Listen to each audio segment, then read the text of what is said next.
All right, good morning, everyone. So excited to be here with you today to share with you New Game Plus Easy in Final Fantasy VII Remake Intergrade. Remake was released last year for the PlayStation 4.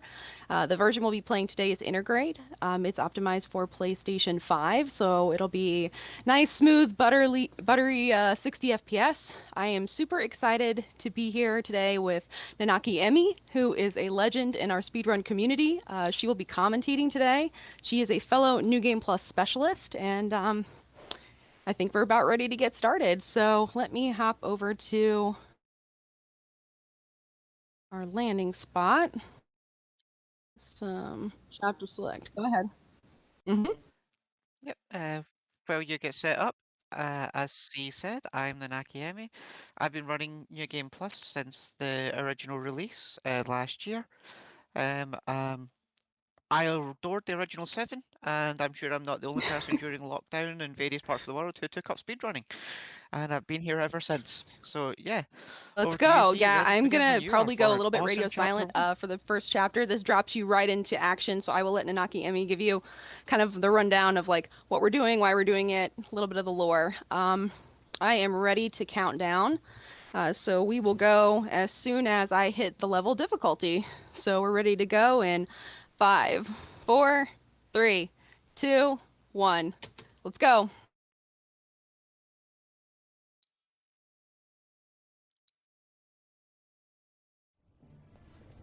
So the first change between the original game and Intergrade is how quick the load times are.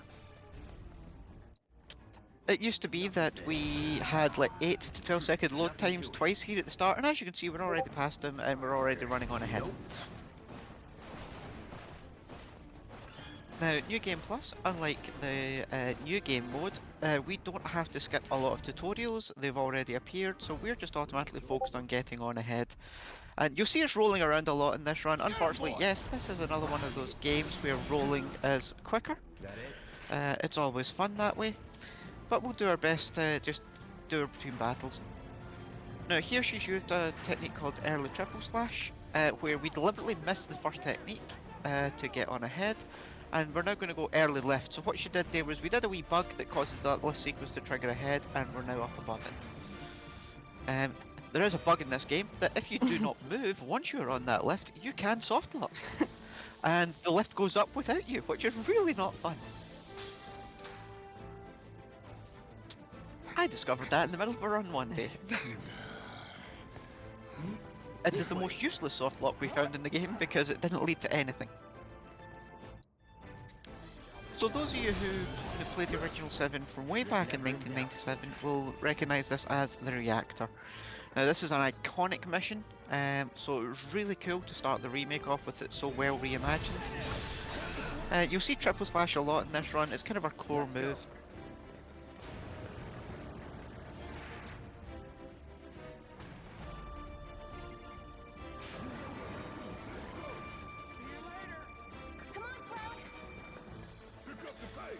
So, yep, so we're getting into the depths of the reactor now. In 3, 2, damn. And we're starting to get to the first mechs. So we're going to soon have Barrett in our team.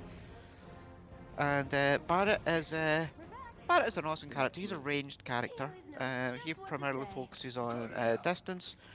And the way we set up to run on New Game Plus is we run primarily not doing as anything we can with Cloud. So the simplest thing is we want to kill things as fast as possible. That usually means using shortcuts to attack with our other characters. Don't forget to aim. Celebrate. And so here you'll see we roll away and run away from the battle, and yeah, we have Barrett do all the work there. Apologies, my commentary's a wee bit out just now. I'm getting some wee bit stream delay, so I'm just trying to sort that up 1 second.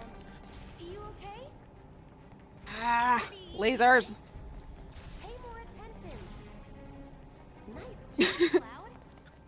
These lasers are a royal pain in the, well, That hunk of junk is a heavy weapons platform. I'll leave it at that. We die. Need to hit it with magic.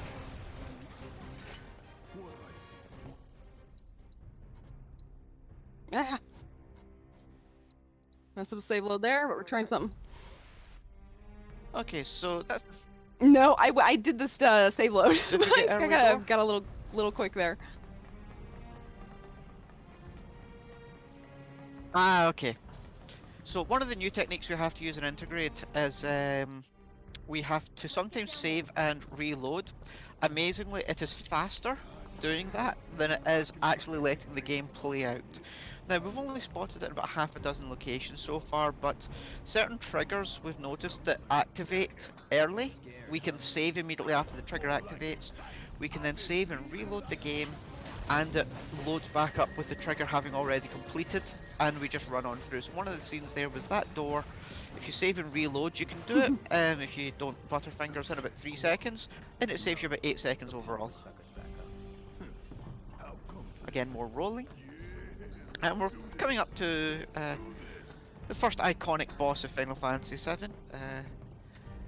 Yeah, it's mostly take away what I rough like to tactics call for this one-hit wonders. So essentially, if I can just hit it once and push the phase, we're solid. So that's what you'll see me doing.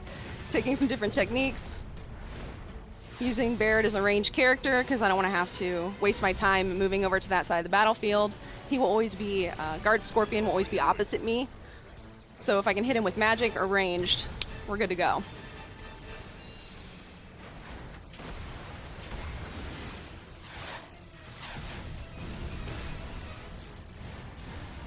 So, yep. Just to go back over some base mechanics while C's going through this fight. The big thing at the bottom right here is ATB. So you can see the ATB bar that builds up.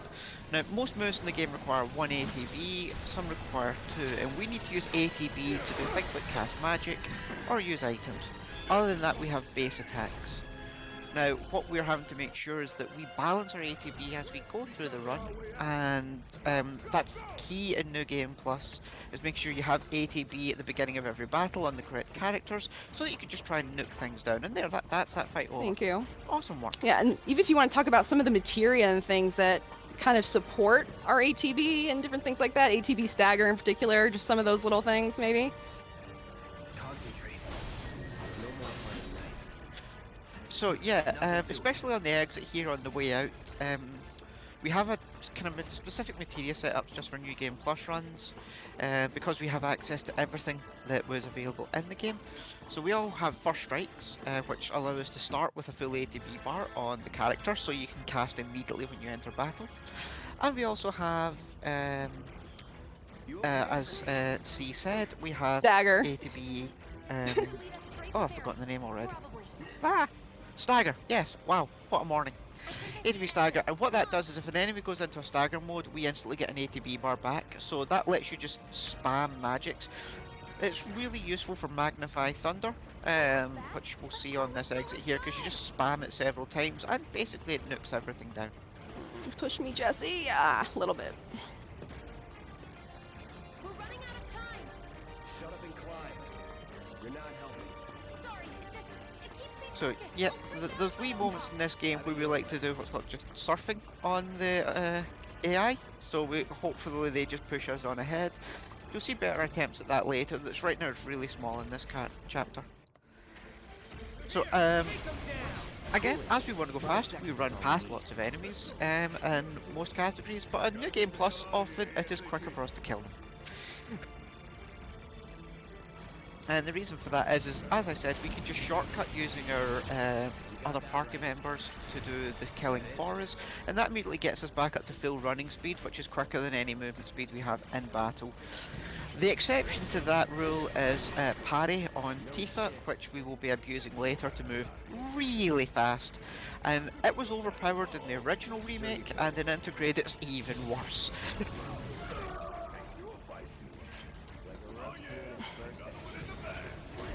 I'll end this. So as we go here, there's actually a mob just spawned on our right. We don't care, we just nuke it. And as we go up here, we double nuke with Barret, and that's kind of this. That's a section clean over. chapter 1, my friends. we That's finish about as this game. clean as you can Woohoo! possibly make it. We don't have a lot of time. Pick up the Yeah, I'm Oh, those ooh, are bad yeah, lasers? I That was was feeling really it. good. That's for sure. Can you walk? So, and again, chapter ends and changes. We used to have this lovely little animation that gave you like 8 to 10 seconds of breather during these load screens. We don't anymore. So it's like screen skip, Chapter and 1 keep is also going. known more or less as Reset Alley. If you get a bad beat, whether it be lasers, enemy spawns, enemies not following you up the stairs like they should, it's very easy for you to just be like, okay, let's do this again. So being able to kind of get out of there about as clean as we could, starting off a marathon. My first marathon ever, by the way. I just started running this game in March. So getting a little bit of nerves out, getting ready to go. You know, that was the best we could probably have done in that situation. Felt that one in my guts. They just keep on coming. We need to get out of this place. You're doing great. Don't worry. I remember my first stream and I Let's was go. absolutely terrified. So keep going. You've got this. Hey, we can figure that out later. I'm running on empty here. You can refuel at the base. Next time I'll have to bring a little pick. So right now, Jessie is a wee bit worried that she's made some stuff blow up. Now, for those of you who have not played Remake yet, we get a much bigger expansion on the storyline and plot of the other Avalanche party members, Biggs, Wedge and Jessie. For those of you who have played the original, you'll know that they kind of unceremoniously just get splatted. But we'll come back to their future stories, and we get a lot more character development, and that's something I've absolutely loved about Remake, and I can't wait for future parts. It's just learning more about the entire lore of Final Fantasy VII and the whole world around it. We'll split up and shoot for the last train home. Regroup in the freight car. Got it? Later then. Chapter 2, unfortunately, is a wee bit slow. It's mostly running around at this point. What we're seeing here is something we never really saw in the original either. It's just how much destruction we caused, to give you an idea. Now, what was different from the original is if we'd seen the original video sequence, unfortunately we are speedrunning so we go fast, but if you watch one of the videos you'll see that Shinra allowed the bomb to go off. And blew up everything even more so than normal. So there's a wee twist on the tale from last time. We didn't actually plant a bomb powerful enough for this destruction. This was all caused by Shinra, so that's the kind of first twist in the storyline of the game. Station's intact. It couldn't be. But then...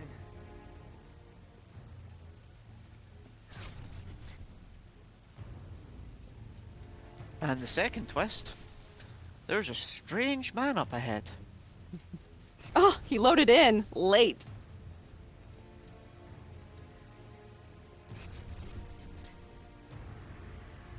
So there is a bug now in Intergrade that we have noticed, where occasionally the Sephiroth does not load in here, and it can save us a few seconds.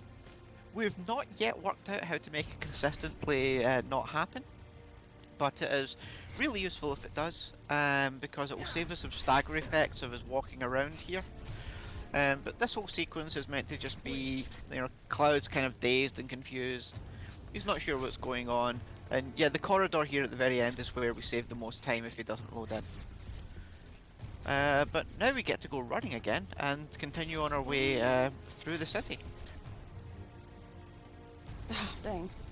There we go.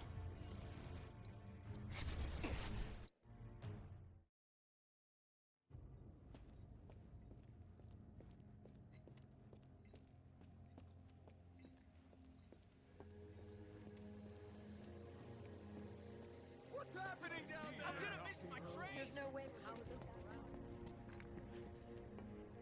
Okay, so there's lots of different AIs in this game as well, lots of different NPCs, and it's much more in depth. We try and do our best to avoid hitting them all. The stairs here are pretty terrible for getting stuck on. You'll see C's doing a kind of wiggle left and right to avoid it, and that's just so we don't jam up on the stairs. The same happens when we're kind of going down the stairs. Sometimes you can jam on those as well. not now. God, this game is pretty. Yeah, so the upgrade to the PS5 and Intergrade version of this game really did turn the graphics up to 11. We all choose to play in 60 FPS mode just for the smoother gameplay. It also makes our battle mechanics way smoother.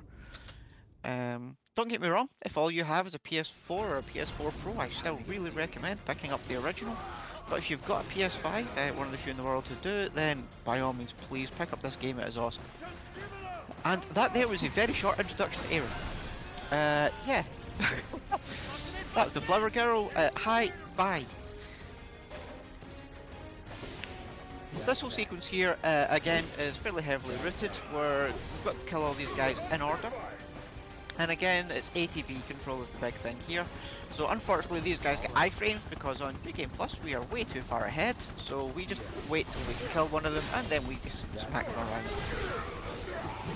Don't let him escape! Target is out of the station!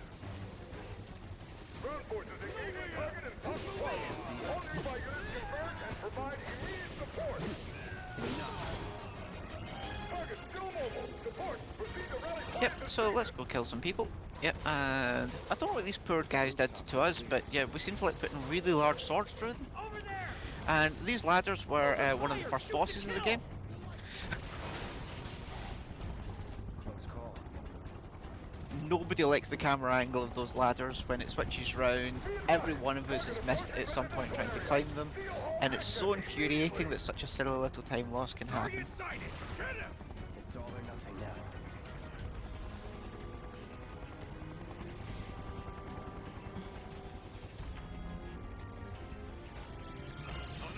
So we're about to be doing a lot more rolling again. Confirm. Target has entered residential area.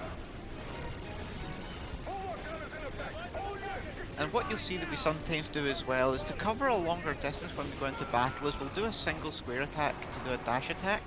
And that just kind of dives cloud forward into the enemy and then we just ignore them and keep going. We skip every mob we can in this game and we're just doing that to just give us ourselves a wee bit of speed boost.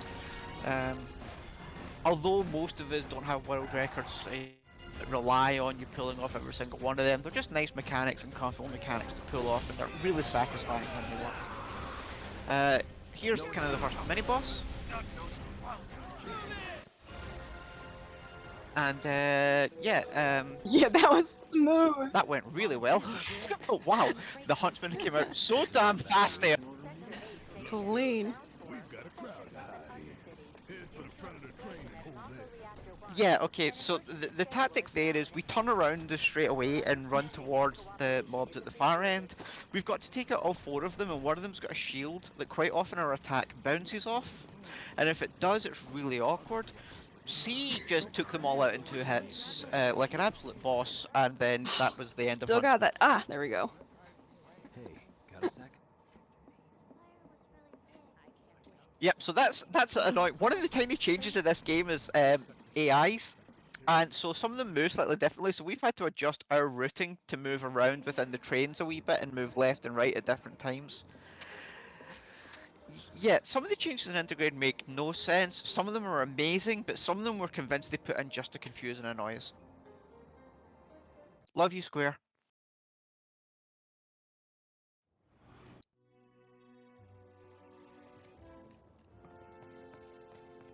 No. No, So, it's see, still have you my ever got dream Big to get Skip Big yet? Skip. I've tried. I've gotten like slightly, like kind of close, but never So quite just got it. slightly- No.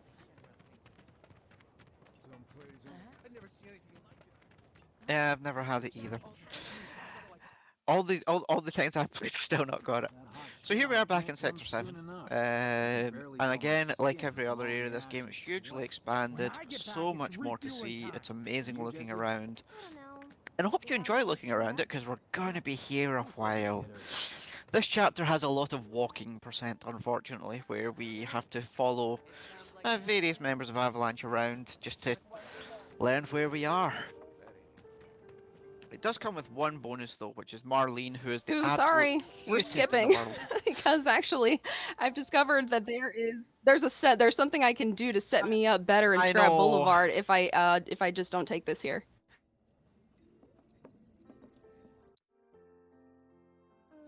So yeah, there's another save reload section, and unfortunately it skips talking to Marlene. Who, yeah, so, yeah, that's it, there she is. Oh, and she's gone. Before we get there's an empty apartment. I was thinking the landladies of Sure does. follow me then. How was it up on the plate? It was So chaotic. over to you, see where things are a wee bit quieter. What are we doing and why are we doing it? And a lot of great environment dialogue. So one of the things I think is really fantastic about this game, Don't worry. kind of from that expansion perspective and that story perspective, is that you can actually get to kind of know some of the residents here, the things they're facing, and I just think it really fleshed out the world in a very nice way. Much as I could, all things considered. Maybe not enough for them. Good. You had me worried. You're not exactly a people person. I'll give you that.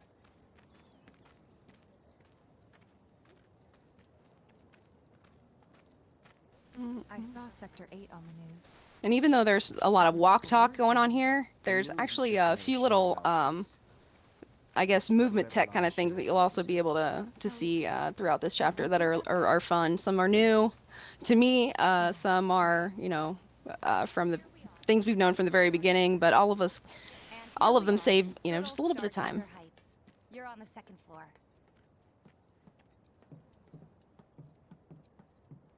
Room 201 here is where I sleep. Don't have time for much else, what with Seventh Heaven and all. Not even time to decorate. So there's a tiny Here's wee your room. one here that Don't you can worry. sometimes get. If You we did? stand at the right Yes? place, you can No. knock Tifa And this? and just start the That cutscene one's, slightly earlier. Doesn't always work, Don't but worry. she's gonna try it. And it worked, well done.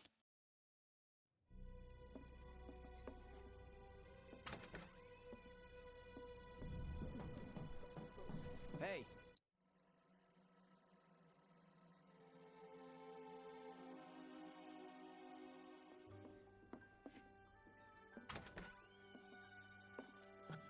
So the strange neighbour that we've just heard and kind of avoided, some of you remember from the original that there was Sephiroth clones who were infused with Genova cells, so What's she to you? that there would have been the first clone we would have met. They're weird people wearing black cloaks.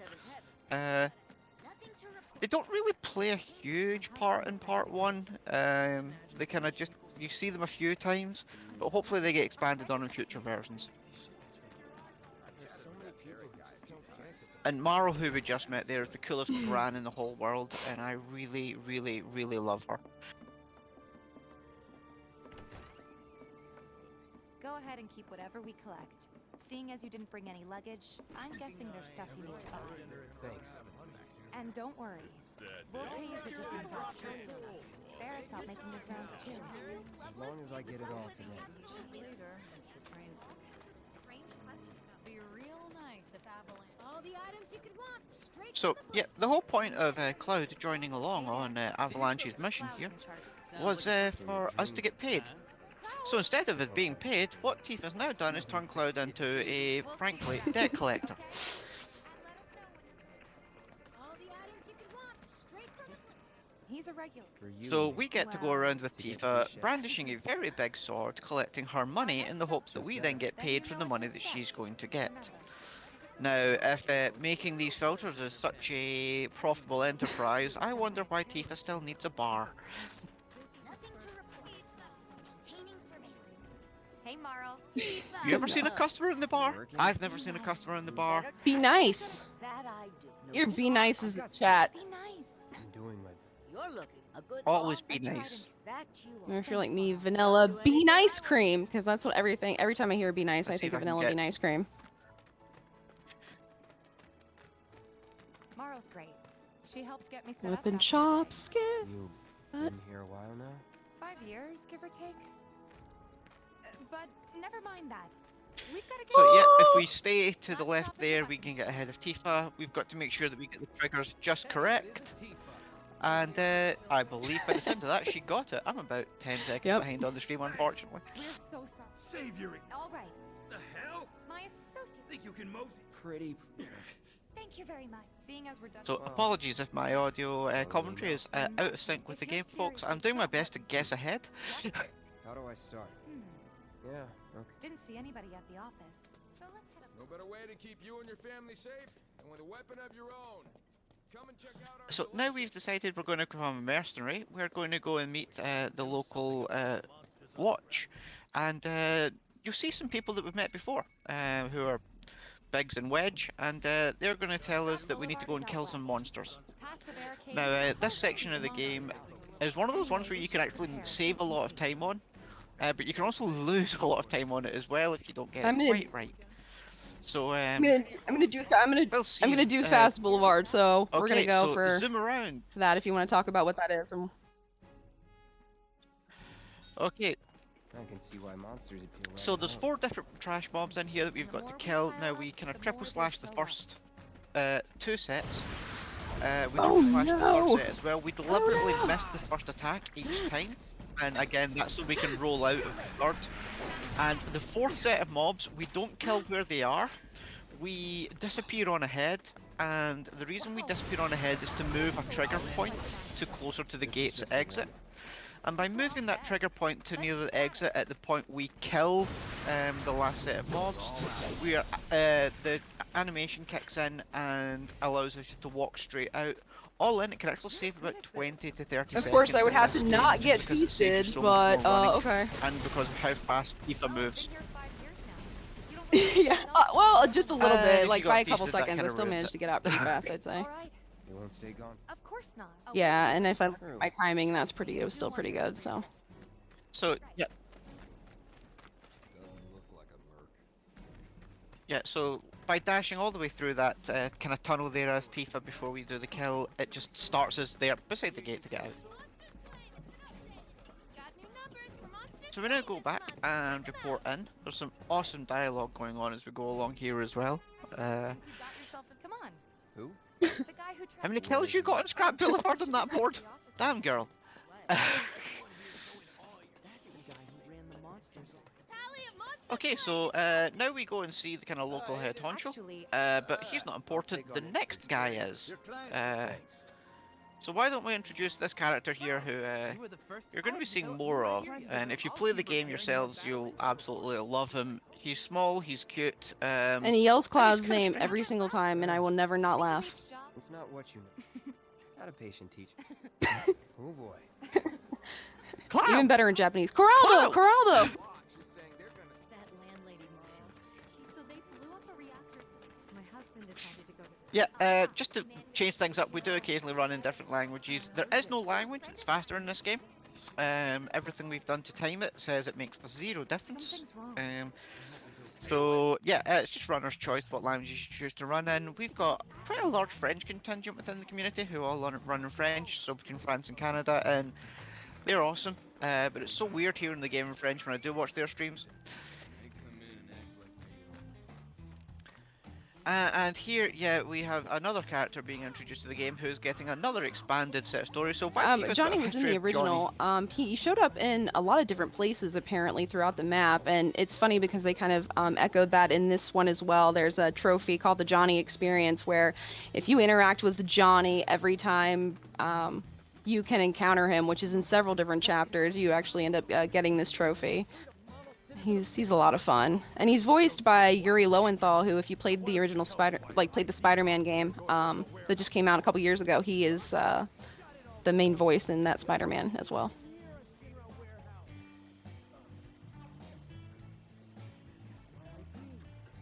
So Johnny is the proverbial gets into trouble at all times type of character.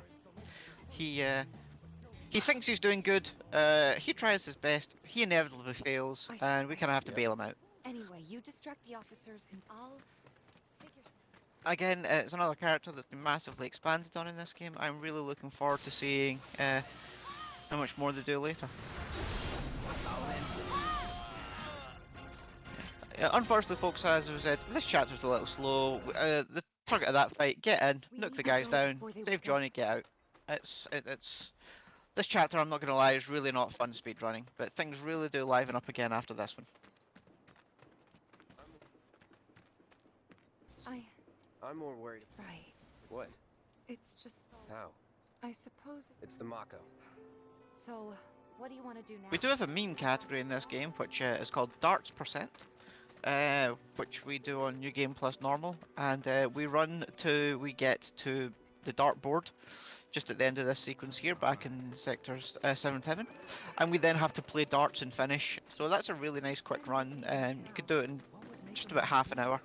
and it's just silly that And you here- think you've Same pulled as off you. a perfect Here's a run and little then you how absolutely about a destroy FIFA? your meme run Yeah. on the dartboard Hey. itself by missing something. I see. In that So case, yeah, it's a silly one that some of us do for a laugh, but nobody else plays darts in the actual run because it's too slow.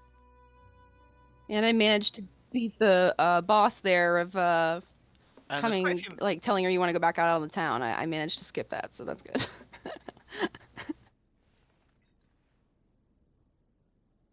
So this game has several input windows where, just chilling. especially in areas where there's mini quests. So if there's side quests and you choose to skip them and continue on, the game warns you that you're about to skip them. And unfortunately, this game is very inconsistent with what it positions as the positive and negative response, where top and bottom. And quite often, it wouldn't be the first time that we use the wrong option and you just go mental at yourself for losing 10 seconds over what is a simple button input. Damn, Biggs. What's up with them? Oh, I missed Avalanche! So now it's the goons, and we can surf this first goon, and we stay ahead of him. I have no idea if she's got it yet. I assume she did, because it's pretty easy. Yeah, she did. Excellent. I'm so sorry. And these hoodlums, as it calls, these guys belong to Don Corneo, who some of you will remember from the original game. We'll be seeing a lot more of him later. Their boss is a dangerous man. Word of advice, Blondie. Don't piss off my friend here. You'll be real sorry. Unless you got some kind of death wish, then be my guest. After you, brother. Don't worry. I'm ready to backstab him tight. Most days.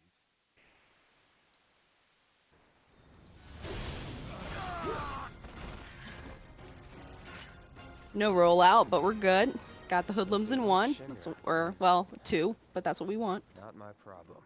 Lesson 1 for life on the ground floor. Get some rest. Yeah, no rollout. When we say rollout, again, it's with triple slashes. If you end a fight where the final kill hits on the third slash or triple slash, we can roll in the direction we want to go. You add that up over the whole game, and it can save several minutes between not using it and using it. So, again, it's just one of those little techniques that we try and abuse as often as possible. Awesome. Meet me. And this is where the game gets weird. So this is where we kind of divert a lot from the original. So we're going to get a bit of an expansion on the storyline. We're disappearing here with Jesse. There is a bike game there on New Game Plus. We just skip them. The bike games can be quite fun, but it's really difficult to speedrun correctly because there's a wee bit of RNG. The new game runners are absolutely amazing at it, but we just go bye-bye. So this is Sector 5, I believe. The residential area is just beyond this gate. Mind doing the honors? And what we're doing here is we're helping Jesse along with Biggs and Wedge, and we need to go and get more explosives for the next mission, because if you need to blow something up, you go and steal it from Shinra.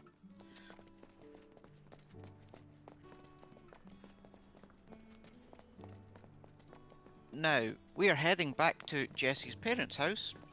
I will let you guys be the judge of us stealing her sick dad's card to gain access to this base, or why Shinra wouldn't disable said sick person's access. But we'll go with it for storyline reasons. We'll, you know, it just happens. There's pizza. We assume it's good. She's quite the cook. Quick to whip up finger-licking food, even if you drop by in the dead of night. And she loves guests who ask for seconds or thirds. There we go. Okay, let's head in. Cloud, you know what to do. Why don't you wait around the corner over there? Okay. It's a shame So you there's a don't few get wee to try bits to you'll make see those where special. C's I would really like carefully positioning Cloud just to quickly get between different triggers. If you sometimes go too far on ahead, triggers don't work. If you're sometimes too far behind, triggers don't work. And one of them there was just making sure that she was at the Yeah, left I've of the spent group a so lot of that she could time like activate going the around next in area circles there, quickly. only to realize I'm about a half a pixel off from where I need to be. So.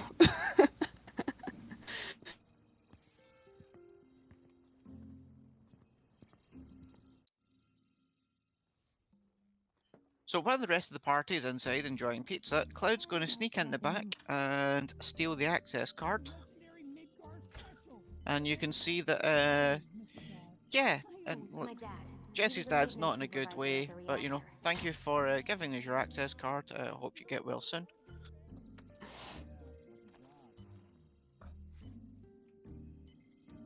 Thanks. Meanwhile, you can hear them really enjoying the food that Jesse's mom has made. Midgar special. So if you're hungry, you know, if you feel like you need a snack, this might be a great time to go grab one. This is amazing. So we've got a wee bit more walking on the way here, so we're now going to head up to the Shinra base. And we get a bit of backstory more from Jess and Biggs over just what happened to Jessie. Jessie, when she was younger, had dreams of being an actress, and she performed at the Gold Saucer. Was in there, right? Things didn't pan out, and she now is a member of this Avalanche because, funnily enough, they made her dad ill, No. and she's not exactly best about it. Jessie always wanted to be an actress. Worked her ass off for years. Hey Wody, thanks for the good luck. Thanks, She's Wody. doing great Thank you, so chat, far. for the good lucks. Be nices. I'm seeing all the activity. I'm loving it. Loving seeing that. Happy to be here today to present this game to you. Collapsed from overwork. And in the worst possible place, Mako's storage. Lay there half a day before someone found him. Been like that ever since. So this is what we'd call the first gauntlet section of the game, where it's just fight after fight after fight. And yeah, there's some quite interesting strategies in here, primarily involving Magnify and Thunder, because we want to take out mobs from as far away as possible, as quickly as possible. And if I just quickly go over the different attacking elements, there's also fire, there's thunder, there's ice, and there's wind. Now, ice and wind have a bit of a delayed proc on going off, which can be really annoying because quite often your enemy moves. Fire is based on line of sight. Thunder magnificently has unlimited range and never misses. So as long as you can target the enemy, no matter how far away they were, you can hit them. And on a remake before Intergrade was out, we abused that excessively for a lot of the skips that we did. Now, unfortunately, on Intergrade, Square patched out 6 of the 7 skips we did, really annoyingly. Guess there's a training center too. Could go a few rounds before the main event. And as one of those who spent a lot of hours invested in all of those skips, I was really annoyed. Alright, I'm about to enter the gauntlet. Let's go.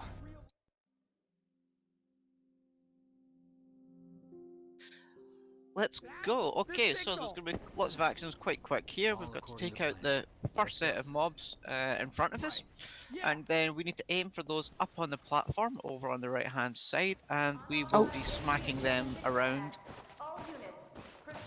What we need to do by taking those out quickly is it causes the guys at the doors on the far right and far left to come out even sooner, and that allows us to get them dead and continue on to the next round of the fights. They won't spawn until we've killed enough guys, so the quicker we take out guys, the better.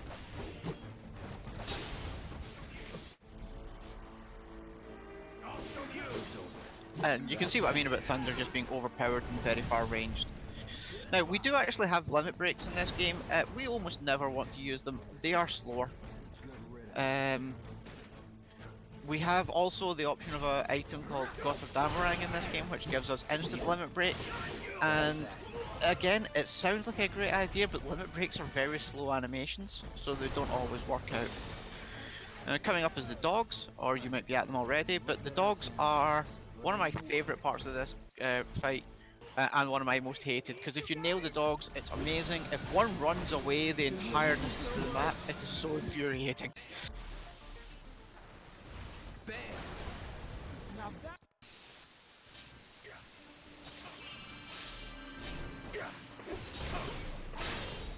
And so on Remake, this is going to be our first introduction on New Game Plus to one of the new characters in the game. He was supposed to be in the original, and they wrote him out. But it's nice to see him back in. You'd have seen him during the bike section earlier, but he gets a much better introduction there. But yeah, he's a soldier, first class, because again, a lot of people asked why in the first game wasn't there more soldier first classes kicking around. You know, why was it just Sephiroth? And then all of these elite soldiers that apparently Shenra trained just didn't appear anywhere. Well, there's another one of them. And he is absolutely fascinated by himself and his love of his bike.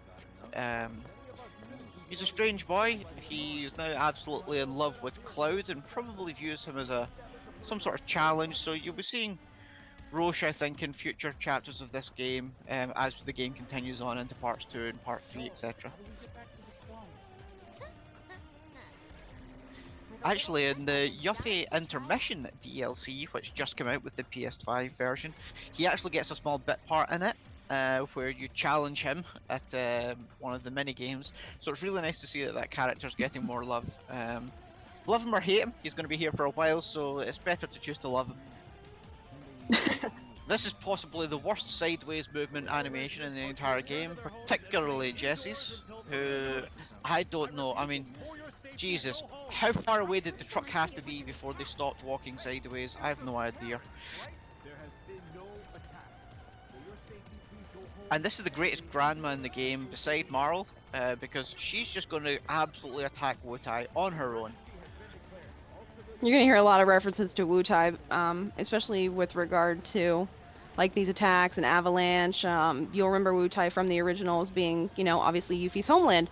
There's a ceasefire in place, so the war right now is on pause, but with all these kind of violent activities going on, you know, there's word going around that maybe the ceasefire is going to be busted, or, you know, that war could be coming back, and so that's why you're hearing, you know, some of the townsfolk, you know, blame like Wutai for these sudden bursts of violence. Come back and try the Midgard special next time. Really, huh? Cloud said that? Sure did. Once a whole pie So to yeah, one of the himself. small changes to the plot in this game compared to the original is we're now having this much bigger and better idea of what I like to term city-states. So like you've got Shinra and Midgar as one kind of city-state and Wutai as the other, and they're clearly rival factions and have been at war. And what Shinra is trying to do is make it look like Avalanche is part of Wutai, and that we are acting under their control, whereas we're apparently Earth-loving, or Gaia-loving in this case, citizens, just doing our best to protect the planet. Because Square were ahead of their time with eco-terrorism in 1997.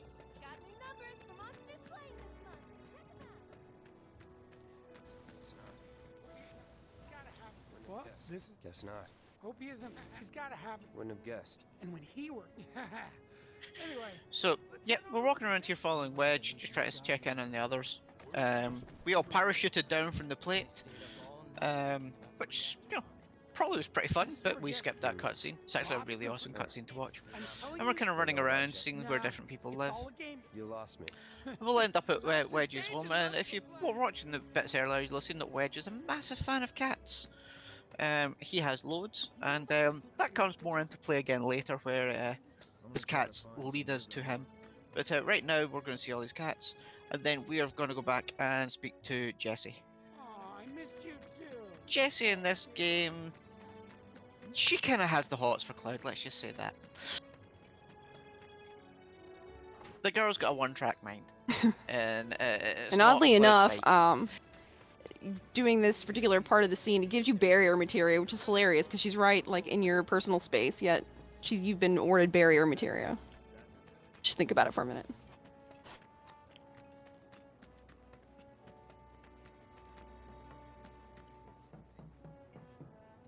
So now that we've successfully done our mission, we've gone up to the plate, we have stole the bomb materials, we have come back down safely.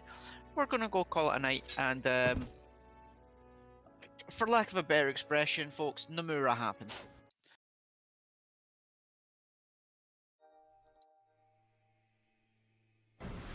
So for those of you who have played the Kingdom Hearts games, you'll know that certain kind of ghosts and whispers are a big part of those series of games.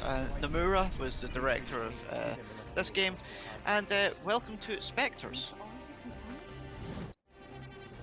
tell me? You bet.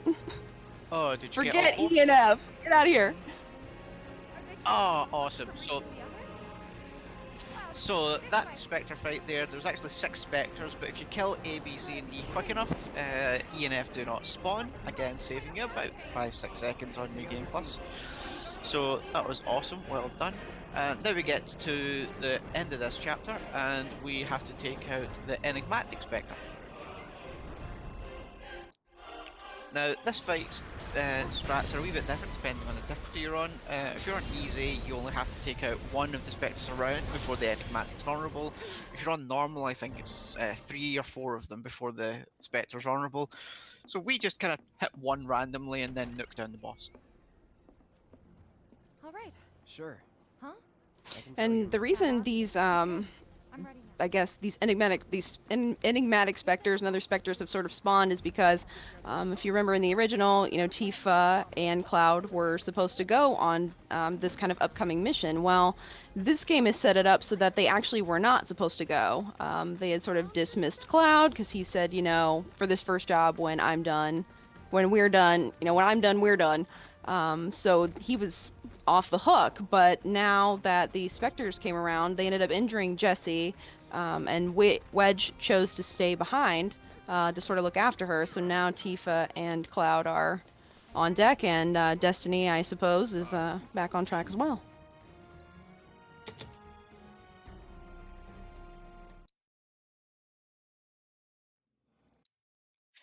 Yeah, so Destiny's a big theme in Remake.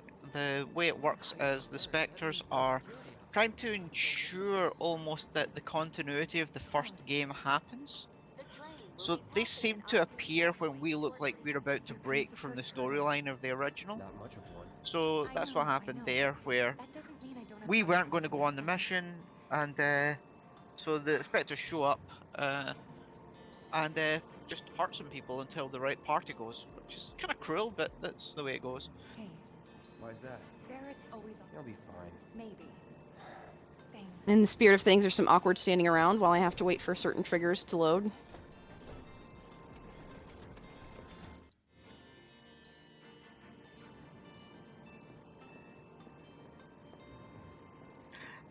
As one of my partners just said to me at the side here, and I hadn't thought of it this way. For anybody who's seen Loki, the Spectres are kind of like the TVA. That's hilarious. Yeah, they're not Frankly, wrong. That's an awesome Not analogy. wrong. You have to get to the next car.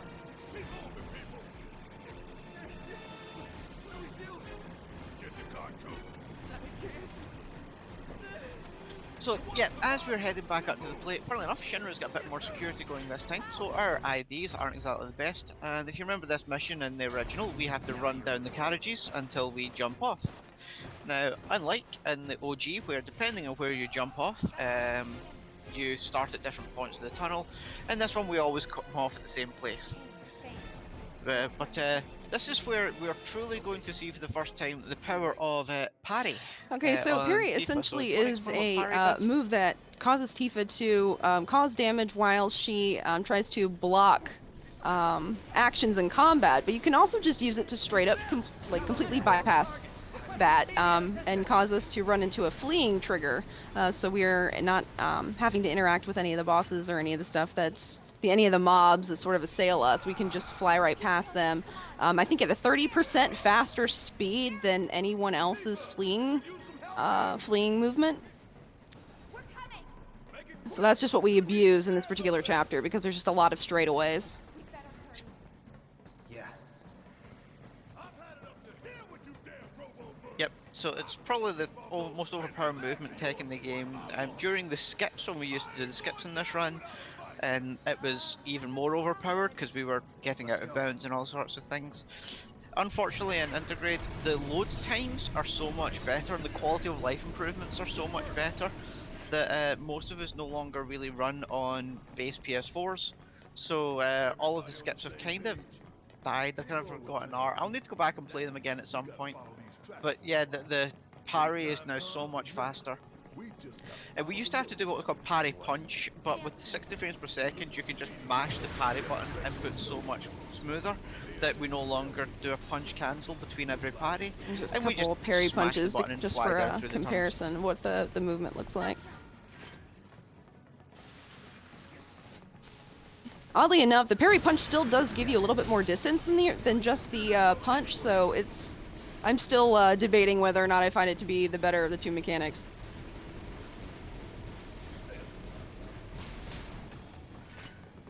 Using them together is super helpful. It can help you move even further out of triggers and kind of on to the next one.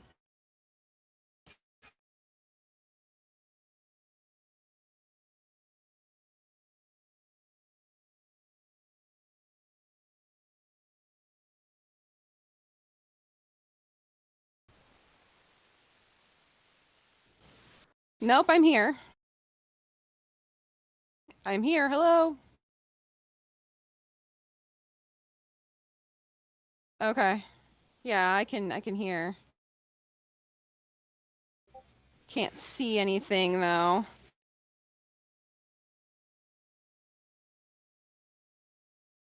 Okay.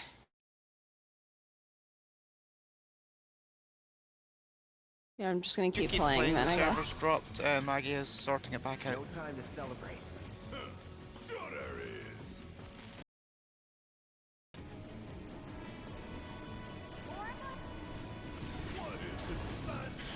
So what C's doing at the moment right now is continuing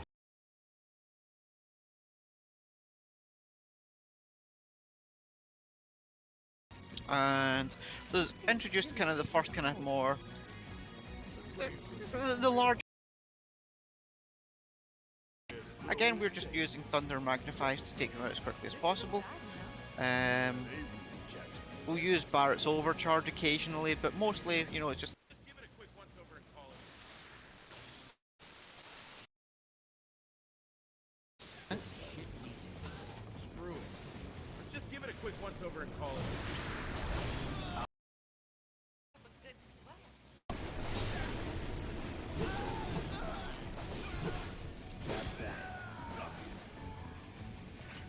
Worked up a good sweat.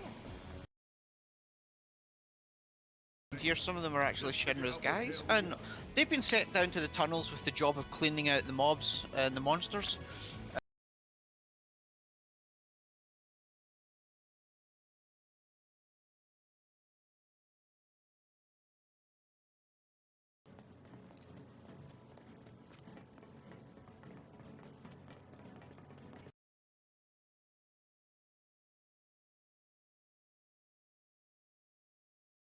Where we're going and what we're doing. Nobody really pays attention, particularly Cloud. He just wants to get on with the job and move.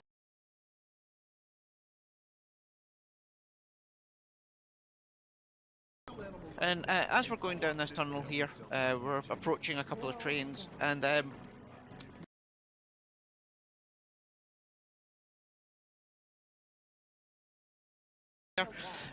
we just go to the left of the train and completely ignore it and skip it and start the next section and start the fight. Where you going? Are you kidding me? Okay. Yeah, they were playing nice. They weren't going through and taking. They weren't doing the taking out the last enemy. That's all. Just one of those dumb things that happens, you know. Trying to catch up. Yep. So occasionally, if you use Magnify Thunder a bit too early, what can be really annoying about it is that it just doesn't hit one of them, because as I was saying earlier, the guys have got iframes, and if you hit somebody a wee bit too soon while an iframe's up, they just won't die, and it can be really infuriating. So we're now getting to kind of the next mech boss of the game. This it? Yep, everything's smooth now. Thank you very much, Magia. Awesome tech support, thank you. So welcome on to the boss fight.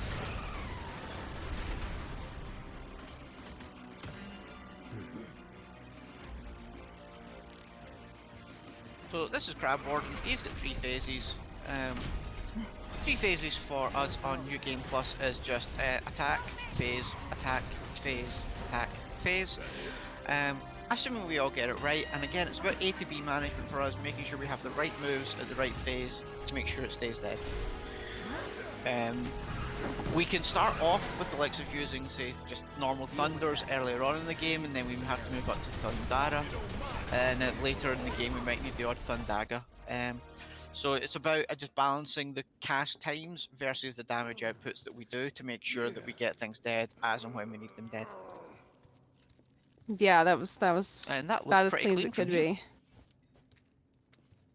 Especially, and then there's another thing that particularly that fight took advantage of, and it's called Synergy. And I've got Tifa equipped with it. It's a materia that actually in the original PS4 version was not very good at all. Not only did you have to have ATB in order to activate it, but it also cost you MP, which, you know, could very easily deplete you of the magic you needed to make it through the chapter. But with Intergrade, they actually made it so that it not only doesn't cost anything, but it also doesn't cost anything in MP or ATB. So it makes it a really nice kind of a cleanup. If you, as the individual character, are not able to do kind of the right amount of damage on your own, it's kind of an easy, quick backup that helps clean up 2 of those 3 phases of a Crab Warden for me. I abuse it quite often. Actually, I think this is probably one of the few, if not the only New Game Plus route that actually fully includes Synergy as part of it. Routed boss fights, different encounters, etc. Gotta figure this out.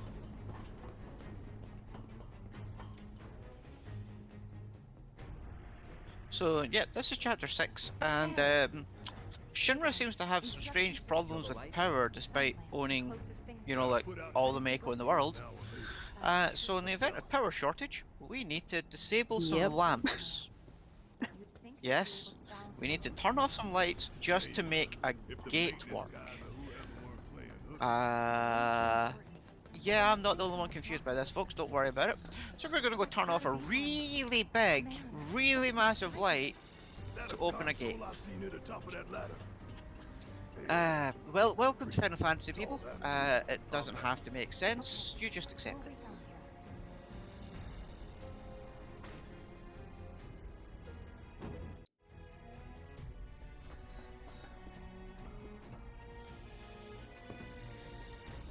So that's the first lamp down, and we're going to go and continue on with the story. And so if we go here, and then we've got a couple of trash fights. And again, similar to previous battles, we are going to just use a magic cast, and we're going to disappear with Tifa off into the distance, and get away from the battle as fast as possible, and just continue running on. Filling the air that we gotta breathe with this. Now, the first time you're in this area in the game, it can actually be quite confusing where you're going, and even I still have occasionally got lost if I'm not paying attention completely. But it's really cool how this area has been built. It just gives us a much bigger expansion on just kind of what the underplate's supposed to look like, and gives us a huge sense of scale, really, of Midgar itself. This is like a whole world underneath the pizza plate, and then there's still the slums below us. You'll find that we end up traversing pretty much every kind of, I guess, level of Midgar. Every kind of nook and cranny. We'll do sewers, we'll do underground, we'll do just about everything. Keeping the plate's air clean by pushing. Whole system designed to make shit roll downhill fast.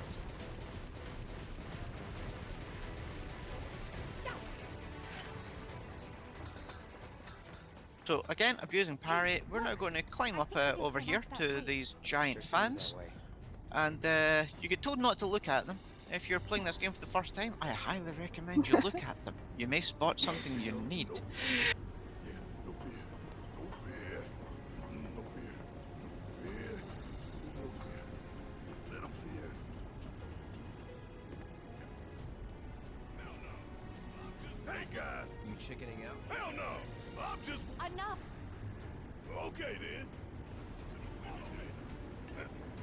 No worse than a windy day, huh? I love some of the dialogue interactions between the characters in this game. Barrett is one of the best expansions on any character. He's just got so much more cheeky and cheesy lines. You find out so much more about him. Where you think, well, you know, silly things like he's scared of heights, and it just so humanizes this big, ultra tough big boy act, and it makes him much more lovable.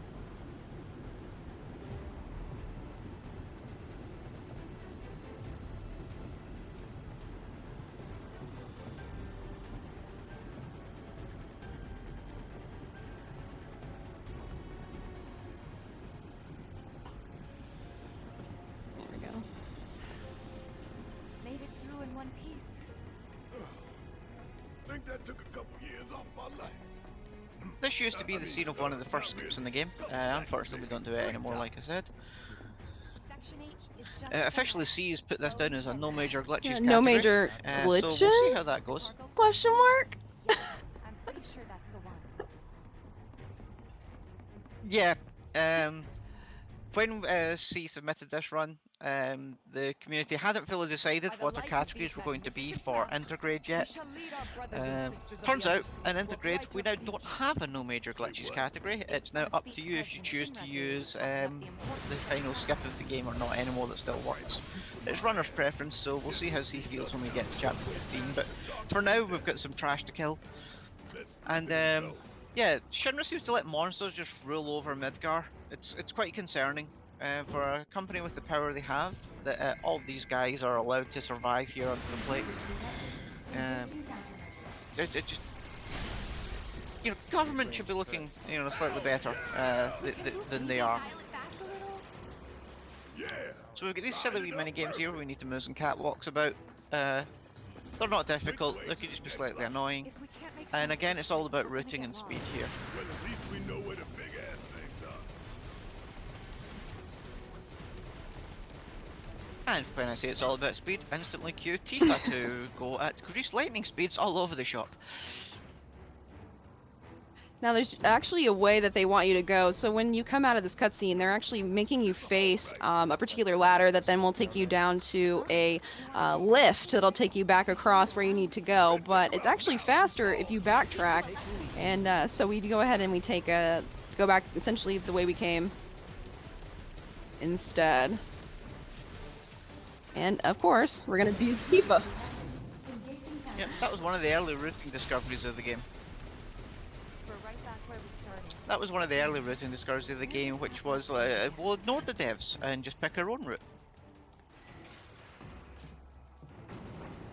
Almost done. It's a shame we had to wander around so much. Well, no stamps here to guide us. No Jesse or Wedge to back us. Slip sliding away indeed. Yeah. Speaking of which, what should we tell Biggs? So we're kind of going around here. We've got to disable lamps 2, 3 and 4 in order to continue over the final platform. So we've got one more lamp to kill, and we got another wee mini game.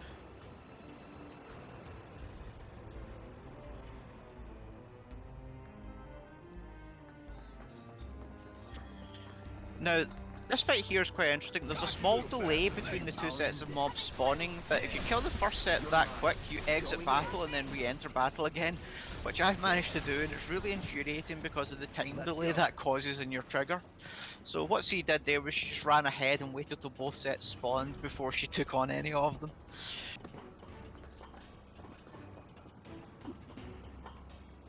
Yep. And funnily enough, we're abusing Magnify Thunder. Now, again, one of the big differences between Remake, the original, and the new Intergrade version is they've actually improved the targeting of lots of Magnify. Magnify has been massively boosted to have a much wider area of effect. So it used to be that when you use Magnify on an enemy, imagine an imaginary circle around it, which is where it would then target and would still hit. That range has been boosted hugely. So this upcoming fight that C is going to get to involves 6 different turrets. Now in the original, for whatever reason to do with Magnify's targeting, we would have to cast Magnify Thunder 4 times to take out all 6. But yet Magnify can hit 3 different enemies. So on Intergrade, it's been fixed, and it now will hit 3 each time. So we take them out in just 2 casts of Magnify Thunder. So it's little quality of life improvements that Intergrade has that just does make it a superior version to play when it comes to just enjoyment as well, even casually. And of course, when you're doing it on, I guess, mechs, like we're about to do now, you also get that, you put them in a stagger state, so not only are you hitting all 3 of them, you're also getting your ATB boost for the next set. So it's very quick, very clean.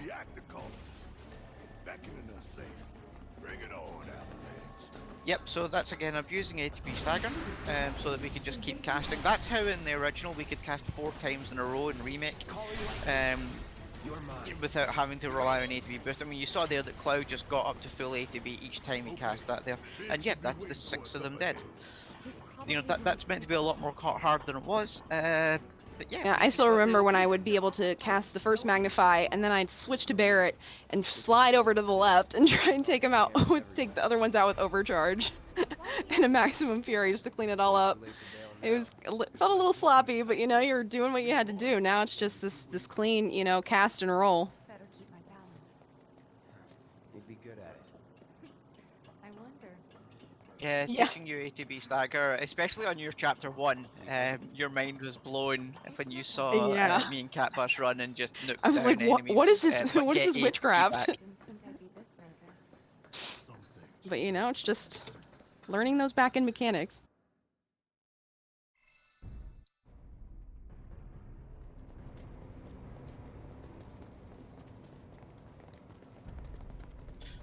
So yeah, that's us now in the next reactor.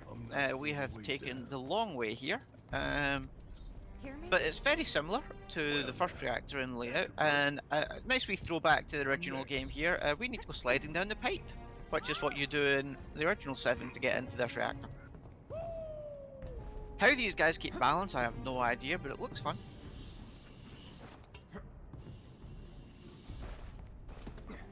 Kinda scary, huh? It's all in the mind.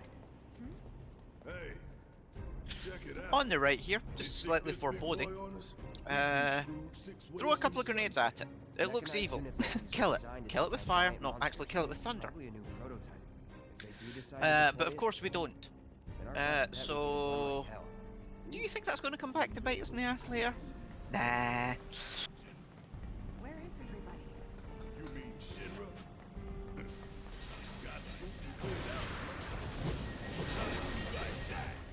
So you'll recognise this bit of the reactor. Sure thing, We've been Coach. here before. All the reactors have similar designs, and we're working our way down. And we need to go and blow up another one, because that's for some reason Avalanche's mission. So we're going to work our way down. It's slightly different layout here.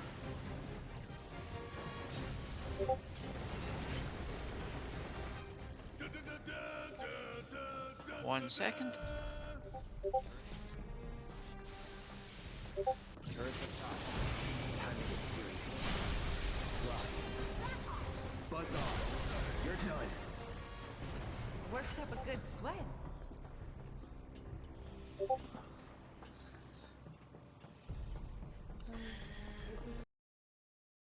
Like this last time?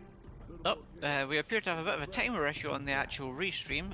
Don't worry folks, C still got a local timer going, so we know what our time is.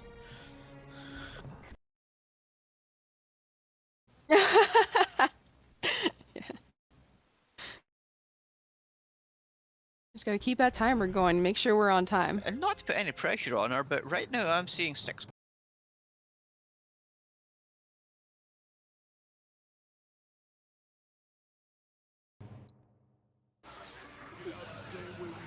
And actually here on the back end I'm cheating just a little bit by using my very last original remake timer, just so I'm keeping us on time but not worrying about all the splits and details and whatnot.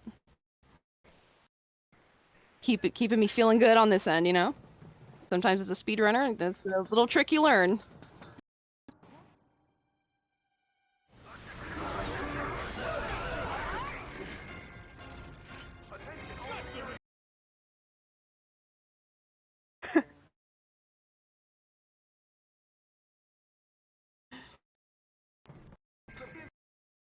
Them to the command center right now. Oh yeah. Feeling good about a run's a massive part of speedrunning. One of the reasons that a lot of us reset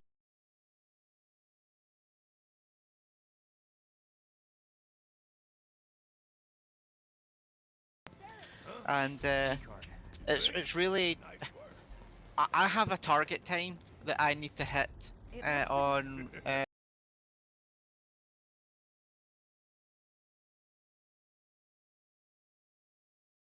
four or even 5 or 6 attempts resetting chapter 1 before you continue. Oddly enough, when you get to the top, they'll still continue to pat each other on the back for the work they've done sabotaging it, even though they didn't do anything. Because we didn't do anything.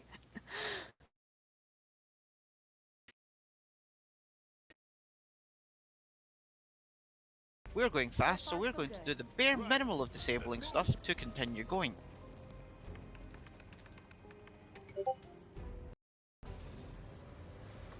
You think they're... Yep. Nothing we can do about it. Except smile.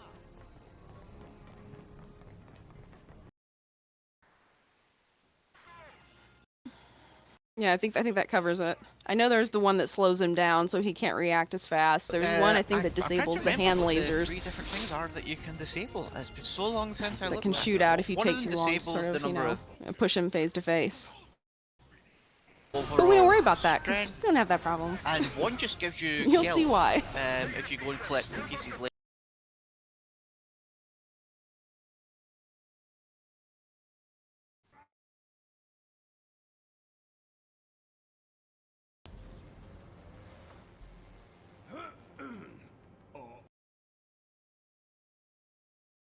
Those greedy Barrett! the people. 1,000 Gil says they cut this out.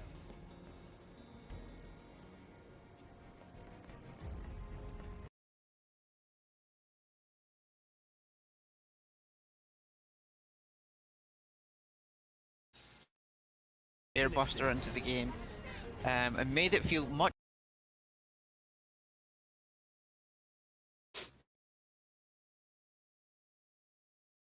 Airbuster's kind of the first time when you're playing this game. Some of the tricks, especially in this that you're particular gonna chapter, run into a boss. can you you're rely probably on your gonna AI die. to do what you ask them to do?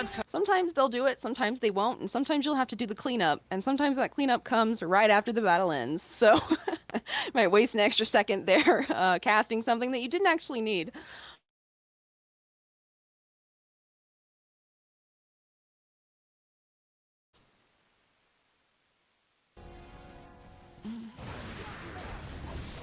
Apologies for that technical Okay. difficulties that are going on Will at the minute, do. folks. Don't you worry about it. See, you just keep going.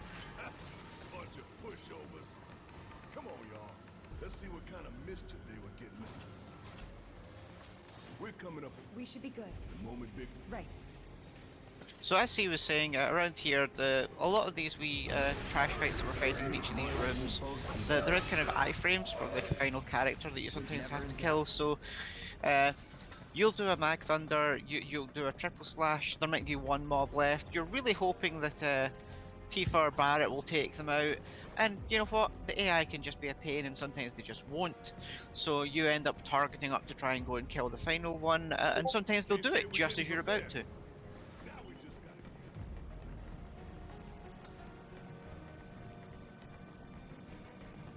The stream looks stable now. Hopefully folk can enjoy it again. Sorry, sir. We're going to need more time. The terrorists have breached the room and are engaging our forces. Enough. This rate has no telling when we'll have it fully operational. So this room here, there's a lot of standing around waiting, and you'll see this grenadier. He just lives. He goes into iframes for a good 20 seconds. So we just wait for him to finally... There we go. Understood. Prepare the airbuster for immediate... Finish his dialogue, so we can continue. Y'all never had a chance. Hey guys. Looks like a... We definitely took For real though, we could blow. Vito. Huh? No way up. No way we're getting back up that pipe. Keep looking.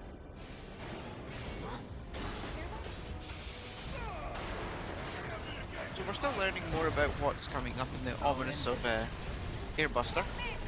We needed a way out, and we're a bit stuck. So thankfully, this lovely little cutter here gives us an exit.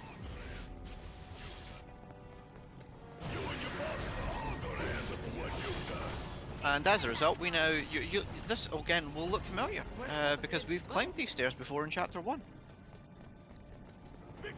Now, one of the stranger things in this game, and I'm convinced it was due to the original coders, I'm convinced different people worked on different chapters at Square, because the areas of the game that you go through more than once, like although we're going through this area and it's a different area, it's borrowed a lot of the same map.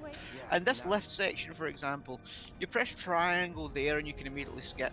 In Chapter 1 you had to press triangle, wait for the next cutscene to load, then you could skip.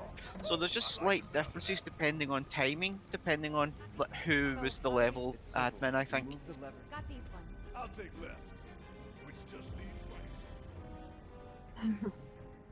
So again, a mini game here. We've got to time the levers. So if you've played the original, you remember this game. In that case, follow my lead.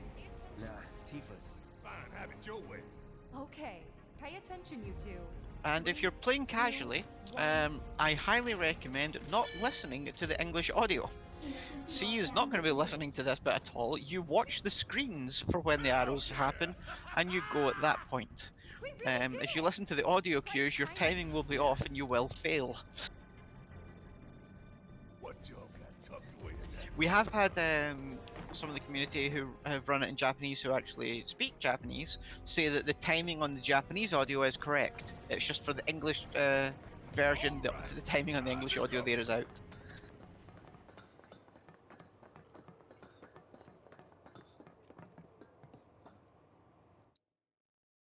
Quick menu there.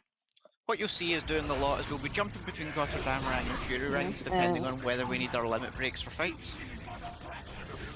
The Fury Ring gives us a lot of damage.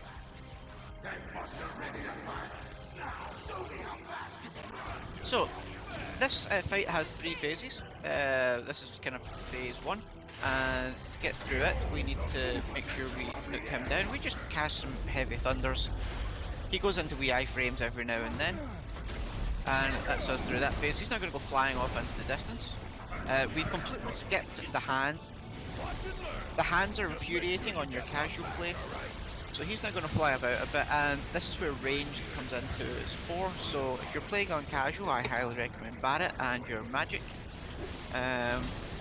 So we're using Gotterdamerang here. There's Barret getting his limit break off.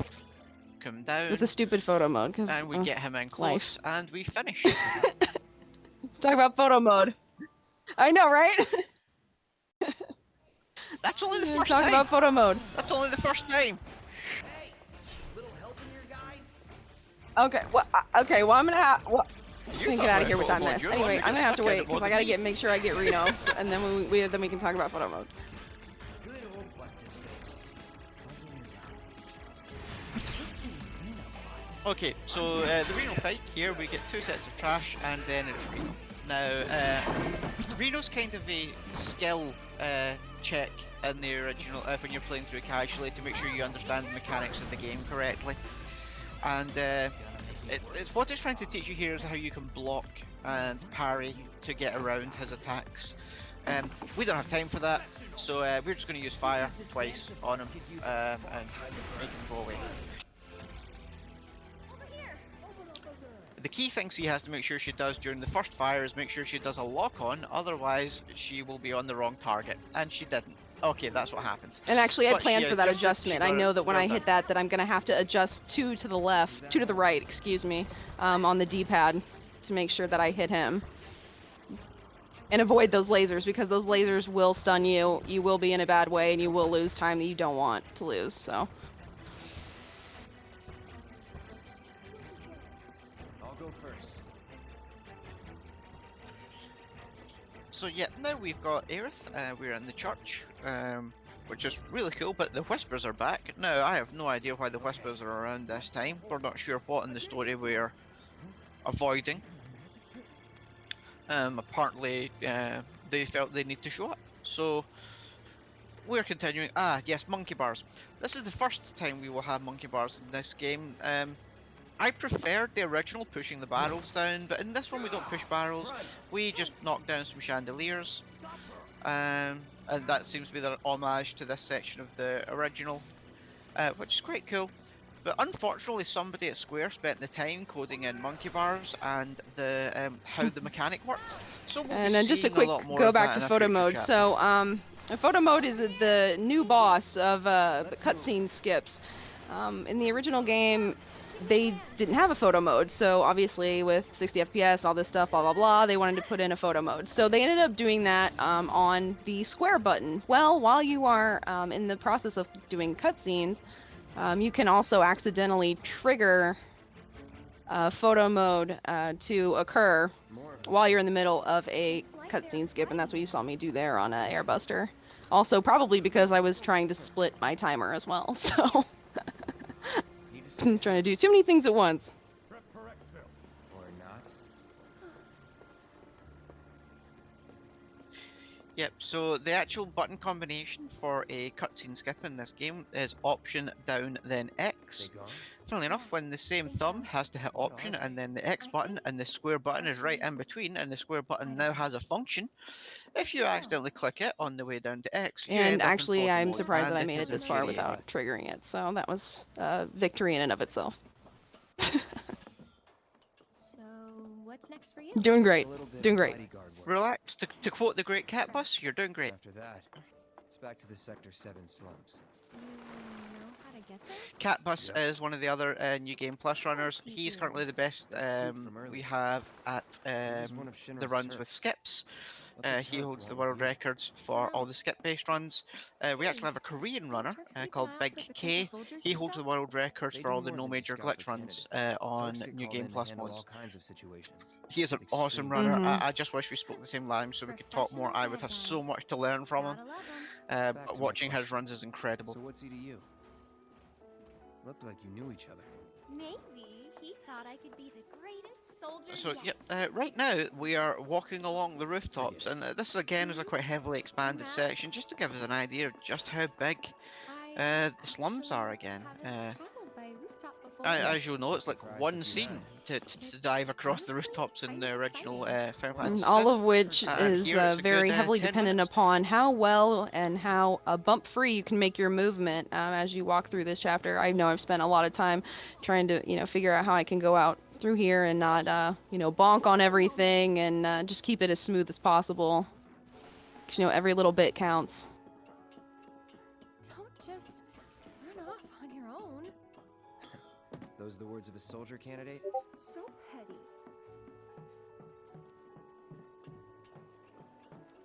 Looks kinda rusty. I'll go first. We have a $5 donation from Cosmic. Thank you, Dolphins, Cosmic. That's saying, great. Great run so far. We appreciate it. Thanks for watching. Expected? Thank you, Cloud. Ah, there it is. The wall.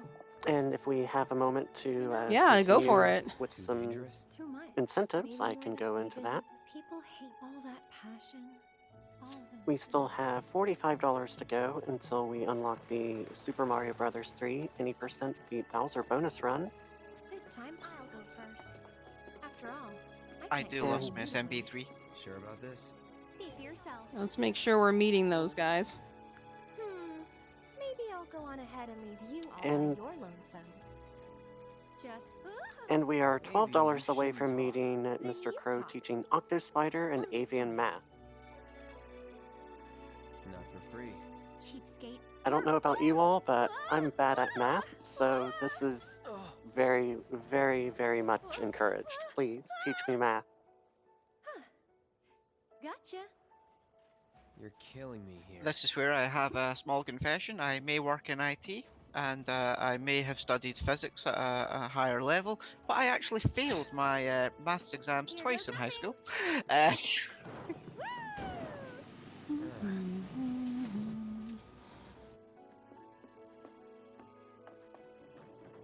All right. We're getting closer to So, this. yeah, give me a calculator and Oh. I'm fine, but don't ask me to... For me, maths went wrong when they introduced X. That's what I'm saying. Maths is numbers.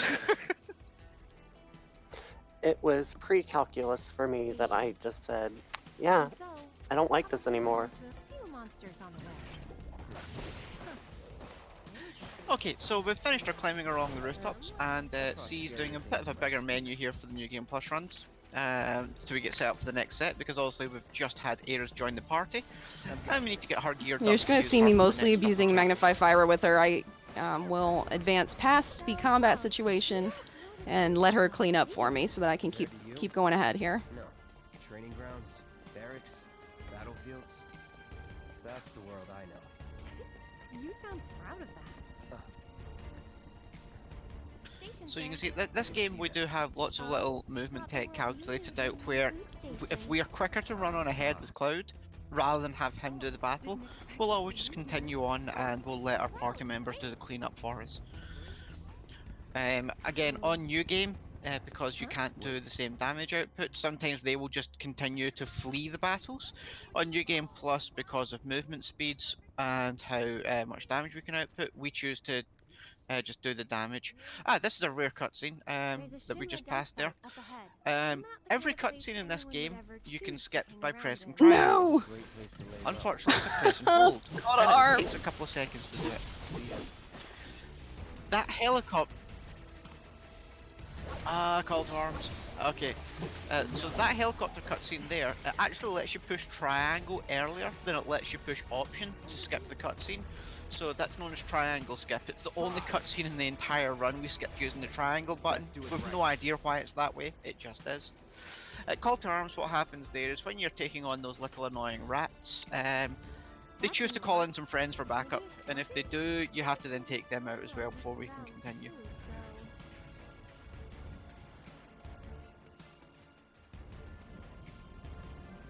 Basically, there was a rat jam and they invited all their friends round.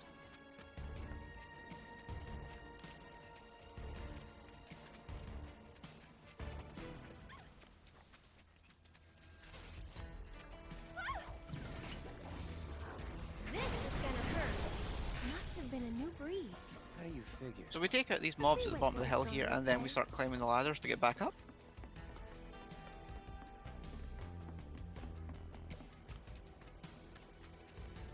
And would actually be if this was the original. This chapter here, chapter 8, I believe had The heart of the slum. 7 different skip versions over the course of 6 months, as we kept breaking this game more and more and more and more. Unfortunately, we can't do any of them on Intergrade, but we'll be coming up to the first section here, and it's actually where one of the emotes that we use within the community, smoggers instead of poggers, comes from. Is from the smogger fight that's coming up.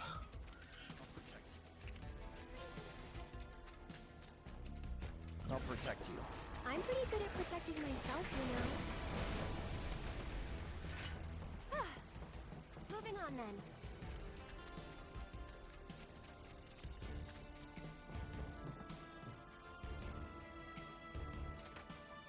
Also, can we just pause and have a moment to enjoy the soundtrack? It's just really good. the entire soundtrack to this is just really, the music is excellent. Each track has its own vibe and its own feel for each area that it represents. It's really awesome.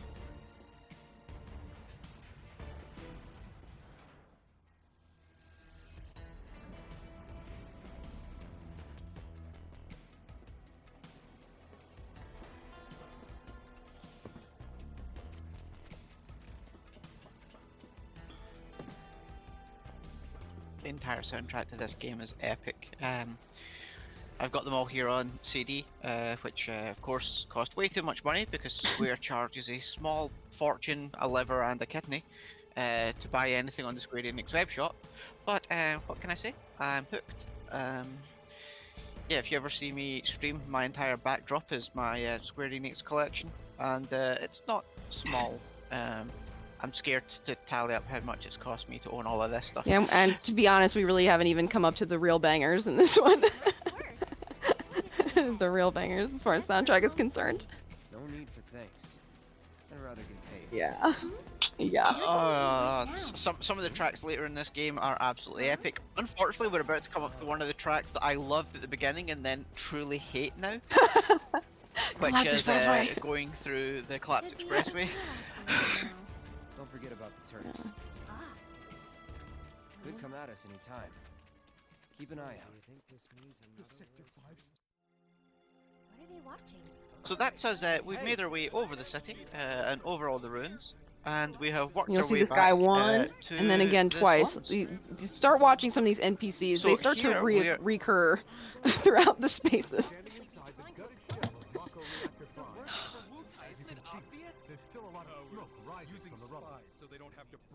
Yeah, there's even some characters that if you're paying attention you'd have met earlier on the train that you meet again now.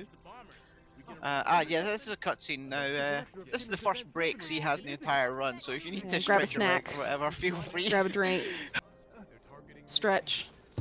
Can you give us any updates on the status of the reactor? What kind of damage did it suffer? Are we in any Grabbing some water myself. Stay hydrated. Reactor 5 has been temporarily shut down, and all fires have been successfully extinguished. The situation is under control, and the people of our fair city need not worry about any additional complications. We're in the process of conducting a So yeah, up on the screen there is Scarlet. She's a bit of an evil bitch. We'll see her later. I can't wait for part 2 when we hopefully get to fight her. The perpetrators of that atrocity were filmed making their escape. These agents of the eco-terrorist group Avalanche are Again, she's another character that the Yuffie DLC has now given a nice expansion to, so we've seen more about her. So I highly recommend it if you have access to a PS5 that you get the intermission DLC. It's really good fun. What do you think? Those Avalanche guys are unbelievable. Without the Have reactors, no how are we fear. supposed to live? Shinra will... Just remember though folks that this was an impromptu TV interview that she hadn't planned for, but she can still just press a button and take over the entire broadcast. So what kind of technology do these people have that they can do this stuff but can't keep a few mobs controlled? You can count me in. I was in the military. Man, I can't decide where to go on my honeymoon. I'd recommend Costa del Sol. Pretty famous. What time I feel like I should stop pointing out all the silly little flaws in this game because despite them I truly do love this game. I truly love Final Fantasy in general, but this game frankly for me helped me get through lockdown. It came at just the right time for me to kind of support me through what was a very rough year, and it has been for everybody. So I know we've all found our own ways to survive, but this was mine. So as much as I may bash on it and have a bit this of is a actually my laugh, very I first truly Final do Fantasy adore it. game. So actually I picked this up thinking that it was Final Fantasy VIII because I had some scratch discs that were given to me when I was really, really young, and I got them for free, but they were too scratched to really be helpful, so I really didn't get out of Balam Garden, not understanding that when I picked up 7, that 7 and 8 were not the same. So when I got a PS4 also during lockdown last year, this was one of the first games that I played, having not had a console in ages. I fell in love with it. I put it down for a little bit, came back, decided to platinum, and then I think it was around that time I started thinking about the idea of speedrunning. For whatever reason, you know, I was like, you know, I'm gonna try New Game Plus Easy. You know, it's gonna, you know, teach me this whole game, and you know, I'm gonna be able to get good at it. And I just kind of fell in love with the category and just have never looked back. So this game is very special to me because it's the first, obviously, game that I've ever speedrun, and it's just beautiful. And then lo and behold, there's a PlayStation 5 version that comes out a year later, and UV DLC, and kind of the promise of more content down the road. So that's been really cool for me, and the community has been incredibly supportive. I mean, like, you know, Emmy being here, first of all, you know there's a lot of people that have probably dropped by and chat and different things like that. It's just a big community, people just kind of willing to help each other get better, lab stuff out for each other. So, you know, if there's a game that you're looking to speed run that's a little bit longer, something like that, this is a great one to get into, and you'll have a lot of support when you join in. Here's the Leaf House. There you are. We're back. Sorry to make you. Don't be. Well then, I hope no Yep, problem. this is the first All game you I can ever care- picked what up with for all the speedrunning as I'm well, sure so lots I of also washed up kind of before. fell in love with it. The community's been nothing but amazing.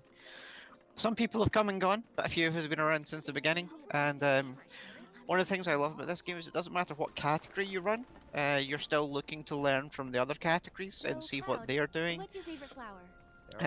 So we all will borrow strategies from one another, and even sometimes some of the strategies that you see in New Game, we'll Yeah, I'm an borrow from New ardent Game study Plus, of and everybody. vice versa. Flower I gave you. I you give it away? Okay. I did. Ooh, to who? Tell me. Yep. Don't So now recall. that we've delivered the children What? and back to Thought you didn't where they're like belonging, playing. we finally get to go Well, with anyway. Cloud to Aerith's house, and we're Mhm. going to meet Aerith's mum. This whole area up here is pretty Stunning, epic. and even more so in glorious FPS at daytime, nighttime, anytime. So get ready for a feast for the eyes. My house is just up this path. Mom should be home by now, so I'll introduce you. Yeah, I have to say, one of my treats to myself during lockdown, I moved nearly 4 months ago now, and I treated myself to an LG OLED There you TV go. That's my house. with full It's HDR, and walking into this area in 4K Panning with around HDR for the running, benefit of it's all who watch. oh, it's stunning. Before I pop in here, do a cutscene. That won't be the last time we get to stroll around the garden, so don't worry. That Aerith. She's a handful, isn't she?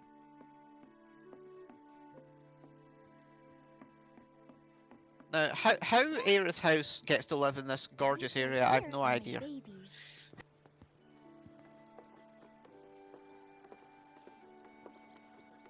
And again, that's one of the silliest triggers in the game. You've got to get to the top of the stairs, turn around, and come back down.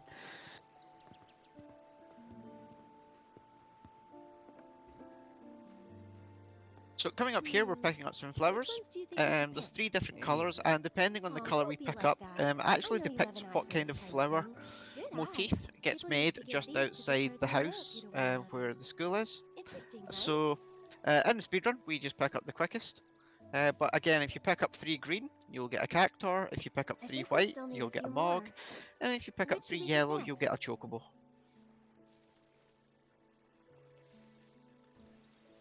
And if you pick one of each, Yeah, I've actually thought about that a few it's just times, and I RNG actually at don't that know point. what one ends up coming up. Carry, so maybe a few more?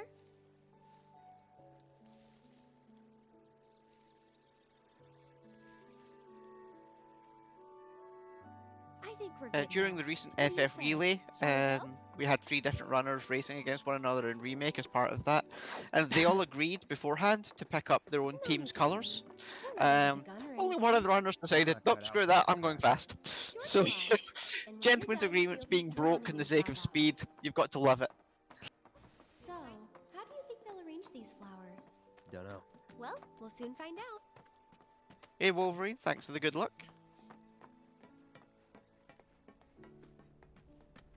There we go.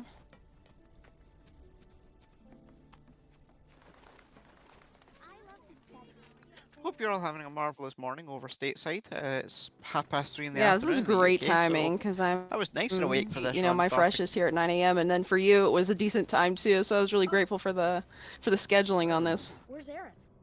The leaf house.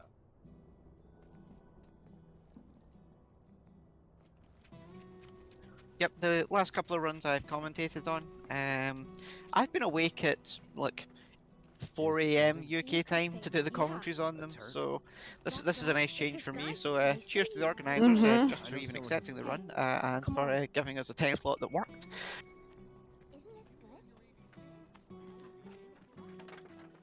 Okay, so let's get back onto the story a wee bit here. So this is Oates, and Oates is one of the kids that kind of Aerith helps look after the whole area. He's one of the slum kids, and some of the other kids have gone missing. So Oates has asked for our help, so we're going to go and help see if we can rescue the missing kids. And to do so, we're being shown their secret hideout area. It's a very expansive space that you wonder how it is children came into almost near exclusive possession of it. But anyways. But if we want to rescue them, well, we gotta break the rules. Yeah, so the way this game works is chapters 3, 8 and 9 all have lots of little side quests, and those affect specifically a section coming up in chapter 9, which I will save the surprise for. But depending on how many of those quests you do, it changes how the area is. So that's why chapters 3 and 8 and 9 have a wee bit of padding to allow you to go and do all those side quests. And that's what this section here is lining up. This is kind of lining up the side quests for us. So it's a wee bit of filler compared to the original storyline, but it's with good reason. Oh, yes. Avoided the call to arms. Thank you, Jesus. That wasn't so bad. I do not. I do not. As you can tell, she doesn't like call to arms. I will do folks. whatever I can to avoid that sucker. Trust me. You're about to see me whack these guys with the Sorcerer's Storm, so wait for it. I'm getting rid of it any way I can. Leave this to me. I don't think Gone in so. one hit. Absolutely. I'm pretty good at protecting myself. Oh, it's always satisfying. Too bad. Quickly, we gotta save them. All right. It's not a amazing. strat They I actually use. use I need it to look at in that. hard, believe it or not. So there you go. More proof that it does pay to watch the other categories, because they will find things that deal with mobs very effectively. Buzz off. We'll be right there. So, yep, just taking out the trash so we can rescue the kids. The kids have decided to get stuck on an island in the middle of the kind of lake here. So we're just going to make it safe to go and get them, and then we'll try and take them back home.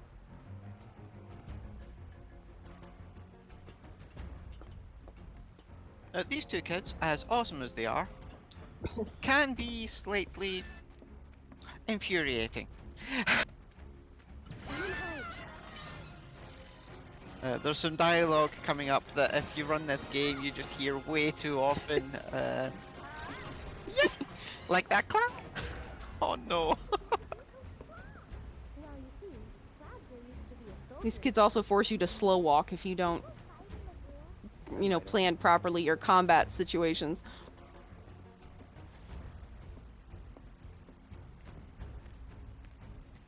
So yeah, what C's doing during these couple of fights here is she's making sure she's right at where she needs to be to end the fight before the fight's over, and that way she's not walking slowly with the kids, because in combat right now we actually move fast. What's going on with that fire there? But she just wasn't firing it. Nothing to it. A soldier like you. You can't just grow up to be a soldier. You gotta work at it. Cloud thinks I'm good enough to be one. Right. Look at you, Mr. When in doubt, thunder back That up. was so cool, you guys. Especially that. Yeah. Yeah. It's really cool when you went like, yeah, yeah.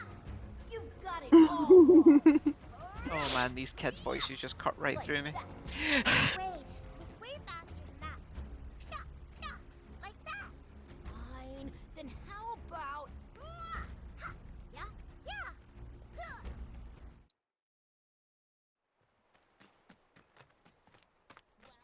So yeah, this entire kids area here, you would come back to and do several more mini quests, and From now to on, do okay. to You guys continue are on the grown-ups, but storyline you progression. also learn stuff. For certain bonus features, we won't be doing that.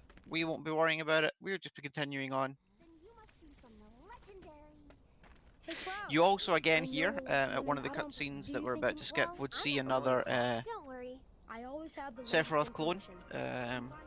So he's also having a bad day in his black cloak. But again, we just continue on, so just giving you a bit of an idea of what the story is doing at this point.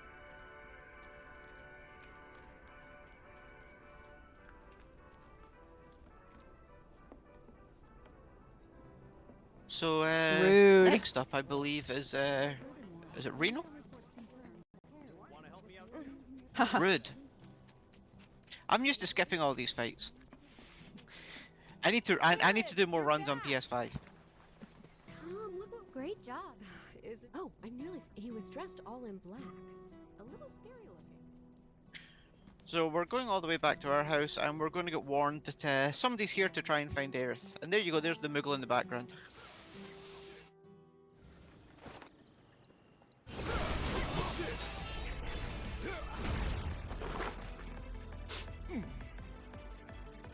Okay. So, you had enough yet? And similar to the Reno fight earlier, Rude's a bit of just a skill check in this game. It's all about making sure on new game, during your casual play, that you understand blocks and parries, because they do amazingly well at dodging you, so you have to learn how to dodge them to kind of trip them up and counter them. Thankfully, again, We're on New Game Plus, we're slightly overpowered, couple of hits, bye bye, 2 phases and done. You're heading in on... You'll notice there that that was one of the few fights that we used wind materia on, and that's because that's Oh what they're no, weak to. buckets. I just forgot we were at the buckets. Okay, bucket mini boss. So at this point in the game, you're told to stay over. Cloud chooses to sneak out, and because they wanted to make this game even more annoying than it was in the original, they put buckets on the floor for you to trip over. And let's see if I she already gets it know. first time. I'm gonna let you You're find leaving? out. So, It's simple. It isn't exactly. was one. Promise me. You got it. Thank you. Yeah, she did. It's really easy to trip yourself up there, particularly on casual play if you don't look down straight away and see there's one directly at your feet. Hello, internet. And there's one of the hard mode runners Hello, again. I internet. can't remember who it is off the top of my head. I know actually does that at full runs. Yes, hello internet. Does that run at absolute full speed. He's the only person in the whole community that does that at full running speed, and he's insane.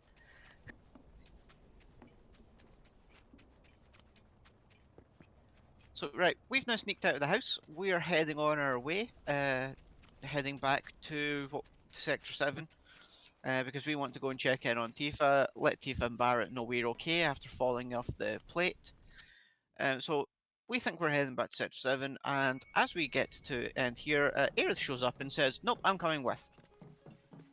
And now we're in chapter 9, see the which is sky. probably one of the longer chapters and They're still has working on the new plate. 2 very distinct phases. I don't like this part of Midgar. Back when they were still building Midgar, there was an accident, and the plate fell. People had only just started moving in. Yeah, so chapter 9, so there weren't a lot living there at I the think it's up time. there with 17 is the longest in the game. So chapter 9, the first phase here is the collapsed expressway. Aerith seems to tell us that she knows a shortcut for getting back to where we need to be. This shortcut is far longer than if we cut through Wall Market. I'll get to Wall Market more in a minute, but yeah, so this shortcut takes us through the collapsed expressway where we are going to fight quite a bit of trash, and we're going to get kind of one of the first bits of throwback to 7 original, where we see some giant mechanical hands to help us move around. Now, this whole section here takes about 10 minutes. This was one scene in OG, and in my opinion did not no need other way. expanded, but It'll be it an is what it adventure. is, so we're here.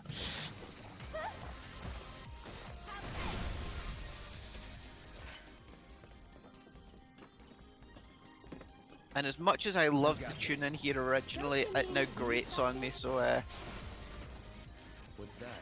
A bit we'll do what we can. Kinda cute, don't you think?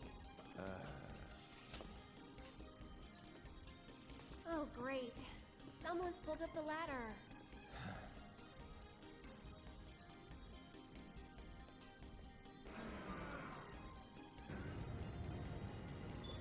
It's this way. So here's the first giant There's hand. an idea. You serious? I say the first. We need to do this 3 times. It doesn't get tedious, I promise.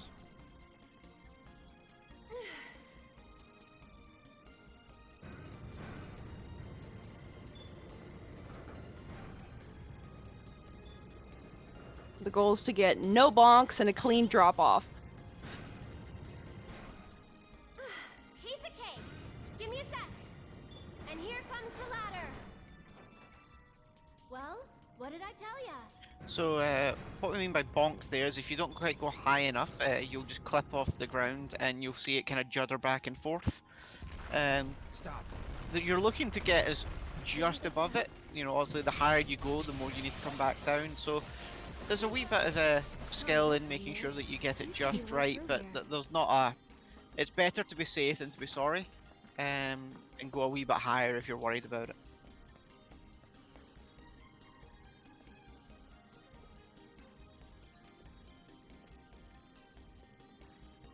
And there's Aerith going, "That's weird, there used to be a way through here." And if you had a quick glance at the minimap there was another way over to the left. Foreboding folks, we may be back here later.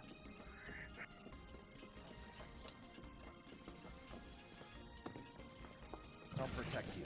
I'm pretty good at protecting myself, you know.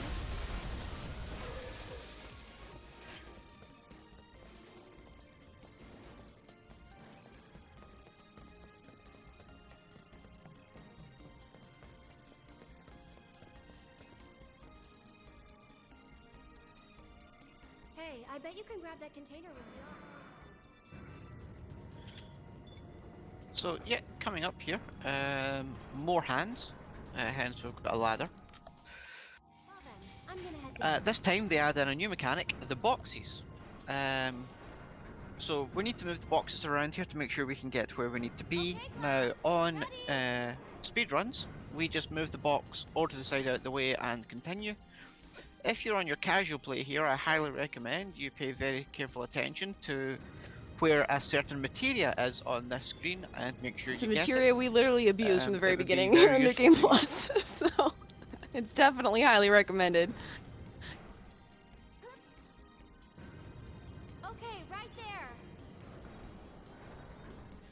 So in this game, Magnify has kind of replaced all materia from the OG, and you only get one of them in the entire game, and it's on that scene right there. So if you don't pick it up right now, you can't pick 13. it up again until chapter 13 or 14, I think it is. So yeah, pick it up You there. have the chance to level it up a little earlier and all that kind of stuff, and be working on it so that it's in very good use for the end game there.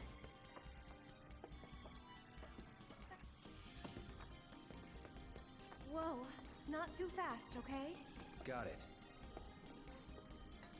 Yeah, and what C just did there is double round and climb down that ladder. It was only a couple of months ago I learned that you could do that. Somehow in all my time of playing this game, I had been running on ahead there and doing another cutscene and then turning round. It's really infuriating when you learn things like that, because a lot of these wee movement techs aren't documented anywhere, and they're just kind of community knowledge, so when you find out about one that you somehow didn't know, you just kind of want to smack your head off a desk. Get fired up.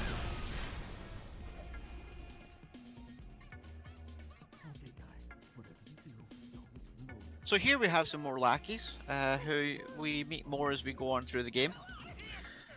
And yeah, that was them gone. He's put the fear of God into them. You guys, don't leave me. I'm coming. Random question. They are. But why did you quit being I'm a super voice dead. lines are just Super amazing. dead. You don't have I'm to tell dead. me if you I'm don't super want to. dead. Did you have any soldier friends? Any war buddies? No, not really. Oh, okay. So here Aerith is kind of questioning the Cloud a wee bit in his past, and you'll find out more about why. Aerith, in a previous time before now, kind of had a boyfriend who was a soldier. Okay, Cloud. But we'll see more about that later. You're in charge of the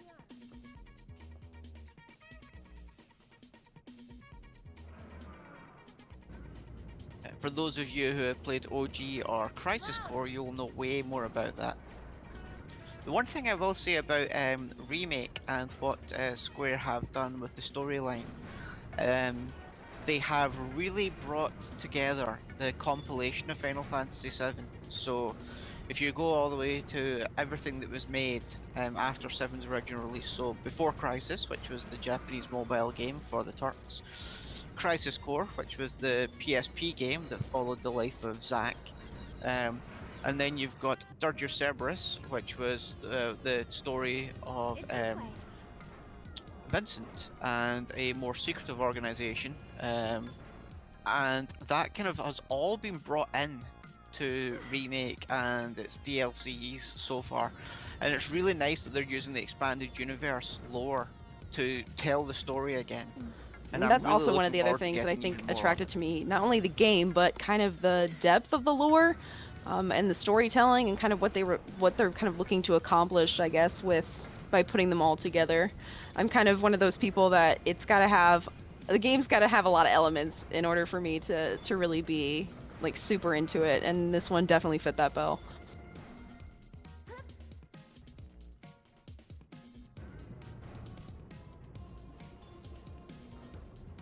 Yeah, I'm one of the nuts original players that I own the books that were wrote as well that are considered canon on the original from the compilation. So yeah, I love all of them.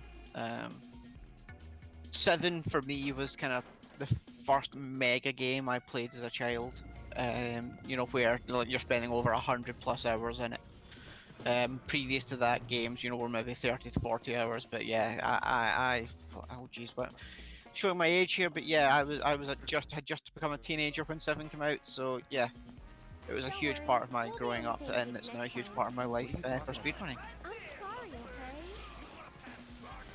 Hold it right there, lovebird. You want to pass through our... Okay, so we're almost out of this section. The collapsed expressway. Like I said, folks, this bit does drag on a bit.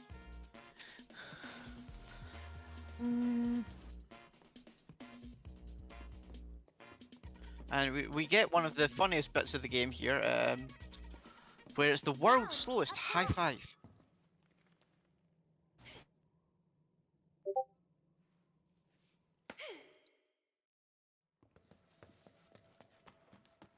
Wait for it.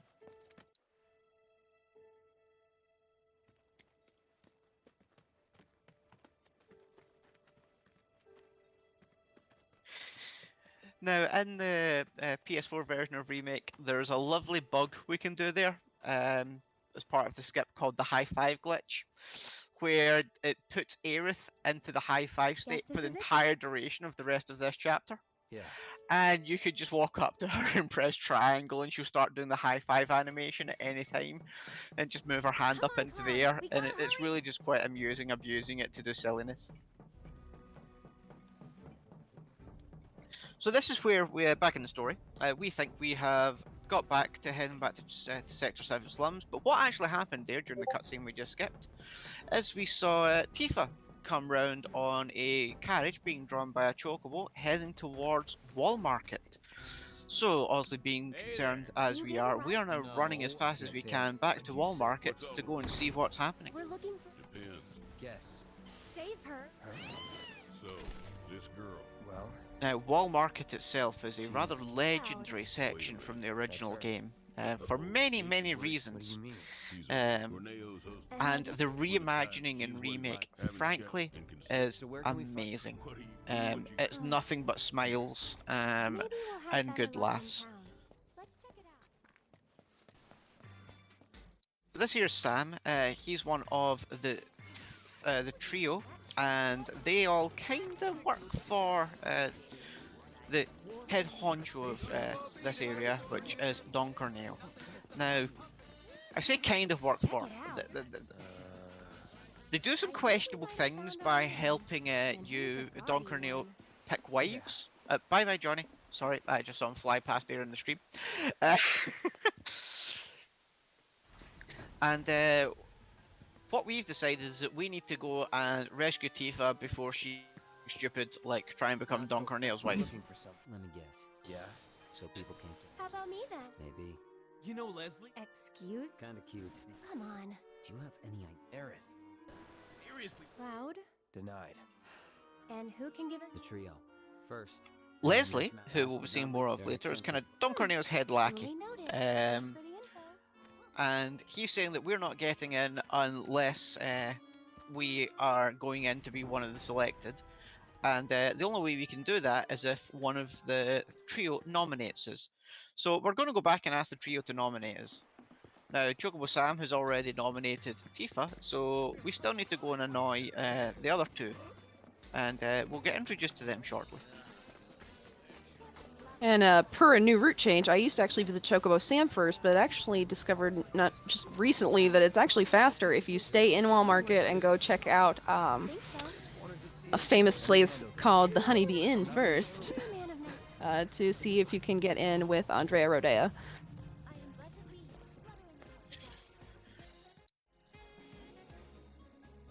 So the Honeybee Inn in the original game is a bit more of a brothel style setup, and this game it's now a cabaret club, which is just an awesome change. And the Honeybee outfits are just so adorable. If I am torn by any one thing in this game, it's the annoyance that lockdown robbed us of Comic Cons and so many awesome Honeybee cosplays. Just to see Honeybee boys and Honeybee girls would have been amazing events. And also, as we traverse through this space, can we have some appreciation for the fact that This particular piece of score has been remixed like 3 or 4 different times. I mean, come on, seriously. And to be seamlessly transitioned as you go from space to space, like, who else can do that? Like, how is that? Cloud? It's amazing. It's just amazing. How was it? So as I said earlier, the different chapters have like kind of different side quests. This is chapter 9, so there is some side quests here, and we're picking very particular options when we go through the menus here to make sure that we get Madam M's side quests and not Chocobo Sam's. And the reason for that is when we choose to skip all of the side quests and not do them because faster, it lets us save about 30 seconds because of the different types of side quests. So we have to pick specific options to make sure of it. Now what's just happened here is Cloud's just had a hand massage, because that's all that Square could get through the ratings boards in Japan. Square actually has an entire division dedicated to, I think they call it the Ethics Committee, and they've got to get certain parts of the game through it. How they got the stuff through in 1997, I have no idea, but this was the best they could come to in the modern era. So Cloud gets a hand massage. And I guess this hand massage tells her whether or not he's fit for battle. I don't know, like, because she's like, I've seen everything I need to see. Now go fight at the tournament at the Corneo Coliseum. That's what they're already letting fighters inside. You should hurry. Yeah. Cloud being the poor innocent that he is a little dazed and confused by his experience with Madam M. What have we gotten ourselves into? Nothing good. I wouldn't expect a fair fight in this town. Think we can win So, it all? yeah, we're told that in order to enter, we need to go and win the Coliseum, because Aerith needs a dress. And so to get Aerith's dress, we need money, and to win the money, we need to win the tournament. So off to the tournament we go. What's this? Now, this is a great expansion to this section of the game. In the original, you had to do a whole bunch of missions to earn different items for the party, and those items were then used to gain access to the mansion. Down we go. So we're going to go down to the Coliseum, and we're going to do a few rounds of fighting. So there's 3 rounds. So we're going to enter 3 different rounds, and we're going to see some characters that we've seen already, who are a wee bit upset to see us. This was another section where you can see C did a quick save and reload. The lift's one of the other sections. It is quicker to do that, and just you end up at the bottom of the lift. Cloud and Air, please make your. We're in way too deep to. Ah, look, Johnny. Told you he'd be propping up more folks. Now, Johnny appears to, frankly, have lost if he's been in a fight. Losing is the nicest way I can phrase it. He's been slightly beaten up. Oh god, I love the tunes here. I don't think anyone saw this coming. What a completely unexpected Banger, let's be honest.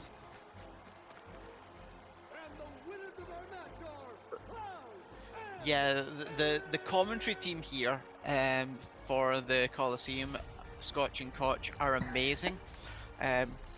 There's some excellent commentary depending on even what moves you choose to do during some of the fights that actually changes what they say, and some of it you can only see on New Game Plus. So Final Fantasy games, particularly 7, as you'll know folks, we have what's called summons, and in this game you gain different summons at different points throughout the story and you equip them as materia. If you have never done it, on the final fight in the Coliseum, I highly recommend casting Bahamut on your New Game Plus run, just to listen to the commentary, because yeah, basically they say, oh my god, we're all going to die.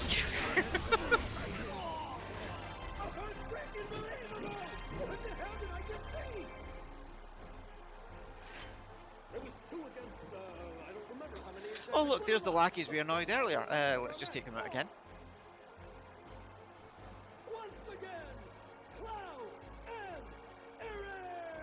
And here, coming up in the next fight, is 2 of my favourite characters in the game, which is Cutty and Sweepy. The reason we call them Cutty and Sweepy is if you actually look up the commentary board during the cutscenes, that's what they're called, even though the characters are just Cutter and Sweeper. But up in the boards are called Cutty and Sweepy, so it's just a nice kind of cute nickname for them.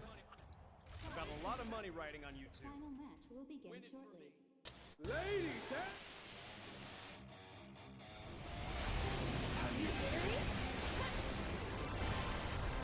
So this is the final fight, which funnily enough, being two mechs, Thunder is our friend.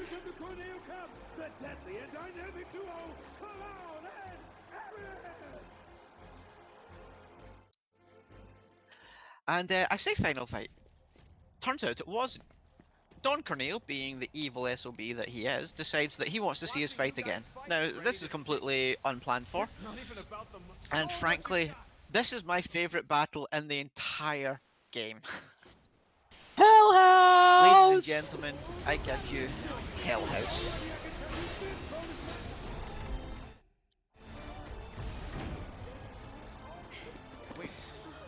So the first phase of this game, we just want to make sure we take him down as quickly as possible. You can see the colour of his windows. He automatically starts on fire. So he is weak to the opposite of whatever he is showing. So immediately we want to use Blizzard, which we did, and that causes the phase change. In the second phase, what's going to happen is he's going to put up a massive barrier. We want to make sure we try and take him down as quickly as possible.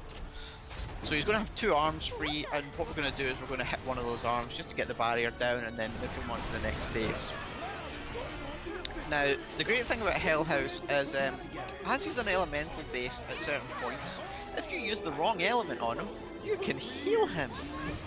And unfortunately, I have an emo on my channel, which a good friend of mine made, because 2 different runs in a row, I healed Hell House. So yes, Heal House is a thing.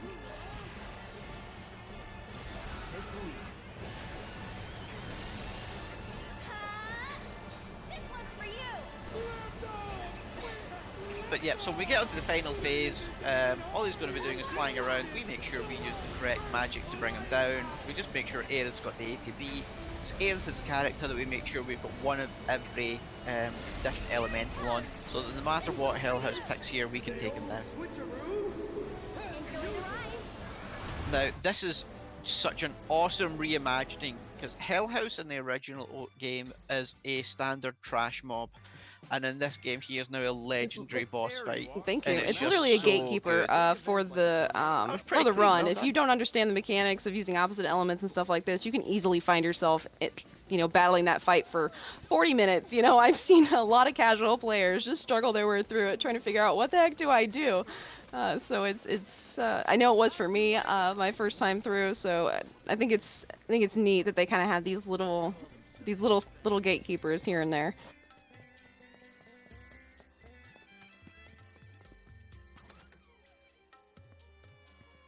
Yeah, the game's got a few key fights in it. Like one of them was Airbuster earlier. This time it was Hell House.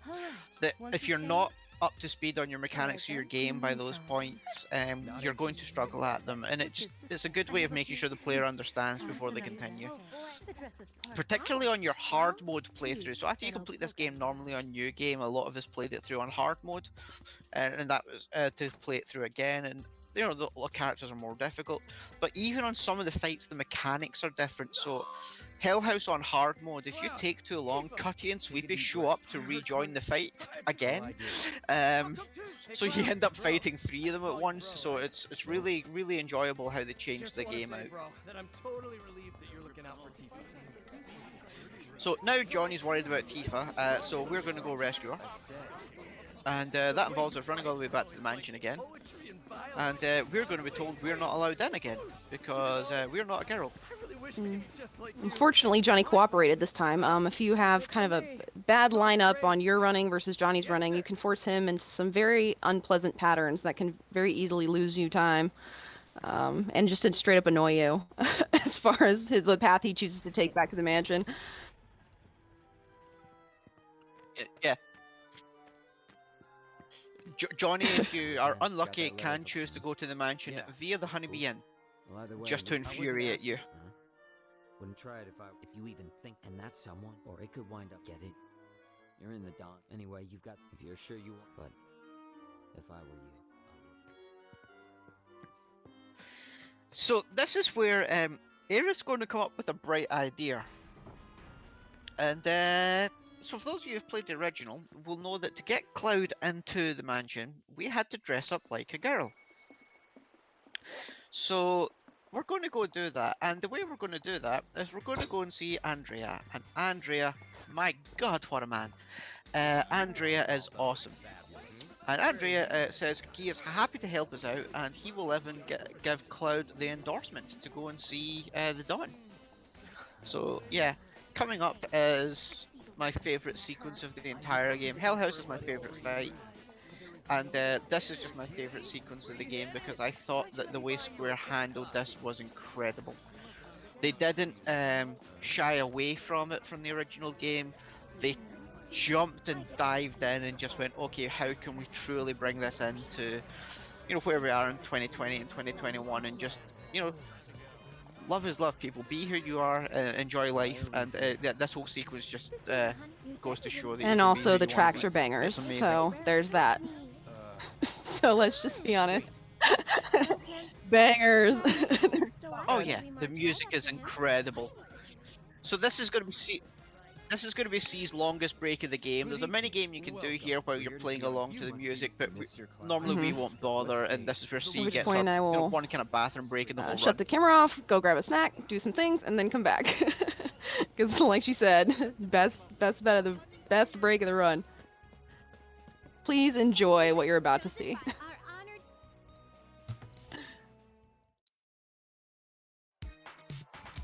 Oh, we will.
Who'd have thought all those years training for a soldier meant you learned how to dance as well, folks? Wow, that stanky leg, let me just be honest with you, it's the best thing I've ever seen.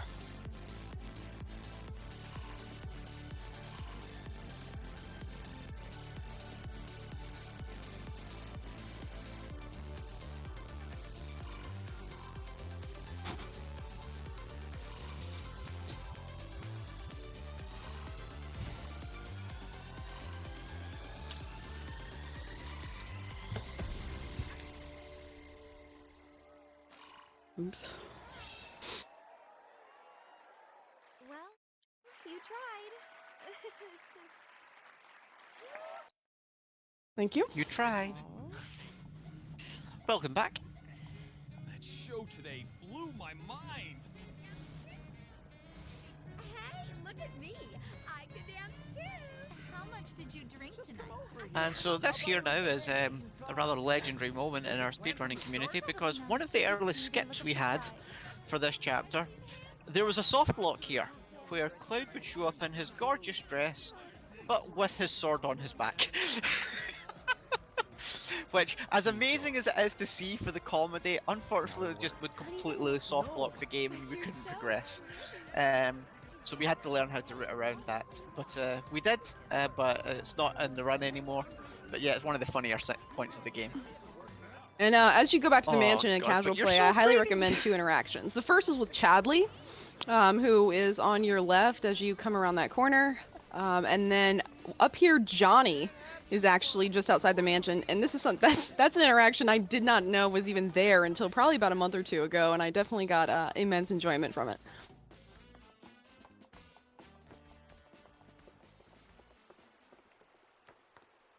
Yeah, funnily enough, those are two characters of the game who take well, let's just say they're slightly But Leslie is literally my confused at favorite. seeing Are Cloud you how he's serious? dressed right now. No way. Here you are. You serious? Is there a problem? I hope you know. Emotional I response. don't know, Chadley's is pretty cute. Like, I'm experiencing an emotional Yeah, it's response. probably the funniest just because he's, because of what you know about him. The two of you here for the audition? Second floor, at the very end of the wall. And don't go poking your nose in where it doesn't belong. Thank you very much for the good luck all from American Choir Boy, much appreciated.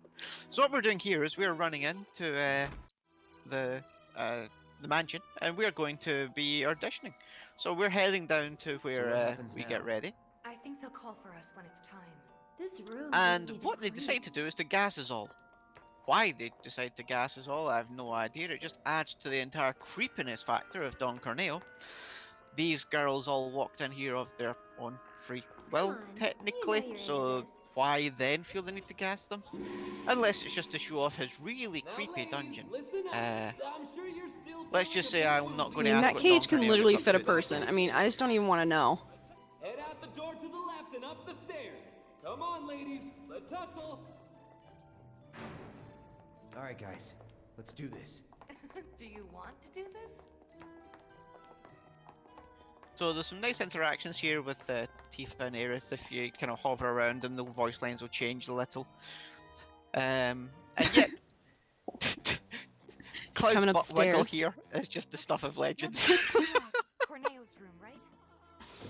This is probably one of my favorite tracks. It's a remix of Tifa's theme. You don't get to hear a whole lot of it, but it's one of my favorites. Man, I'd love to spend some quality time with girls like that. Bet they're going at it right now. Cool, so now we are Tifa and Aerith, because we need to go and rescue Cloud, because Cloud was chosen by the Dawn to be this evening's wife. So we were officially thrown to Corneo's lackeys, and a couple of things have happened during this sequence here. One, Aerith took a steel chair and beat one of them over the head. Some of you may have seen the memes online, which are just amazing. And we ended up back in our original clothes. Now, Tifa's clothes were back in Sector 7. Not going to ask how Leslie got them, but apparently Tifa brought a change with her.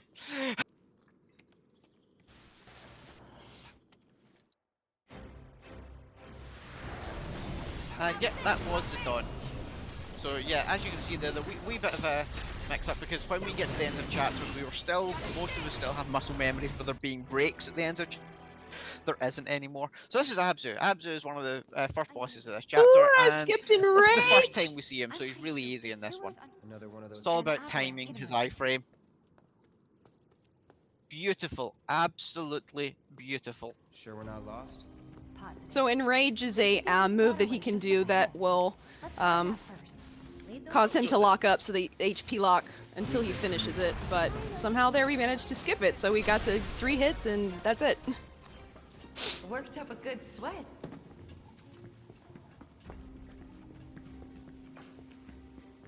So this is the sewer section.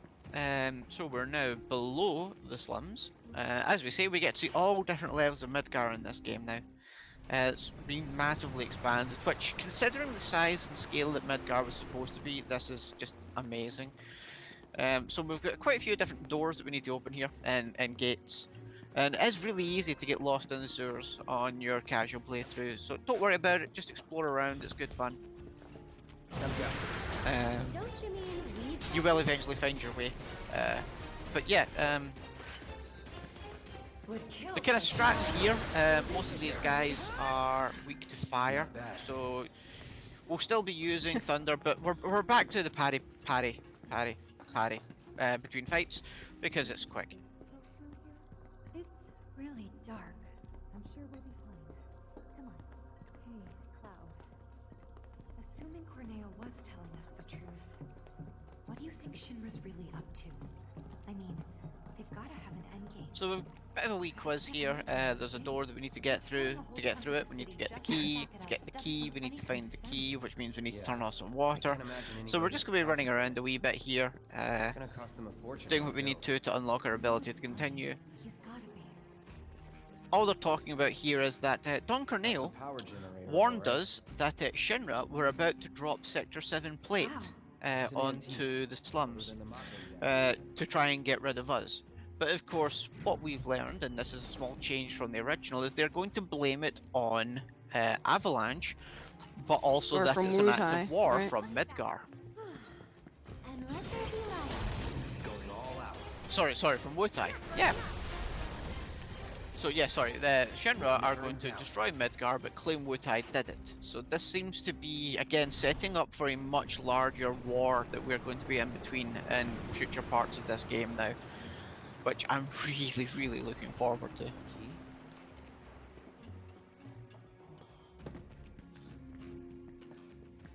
So down here we got a skeleton key. Yeah, the frogs are infuriating. Oh yeah, or the I can Sahagins, never yeah, pronounce they're the actual infuriating. game No name joke. correct. Is it Sahagins? I think. Are infuriating. If they hit you correctly with the right moves, you can turn into a frog, and you're just slowed down, and it's not enjoyable. But we're on New Game Plus. We're overpowered. We have fire. We have magnify. We have lightning. We are hopefully going to like nuke them down very quickly in each section. For us, the big secret to being quick here is moving on as fast as possible. And again, we will try and run past fights as Cloud and have our party members take them out as we go.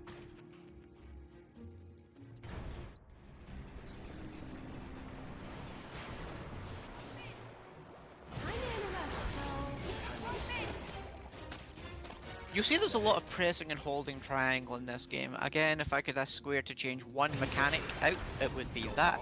Just make it a single triangle press, please. The pressing and holding is just infuriating.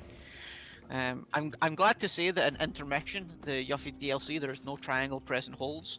So I'm hoping that they've listened to the community on that one right? and have removed them from future Like, stop parts. it! Oh, ladder boss. Oh dear.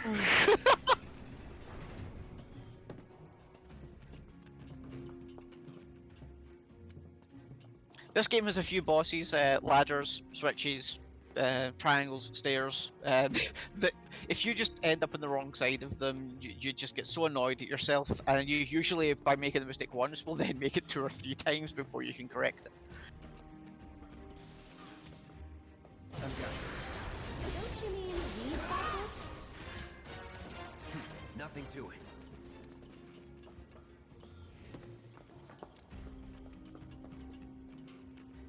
So the whole point of us diving through these sewers is we're trying to get back to the slums as quickly as possible so that we could try and find out what's going on with the plate. We actually ended up in the sewers because the Don Corneo dropped us down here in a trapdoor. Again, we didn't see that bit because it was a cutscene we skipped. So that's how we ended up stuck down here in the first place. But at the end of this section here, we're going to meet Leslie, and That's not till 13. we're going to learn a few more, 14. bit more about his backstory. Yeah, So, no, there's no Leslie here. No Leslie. You Oh, yeah, didn't you're hear that. right. Spoiler alert. You didn't hear that.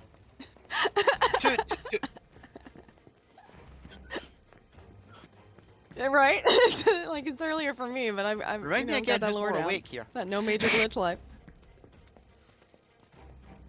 No, we just have something else entirely annoying. You know the other thing back here that's not annoying. So yeah, funnily enough, that folks, you just skip. You typically skip. You know what it is. Oh. Okay, folks, welcome to worst minigame in the entire game.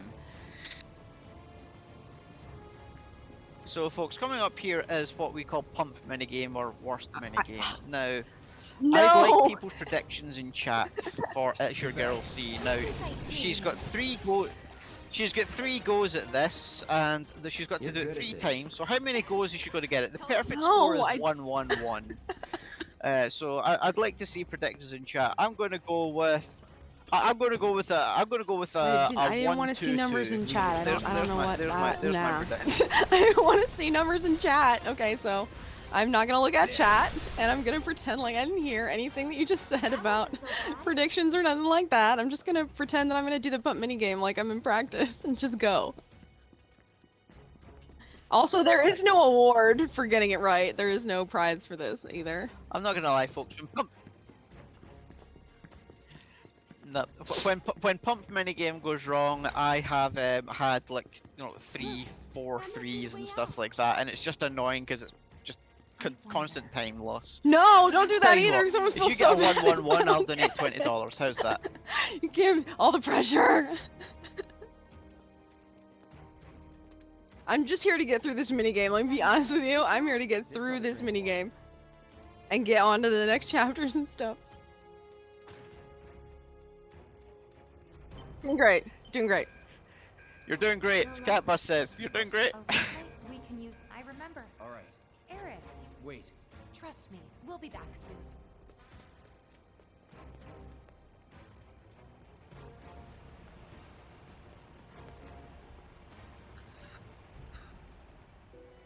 So the objective here is we need to restart the pumps to get the gate to move. in So here we go. the gallery.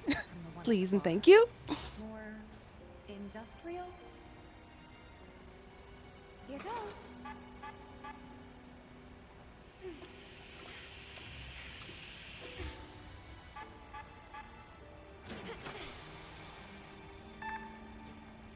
Spectacular.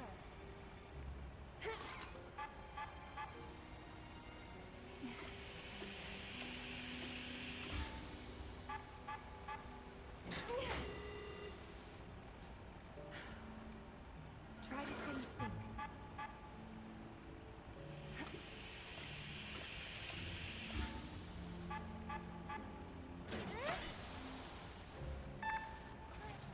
That went well.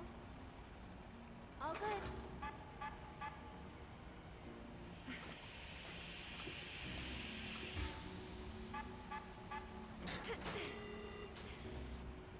Keep calm.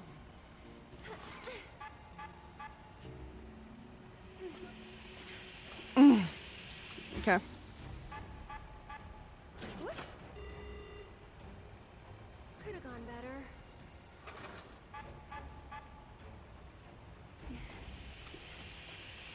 Oh, okay.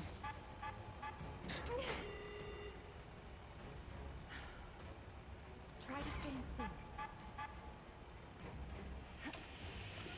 Thank God. Okay, we're done. I don't know. I can't keep track. I'm not gonna do What it. was I that, can't. 1, 2, 4? Wonderful. Okay. Yeah, I know, right? Cloud's probably getting more. Either way, it's done. We're moving on. Okay, forget about it. Continue.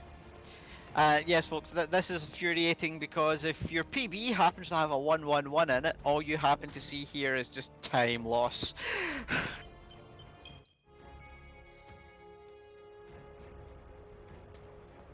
This was why on the PS4 version, I ran any percent where we skipped this minigame and skipped most of this chapter using bugs. But we can't on Intergrade, so I've now had to start relearning Yeah, how and to do there's that some like minigame, strats you can and do. I Some just people use like sound cues, some use visual cues. I'm more a visual cue person, but there's actually a delay on remote play, which is what I'm using right now. A 1.5 to 2 second delay. So I'm actually better at it on my consoles opposed to in this particular setting, believe it or not.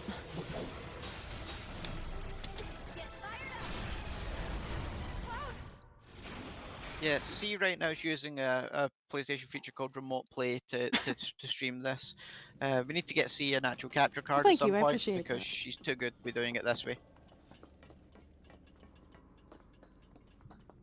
It's that lo-fi newbie stuff, you know, just getting it going. We could get Okay, lost in so This is the train graveyard, all right. A real here, treasure trove. everybody has to start out Sector 7 should somewhere be just and past that do what they large can to maintenance enjoy it. facility over If you there. want to speedrun, I'd like speedrun to however stay in you the can. light so we Just can make sure see you where meet we're the going. requirements or whatever Heard leaderboard that you're entering everywhere. on. that. And don't necessarily speedrun for aiming for records. Speedrun for the fun, speedrun for the joy, speedrun for the community you join. I don't try and get the world records anymore. C's better at me than this, Catbus is better than me at this, so I just enjoy watching them and progressing them on. But yeah, Right. I mean... We've got a good gap here while we do nothing but walk around the train graveyard for a bit. So let's cut over to Melee. So we got a $95 donation from American Choir Boy. That reads, hit that goal, get that bread. All and right, with what's that, up? We've raised Let's go. $1,000. Guys,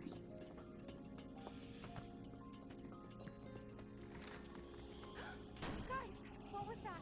That's awesome. Well done, folks.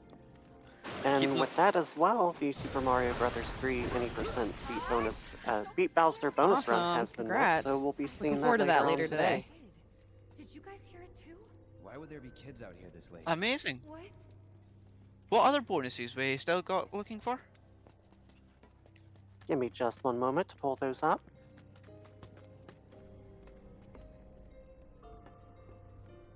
We are $12 away from reaching the Octospider and Avian Math, which honestly, it's math. We all need to learn math because a lot of us are not very good at math, me included.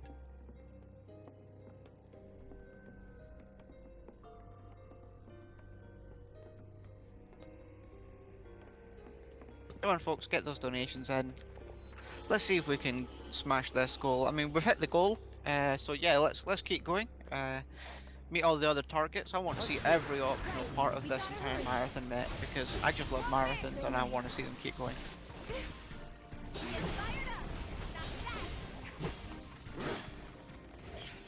So yeah, what we've been doing around here is this is the train graveyard, and in the original game in 1997, this was again like one kind of rather large window where we just worked our way through, and in this game it's had a massive expansion, which is again awesome. I think this is probably my favourite reimagined chapter of the game when it comes to how it feels and plays. Just kind of it's got a much spookier feel to it than the original did.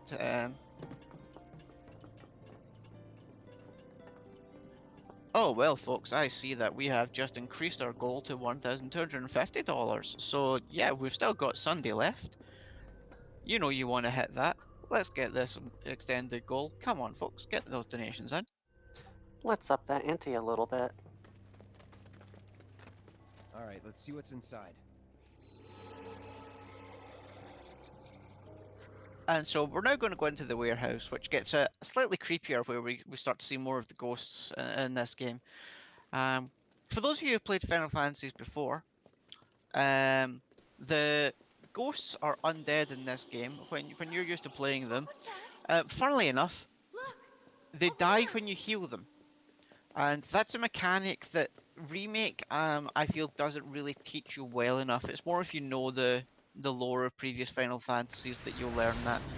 So whereas we'll just attack the ghosts because we're overpowered, on New Game, if you've got some spare Phoenix Downs, throw them at them. Yeah, see what happens. Let's go.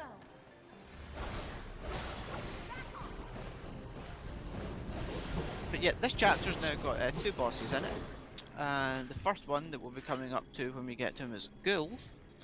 And he's got some very interesting mechanics during his battle, and there's a nice shortcut for his fight on all modes except hard mode. One of the differences in hard mode on Final Fantasy VII Remake is you can't use items. So that's a big limitation for that category. Instead, they end up using cure magic, which obviously, you know, undead, so cure it.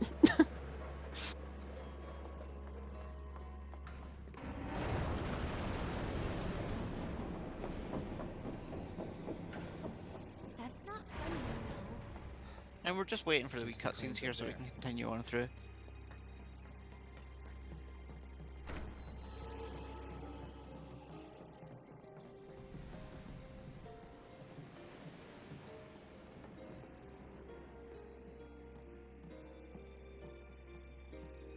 So now we're gonna follow this trail of light to wherever it is leading us.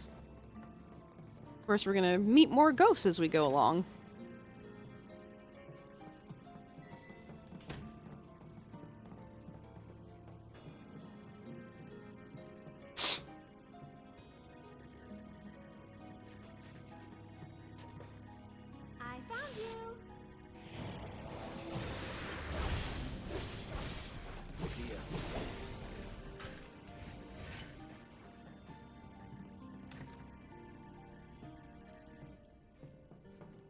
I just love how the Aerith Right. interacts with these ghosts and like makes them almost like cute and pet-like. It It's how can she hurt wants to you, treat- however, so.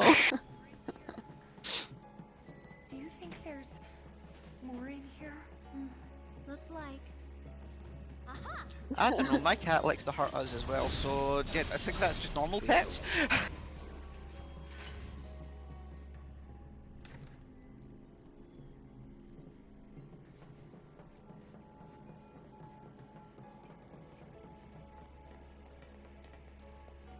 And I know I've said it before, but coming up here, if this was on PS4, we would have another skip available to us on any percent runs. But we don't, so we're going to continue on, and that skip on any percent would have allowed us to skip from here until the very end of the chapter. But instead we're going to go into the ghoul fight, and in the ghoul fight you'll discover that if you try and use the traditional healing style that you would to get rid of a ghost style mob or boss, it's not as powerful. So what we instead do, Well, that's frankly, assuming you know I what? follow I'll the just let strat, you watch. or I follow that particular one, which I may or may not. Oh my gosh, she decides to do it. That would be awesome. Okay, fine. I don't know why I just did that, except I completely forgot what I was supposed to be doing. Oh. Or what? Why no one is casting magic? I don't get it. I don't know where the heck Aerith decided to go. Oh, and it's HP locked. Why won't he change? Okay, there we go. Wow, that was the least possible clean thing that could have happened just then.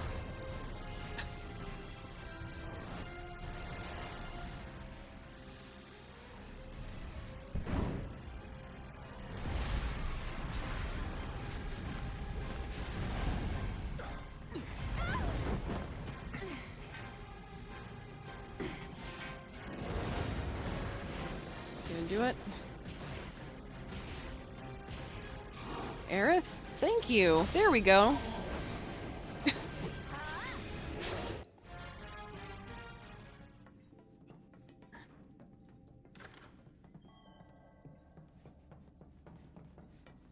Just trying to cast a little magic.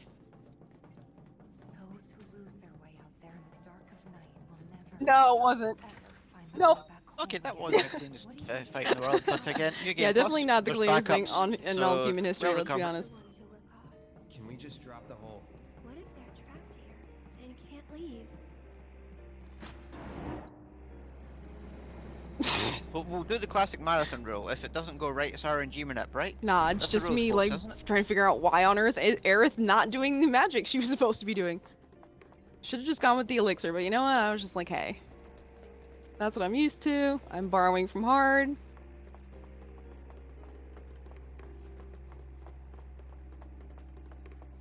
I was going to say, so yeah, the strat that the majority of us use there, what you saw there was hard mode strats, was we throw an elixir at it, and that does a full phase change each time. So you just throw triple slash The elixir, reason- triple slash elixir. It's Yeah, that's an the easy reason I combination. stopped. I But stopped you need to make sure or you've got the relied less elixirs. on it, is because I did get into a situation once where I realized I didn't have any more elixirs, and I had no idea like where they had gone or why I didn't have any more. But that's why I started to adopt the hard mode strat, is because then I would never have to really, you know, I would have to rely less on inventory.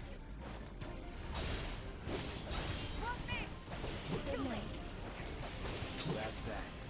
Coming through. I remember farming elixirs on my New Game Plus save to make sure that I would have plenty. So I think I've got like 25 or 30 elixirs, so that if I accidentally do a couple of runs in a row on the same And- save, I don't end up Ha. with not enough. Got him. Was never in doubt.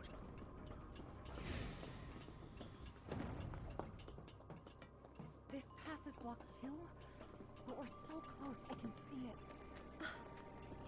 So we're about to be introduced to flying enemies in this game. Could give it a try. Nobody likes them. It's that simple.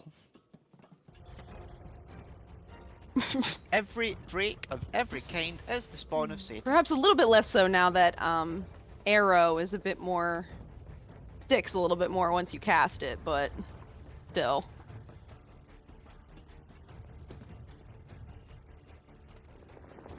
Yeah, so the big problem we had on the original remake, and it's something you'll experience in the casual playthrough, is you go, oh, flying enemy, they're weak to wind. So you cast it, but then they move out the way before wind goes off. So it's slightly better now in Intergrade. When you cast the magic, it's more likely to hit, but it's still infuriating. And it's really, when you play intermission, its aerial combat is so much better. Intergrade improved on it a little. But when you consider just how good the aerial combat was in Final Fantasy 15, they kind of dropped the ball on it in Remake a wee bit. Let's go.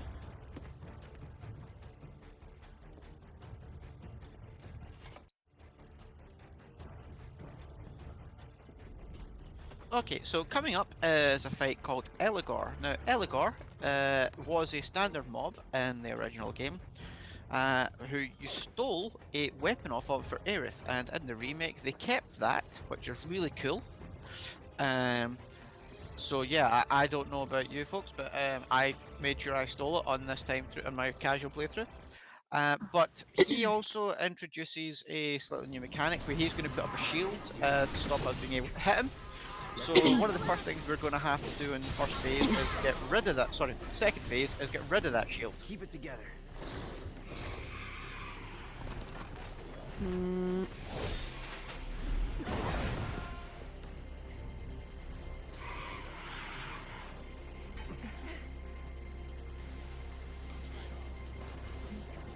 Gotta get her ATV back up so I can cast this Sundara.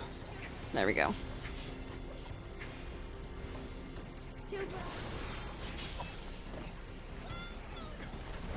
Did not get a good ATV roll out of that first phase there, but okay.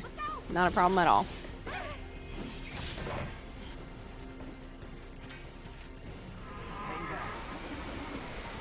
Goodbye.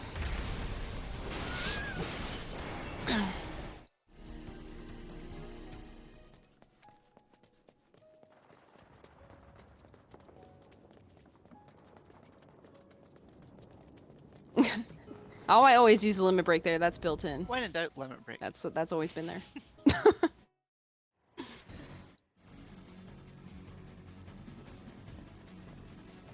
Hey Deedlet, thanks for the good luck. Nice to see you folks. Yep, thanks for the good luck, Deedlet. Thanks for everybody being in chat, being active. That's what this is all about. That was nice and clean.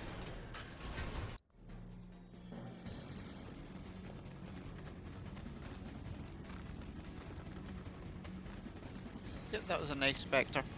So this is the next chapter, and we're now going to be climbing the reactor, climbing the pillar to try and stop it being dropped onto the entire slums.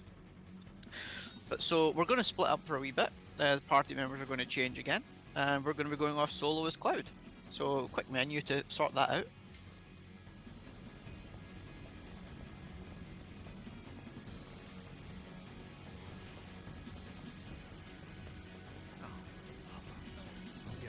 Yeah, one of the things about New Game Plus is that you can plan things in such a way that you have every or all of the materia that you need fully equipped on all your characters before you even have to get to, so that you don't have to kind of go into the larger menu, which can sometimes be something that has to happen.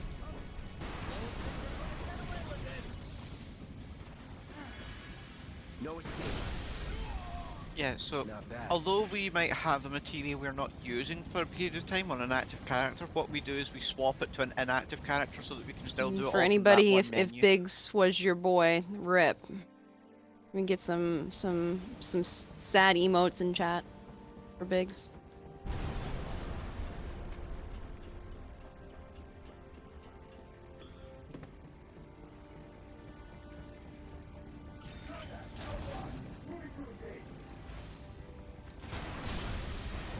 So climbing the pillar, again, been quite extended from the original. There's a lot more to it rather than just a stairwell up.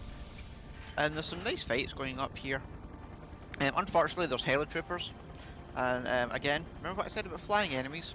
Only these are ones that aren't weak to wind. So fire is a girl's best friend here. I'm putting a magnify on it is OP, so there you go.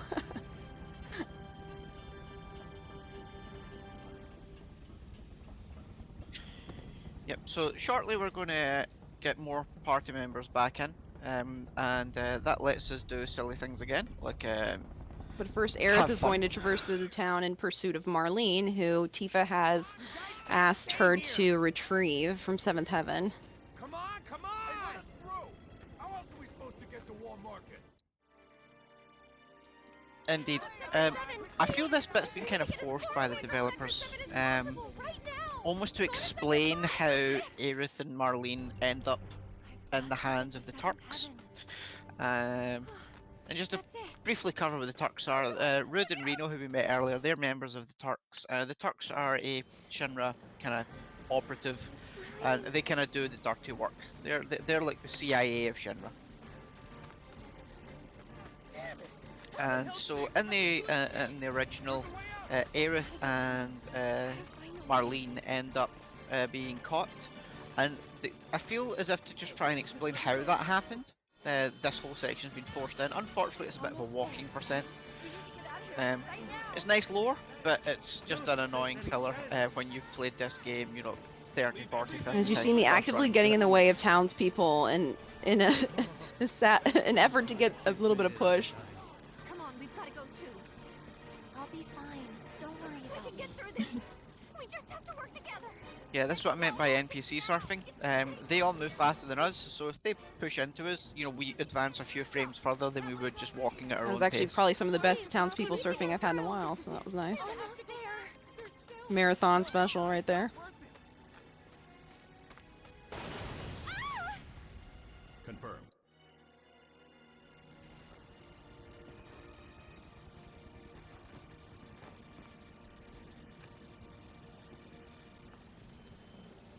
So there's a silly bit here after this cutscene that you need to actually hit a button on Aerith to get up. And I did it in my casual scene, and was speedrunning, and one day I just forgot to hit the button during a speedrun, and she lay there for a good 30 seconds before I worked out something was wrong.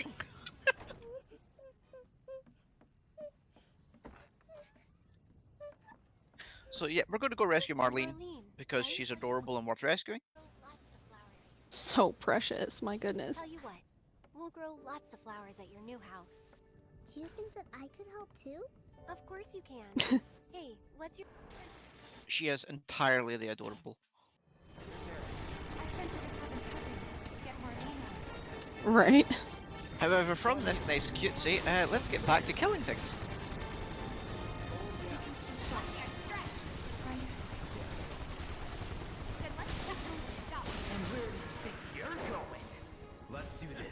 So there's actually two routes you can go there at that point of the level, and for the longest time I didn't know the one that C's taking right now, and neither did Catbus. Until we both watched a runner called Phantom run one day, who was one of the early New Game Plus runners, and he did that and both of us minds were blown.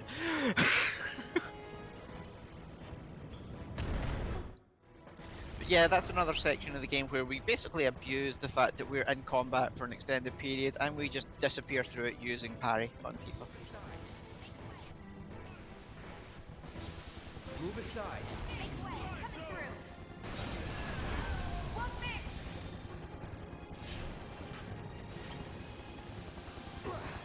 Looks like you guys are having the time of your life. Probably wondering why the heck am I standing in the way of someone actively shooting at me, and the reason is ATB. So a perfect guard can actually get you some ATB earned back, which I'm going to need to magic down some folks that show up here in not too long. And there's also a materia called Steadfast Block that, if equipped, will also kind of give you a bonus for that too, for earning back that ATB from a perfect guard.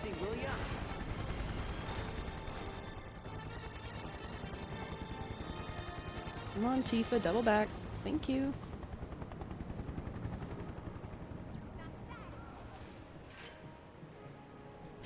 And now what we do here is we disappear off to the side, and as you can see the Grenadier's already iframed and he's just going to get smacked by Tifa.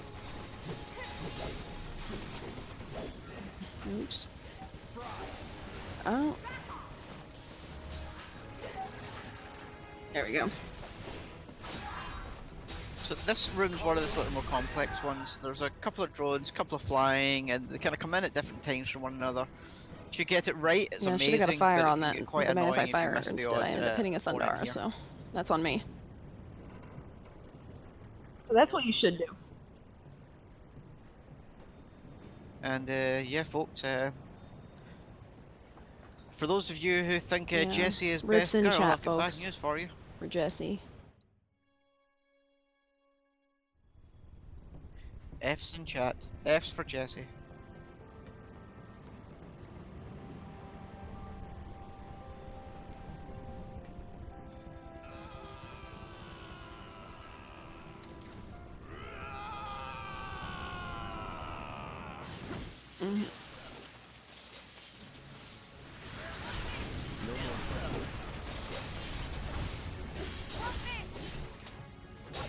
So as horrible as it is, She's got we don't double need to boss. just continue and We've got kick Reno some and butt at Root the up top here, of the tower. actually. Well, we'll start off with Reno.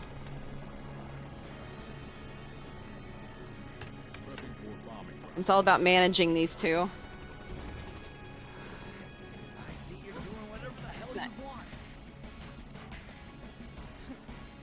So in New Game Plus, our key thing here is ATB management and having the right characters with the ATB for the moves we want to use during each phase, so that you can always make sure you can get the right attack off instantly. ATB does have a bit of a role in it, but if you make sure you block on the right characters at the right time and use the correct attacks at the right time, you can manage it pretty well. So there we used Barrett's triangle attack, and so Barrett, you can see, immediately maxed out his ATB from it, so that allows us to use that ATB later if we need to. Let's do this.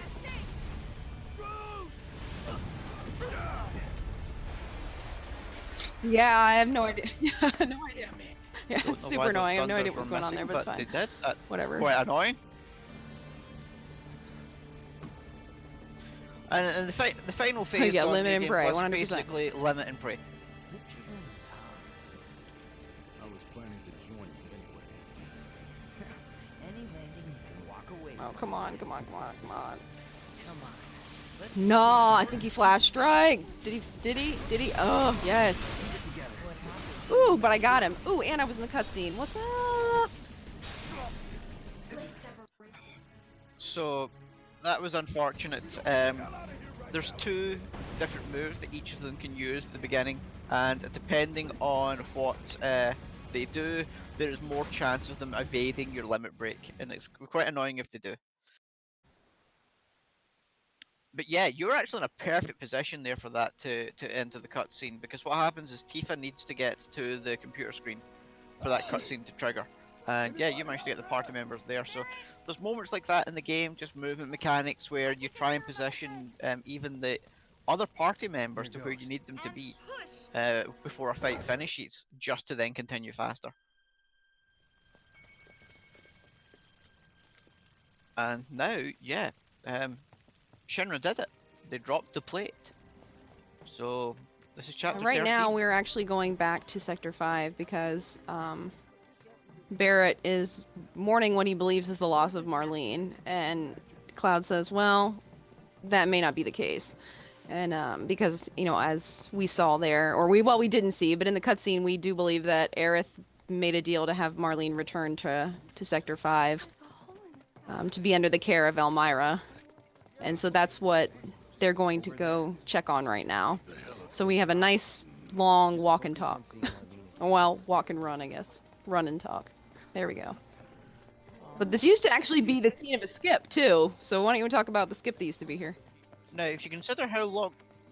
Is it true that Sector 7 Yes. Well, 13 skip was on our left just a second ago, and it was the first skip ever discovered in the game, and to this day still one of the most difficult skips in the damn game. He got out. It's such a tight frame window to make it happen, but if you pull it off, it's really satisfying. Unfortunately, I know my PB had it first time, so that's a gold split I will never beat. And as you can see here, we're running all our way back to the Sector 5 from Sector 7. We're going to do it way quicker than the route we took through the Clapped Expressway earlier. So why that was supposedly a shortcut, I have no idea, but yeah, this is a lot faster than where we went, which was just to our right there, and yeah, it's so much quicker for getting back to Sector 5. This is Sector 5, right? So where's this place you said Marlene is? Where I think she is. It's a house on the other side of town. Well, come on then, pick up the pace. I'm going as fast as you are.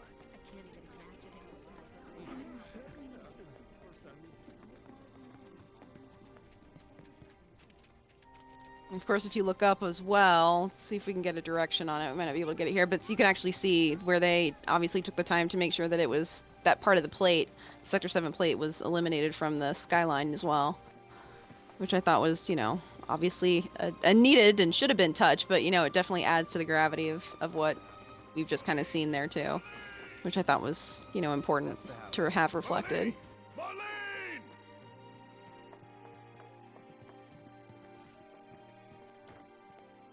Yeah, the scale we get of Midgar now is just astronomical.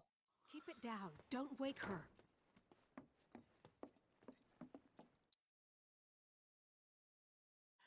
And yeah, so in the original Final Fantasy VII, there is the gold saucer date mechanic,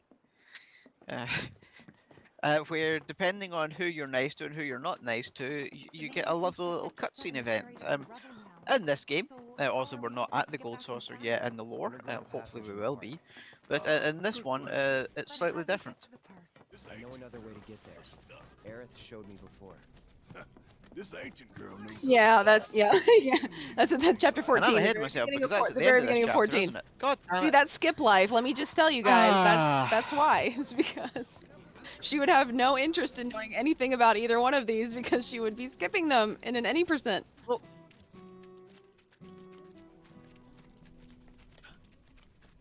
folks, this is what happens when an any percent runner comments on a no major glitch run. We get stuff out of order.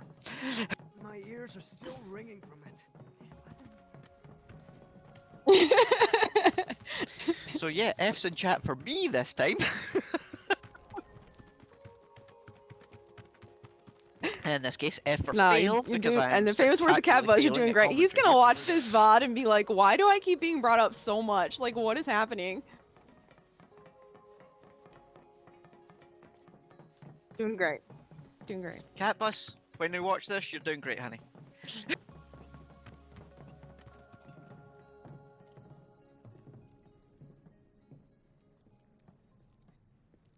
Okay, so we're going back through the collapsed expressway. I told you we'd be back, folks. It's almost as if Square went, oh, we built an area, let's use it again.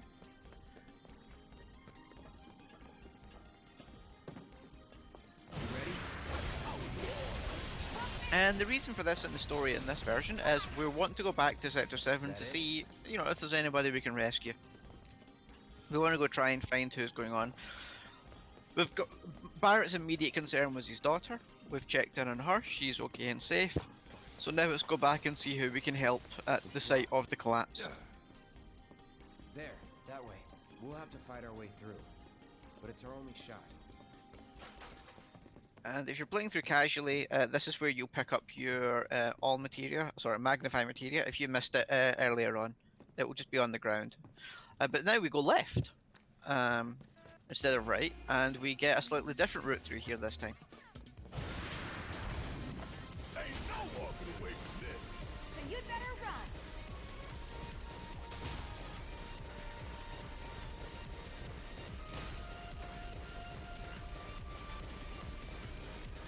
Right.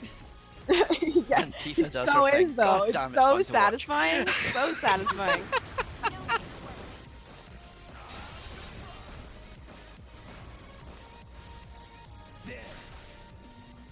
Just like that. I swear to God, when we get to Gold Saucer eventually, I don't want Chocobo racing, I want Right. Tifa racing. She should just That would enter be the great Chocobo to races see. and parry her way through it.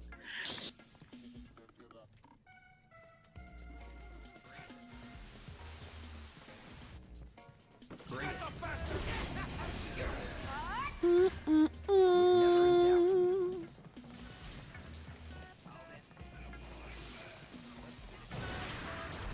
I'll end this. Let's finish this. Let's move. So, yeah, funnily enough, bandits like to hang out in underground areas. Don't know why. So we're just going to be nuking them down with fires and thunders. There's a bit of a bigger bandit. Not that difficult on New Game Plus. But yeah, here's oh, it's Beck and stuff again. Bye guys.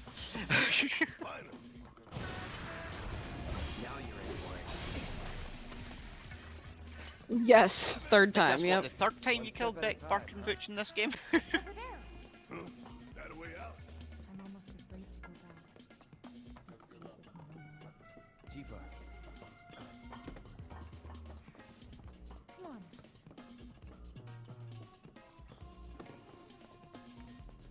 So yeah, now we've caught back up to where we've been previously. This is where the third hand room was, so we're just going to exit out the same way we did previously, and we'll end up back at the playground. Only, well, funnily enough, things are going to be a bit more messed up. This is bad.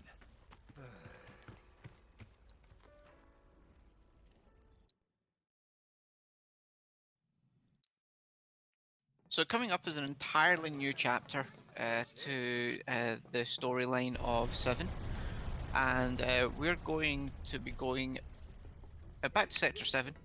We're going to try and rescue some other people, so we're looking for kind of Wedge, because we know that Biggs and Jesse were on the stairwell when the pillar came down. What we don't know is where Wedge was, so we're hopefully going to go and try and find Wedge and see if he's okay.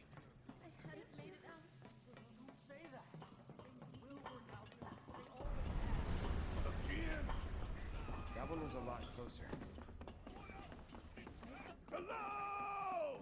Is there anyone out there that needs some help? Anybody out? Hello! Anybody out Funnily there? enough, Barrett's If you can regularly hear me, pissed say off. something. Right about now, as you would be. We're here to help! Hey! Hey! Can you hear us? If you can hear me, shout! Everything's in complete disarray. It's just crazy how they've just destroyed this entire environment. And deconstructed it.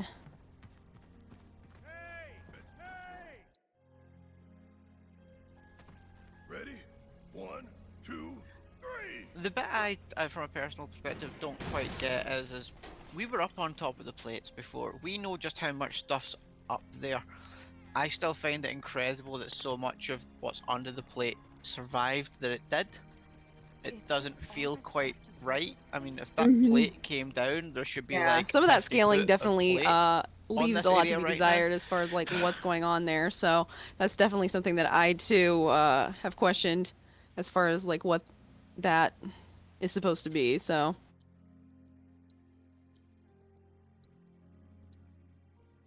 But yeah, here's one of Wedge's cats, and this is where we go, oh, okay, down we go then.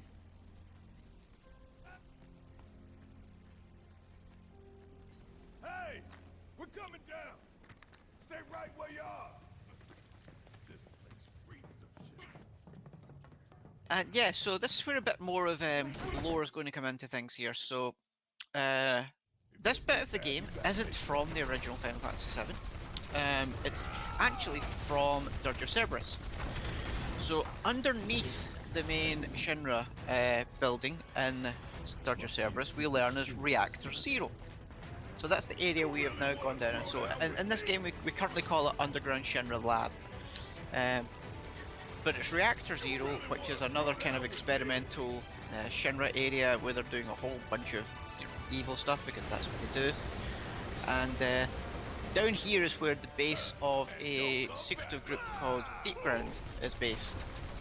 And while we are not going to bump into the members of Deep Ground during Remake at the moment,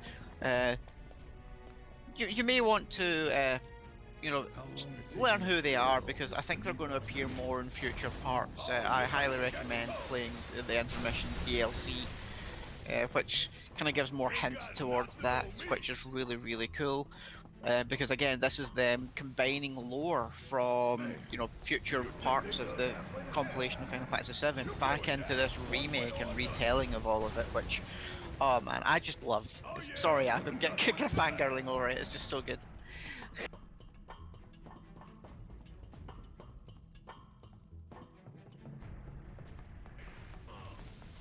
This is also the part where during the, if you're on a new game playthrough, that you actually get to Barrett level Barrett up. Because it's mostly a solo outing. So he can get back kind of on track with the other characters.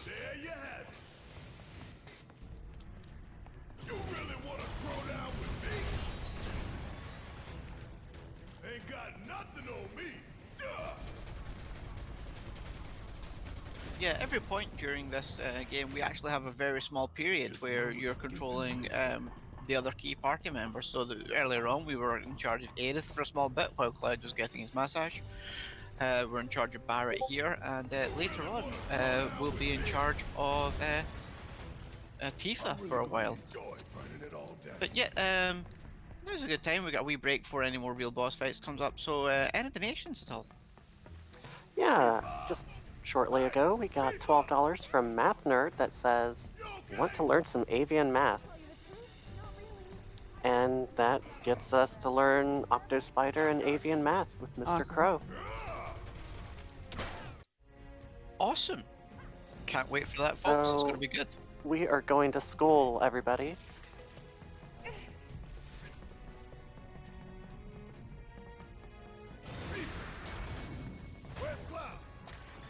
Okay, so what we're doing here is we're trying to get back to Tifa, because when we first came down here, what actually happened was some stuff blew up and we kind of got separated from the party members. So we heard Tifa, we've gone back, and instead of helping her out, we're just going to run away. Gotta go fast, so you she's know? on her own.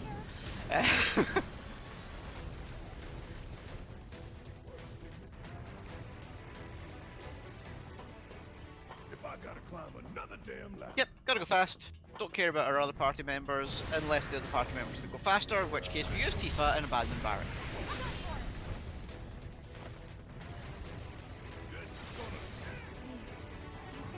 No surprises there. Of course he is. He's a lot tougher than people think. Probably sleeping soundly, dreaming about his cat. Look, we should treat him to a nice meal when he gets back. His choice.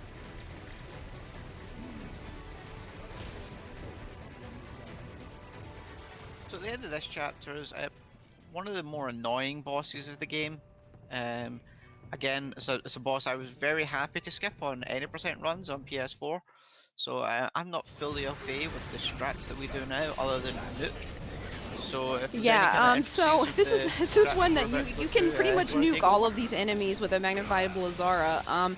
If you don't have your limit or got wrong like this, that's a really great way to do it, because Blizzard automatically staggers these enemies, so that way it's a really nice way to build your limit. But that's essentially what you're just going to see me doing, is just trying to attack and get these guys out of the way, because I just want to be able to move on to the next phase. So I'm willing to do that. Kind of, however... Come on. There we go. And if I'm lucky, I might be able to get away with.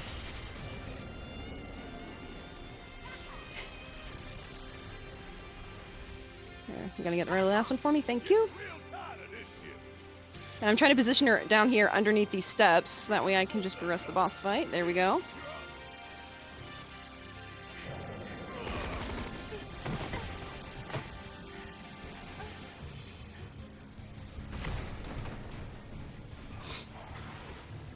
And then we're gonna take Catastrophe, because it's our best friend, and we're just gonna nuke down Failed Experiment. Push it one more time.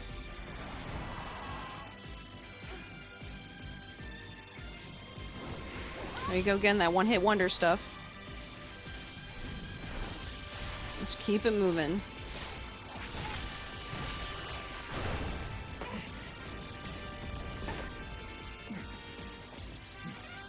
Nope, no, go down the... There's so many of them. Like, just go down the alphabet. You get to the right one. Done. Also, don't ever attack failed experiment with lightning. You'll heal it. Don't do that. I've done that before and been very disappointed in myself. And it's even worse. It's 10 times worse on New Game Plus Easy because you end up healing it so much. So don't ever do that. Always just use those blizzards, use those triangle attacks. Don't ever use thunder on failed experiment. However, you can use it on the lackeys, believe it or not. I want you to take Wedge back for me. I'm gonna look around for the others. So we've rescued Wedge, and we're out of the underground Sector 0 reactor space.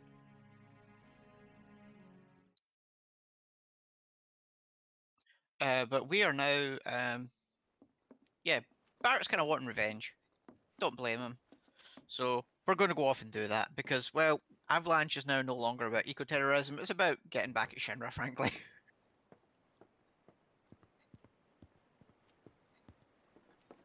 So we drop Wedge off at Aira's mum's house because Aira's mum has basically become our nurse.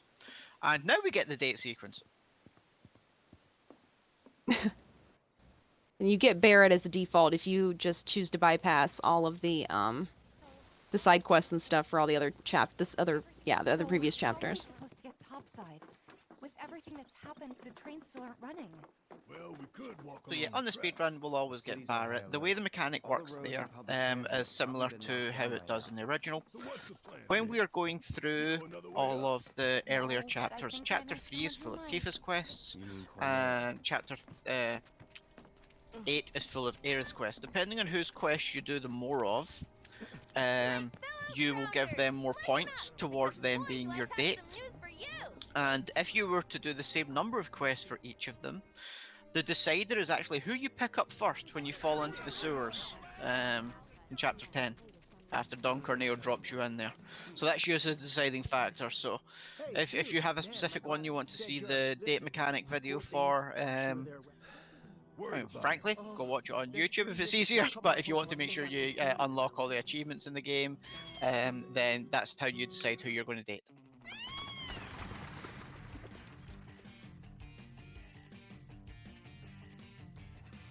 The way that mechanic also works when it comes to those is it also affects the dresses that everybody wears in the Chapter 9 as well in Wall Market. So if you do all the quizzes, all the quests for Tifa, she'll ask you a question, and depending on your answer, we'll pick her outfit.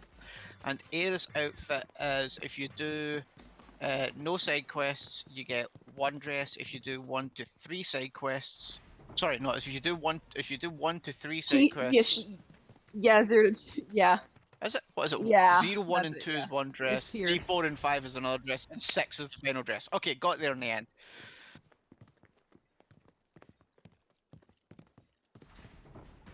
And then Cloud's dress that he gets is actually depending on the quest that you do in Chapter 9.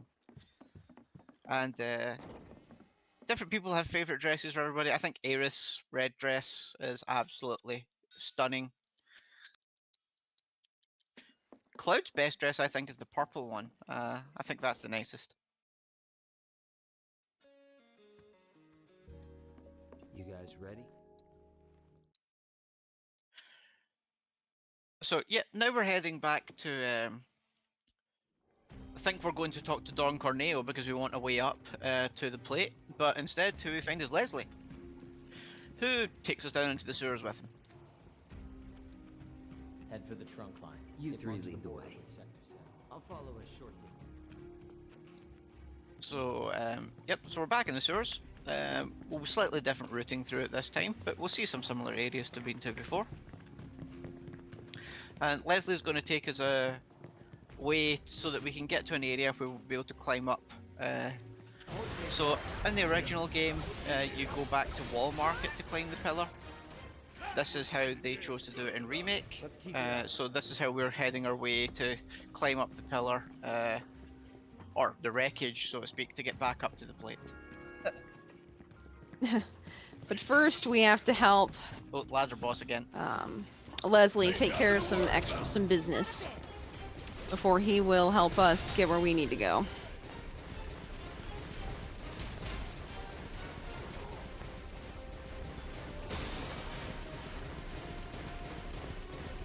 what's going to happen is Leslie's going to get what he tells us is a key stolen that we need, and so we're going to have to go and chase down scum to get our key back so that we can continue on.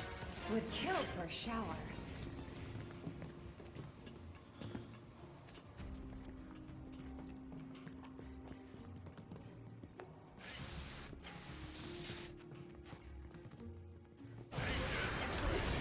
Yeah, the shorts can be really annoying in this game, but on New Game Plus, thankfully, you know, we've got stuff pretty well worked out by this point, so it's much easier. But on New Game, the short can be quite infuriating. I never got Tifa. Let's just keep moving. Hate to interrupt. Yeah, we heard you.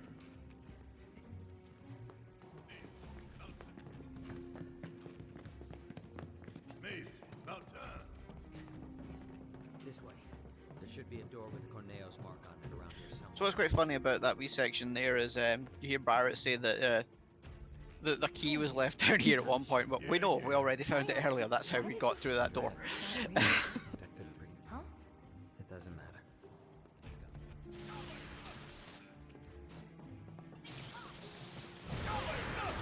Easy now. So, yeah, to give us a wee bit backstory on what Leslie's going through here. Andrea told Leslie to help us earlier. Now, why would Leslie suddenly turn around and double-cross Don Corneo? It turns out Leslie's girl was one of Don's wives at one point. And after she went through with that audition, apparently she's disappeared.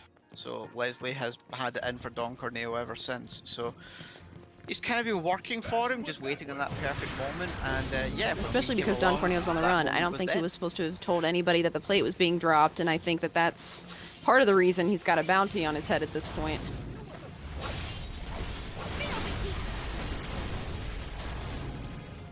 Nope. Yeah, I don't think Don Corneo's in the good books with anybody now. Never has, but I don't think he's in the good books with Shinra either.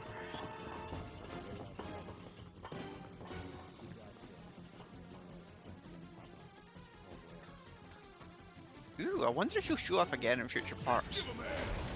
Because in the OG he does, up in Wutai. So it'll be cool to see how they do that.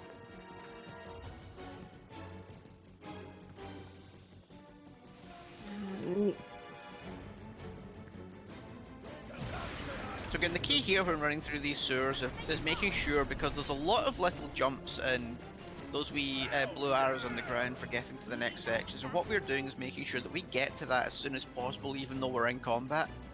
And we're just making sure that, you know, our party members take out the ads for us, and that way we're immediately ready to progress to the next section. One of the things about Intergrade that makes some of the shortcut commands a little annoying is that for some reason they made it so that you may hand, but your party member that's executing the command is going to dodge before they like execute whatever that command is. So even though I'll set up a shortcut for like the fire or something like that, I'll have to wait an additional second for Tifa to decide to actually fire it off, because she's also simultaneously in the middle of this other action.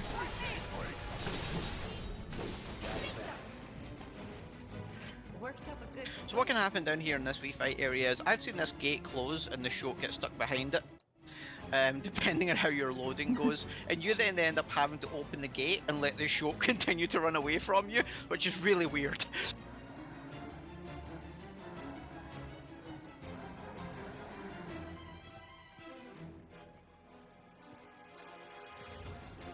There we go.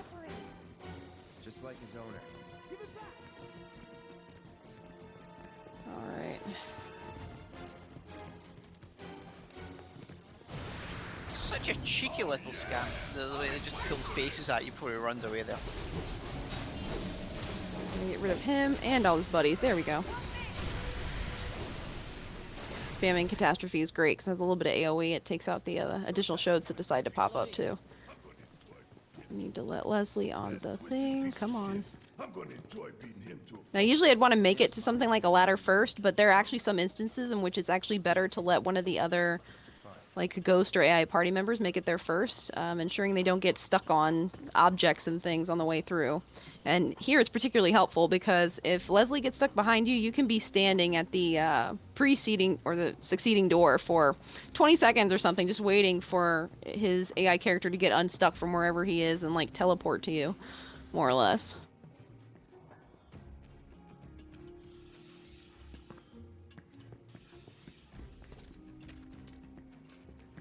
Again, that's something we've noticed has been improved slightly in Intergrade, as things like AI movement.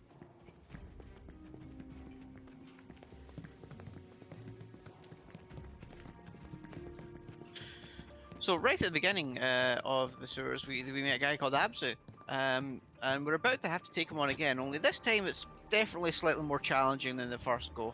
Leslie wants to make it to the door because he's, Wait outside. you know, them slippery AI. Think the kid's gonna be okay going it alone? Just after me commentating on how they improved AI, Leslie, come on, man.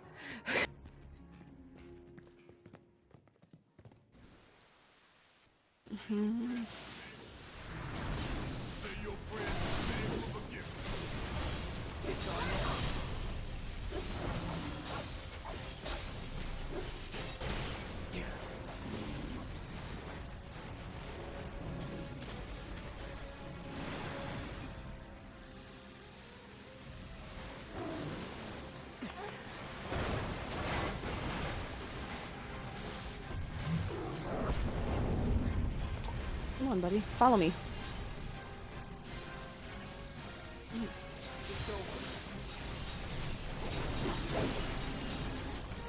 So the mechanics of this fight, we're just trying to push the phases as quickly as we can, making sure that we have the ATB on the correct characters for the right times. But one of the things in this fight is we need to make sure that we're over at the right door when the fight ends, so that we can exit as quick as possible as well. So that's one of the small movement techs that we try and make sure we can try and get our character as close to that right door as possible before the fight's over, otherwise you need to run all the way over there. Of course, by spamming Catastrophe at just the right area, I can make sure that Cloud is waiting at that door as the fight ends.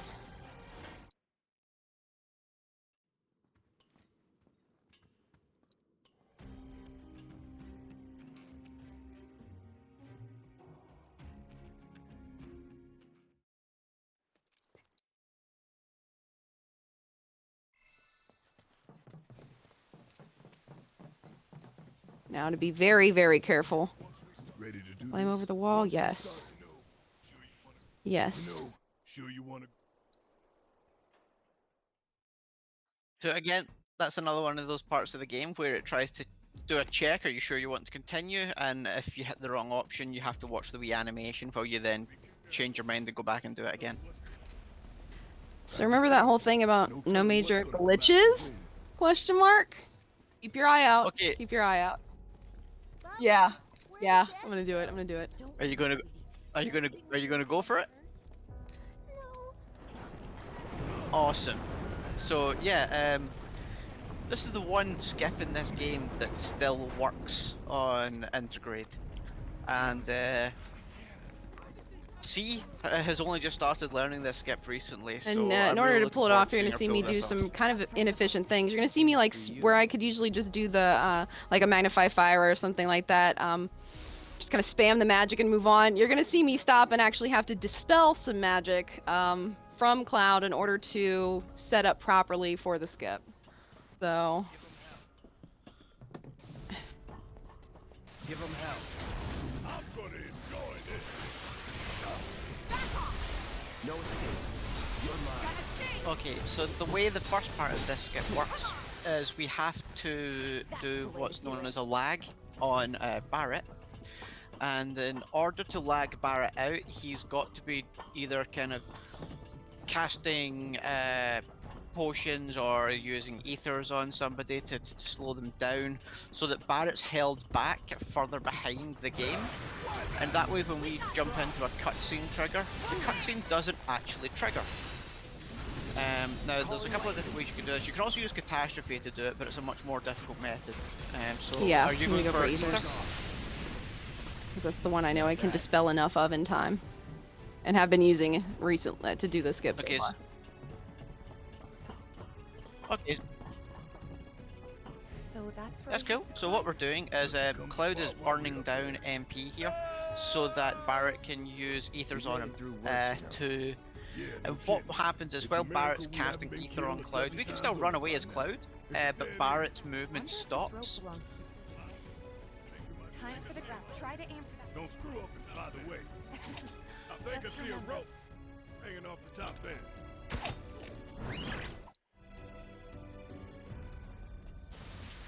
I'm gonna burn off a little bit more.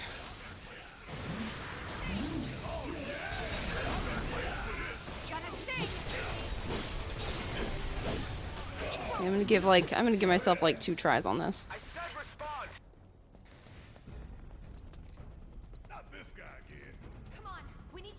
Yeah, we'll be fine. Actually, Just throw a quick safety save. there then is you'll a be fine. area that lets you do it. Actually, you don't actually.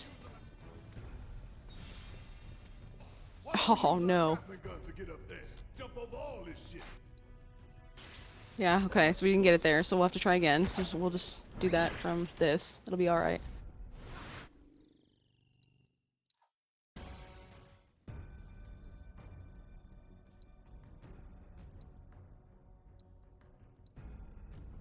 So unfortunately, we saw the cutscene kick in. Yeah. There, we're aiming to get past Yeah, that cutscene. no problem. So we'll go again. Okay.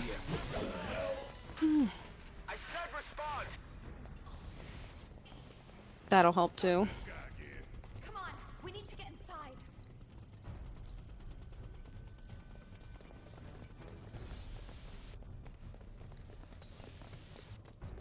There. There we go. This should get it. Yes! That's what we're talking about right here. Okay, let's go.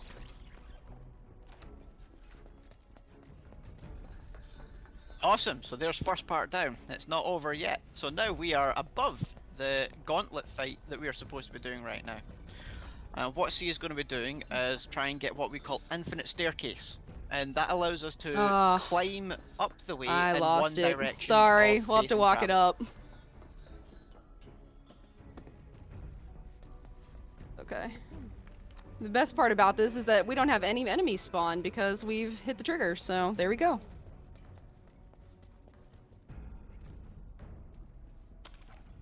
Okay, so that's kind of half a skip. So that was the original version of the skip. Now what this does is it means we've skipped all that gauntlet fight, and there's a whole bunch of enemies that are meant to spawn in this area and the area above us that we've managed to skip as well. So this was the first version of this skip, and it's the second part is actually the more complicated part of this skip, where you're walking through the air and you have to be careful not to hit any We'll of just the walk side it out. barriers. But it's It's all a little good. bit more annoying, but hey. You won't have any enemies to fight the entire time. Well, almost the entire time. It's caught up to us now.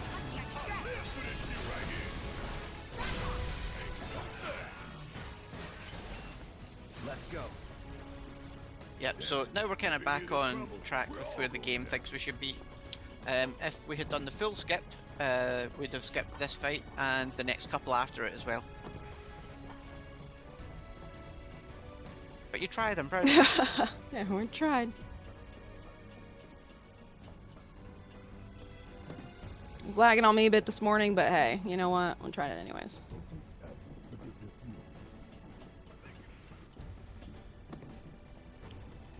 Just thinking about busting into Shinra HQ's got me fired up. Save some for later. No need, son. I've got more than enough to keep me going today.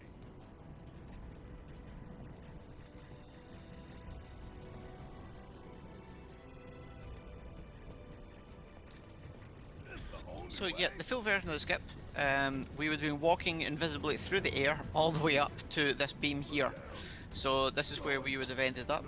But what it causes is because we miss certain triggers within the level, is lots of more mobs don't spawn. So like these fights here that we're having to do just now, before we can continue, these drakes wouldn't be here.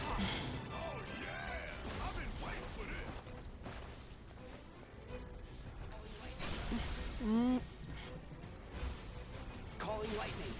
You can get it. There we go. Unfortunately, now this also means I probably have Valkyrie, which is like not what I wanted, but okay.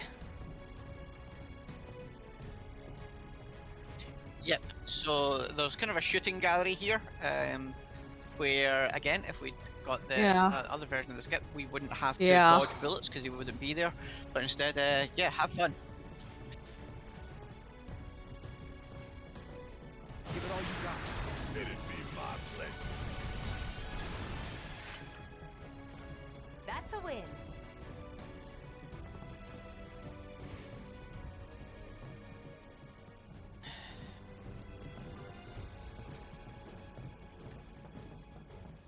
God, I love overcharge. Oh, the run is blessed!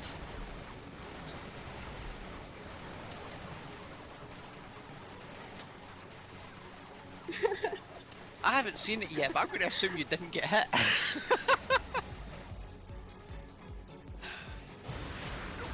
Awesome work, awesome. So we get down here, we've got a couple of mechs we need to take out. Funnily enough, mechanical, if you know your elementals, thunder is your friend. That's the way to do it.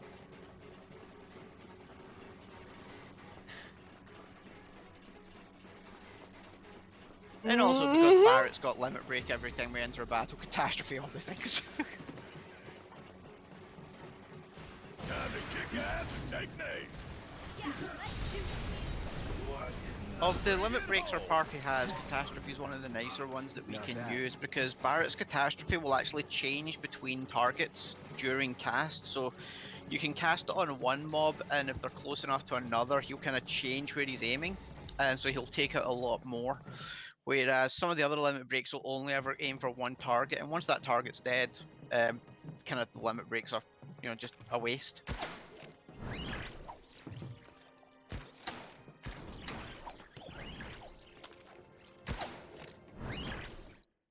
So yeah, now we actually have to fight Valkyrie properly. And this fight's another one of kind of the good checkpoint fights as you're going through this game to make sure that you're up to speed. So this one's going to be about dodging the mechanics and understanding what moves he's going to do when. He's got a big laser beam that comes down, and on New Game you abuse that laser beam to help kill him because it does a lot of damage on Valkyrie himself. Whereas we'll just be abusing Catastrophes and Thundagas.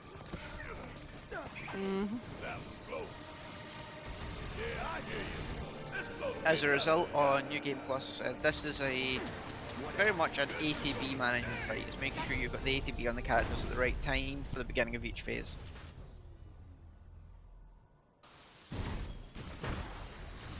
What the hell? Give them hell.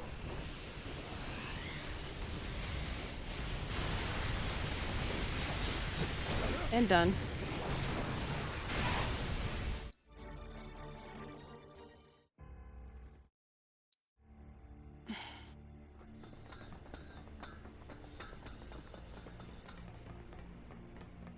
Security's looking pretty tight. Huh. So they know what they're up And that there was abusing Catastrophe. Somehow, I don't think it's So all for this us. is now chapter Could be 16. for Avalanche, or maybe even Wutai. So that was the climb back up to the plate, and we're seeing here is the entrance to Shinra. Now what you'll know is when we were playing in the original, we kind of just walked through the front door, which seemed a little off for what is supposed to be the kind of secure headquarters of Shinra. So in Remake, they kind of changed that around a wee bit. You can see there's quite a heavily military presence around the place. So we're going to have to sneak our way in. And sooner or later, I'm gonna have to blow up. Well, then make it later.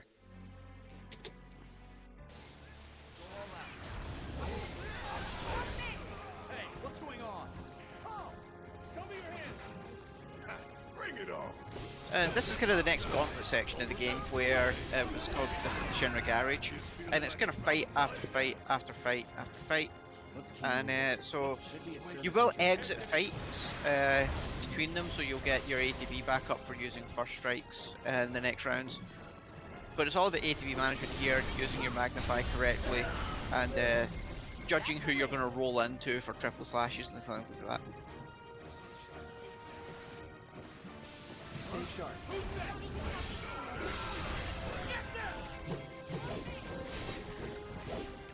there was a very awesome bug here discovered in the original, the original remake. I keep saying original when I mean remake. That led to an amazing out of bounds in this area, and unfortunately it's probably the biggest out of bounds found in this game that didn't actually lead us to a game breaking skip. We just couldn't get a trigger to activate anywhere to re-continue the storyline. That must have cost several of us hundreds of hours trying to break that over months and months, but we've never found a way to abuse it. And now that we're on Intergrade, we're now looking for new ways to break the game. So yeah, that was a pretty clean garage. Well done. I was pleased. This is also, we're getting dangerously close to a part of the run where I think I have been condemned to taking the stairs. I issued a challenge yesterday and community responded, so I will be taking the stairs. I don't know about you, but I don't think we should try touching it. Shit. Let's just keep heading up.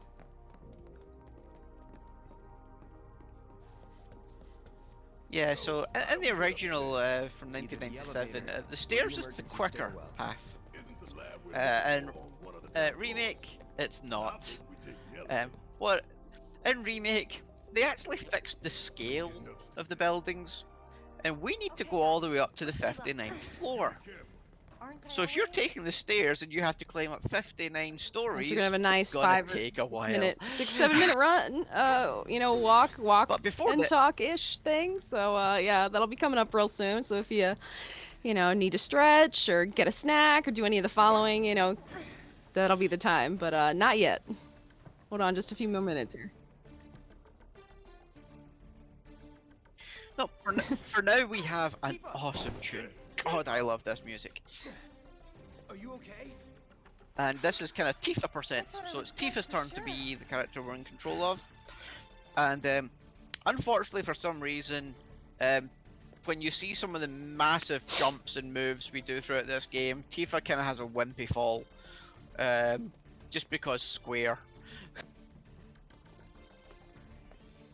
So we now need to get our way out of here, and if you're playing casually, this bit's really infuriating because you don't know to jump up that car to keep going.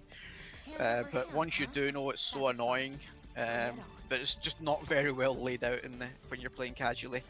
But yeah, remember how there was monkey bars mechanics? They're back!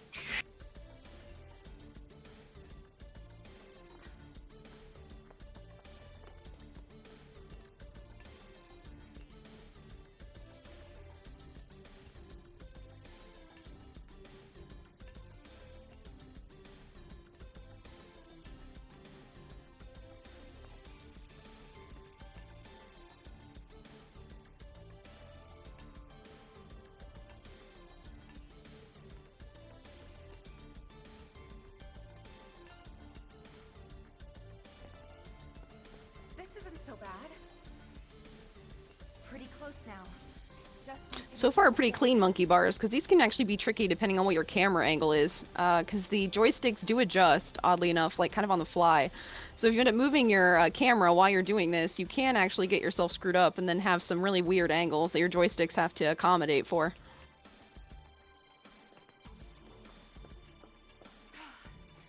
Almost there. Just need to get across those platforms. Also, can we just have like a recap of the money that got raised for this particular donation incentive for four stairs and 4 elevator, just for the people's sake?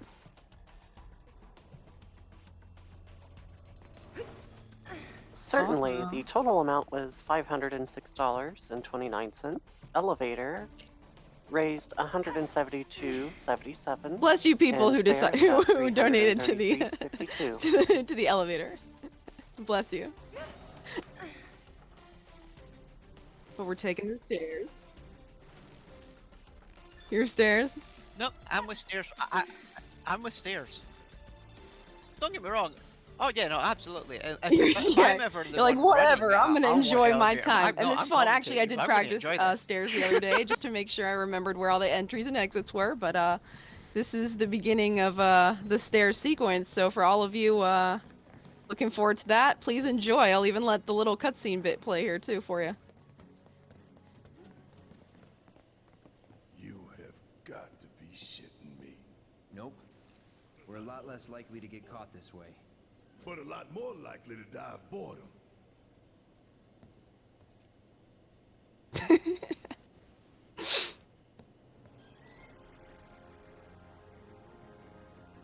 It's only 59 floors. Or is it?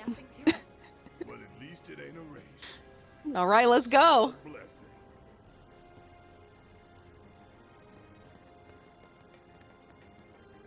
They're gonna be fantastic. Please the voice enjoy. lines going up and down here are the best bit of this bit. So yeah, just enjoy the voice acting, folks. Exhausted by the time we finally get to the top. As long as you pace yourself, you'll be fine. Maybe we should take a quick break. Come on, Barrett. You can stop if you want. Can even say it's for me. Just say you can't hack it. I'll hack you, jackass. Oh, that's enough from both of you. Stupid arguments aren't gonna get us there faster. But Tifa, I wasn't... Not now. Save it for the top.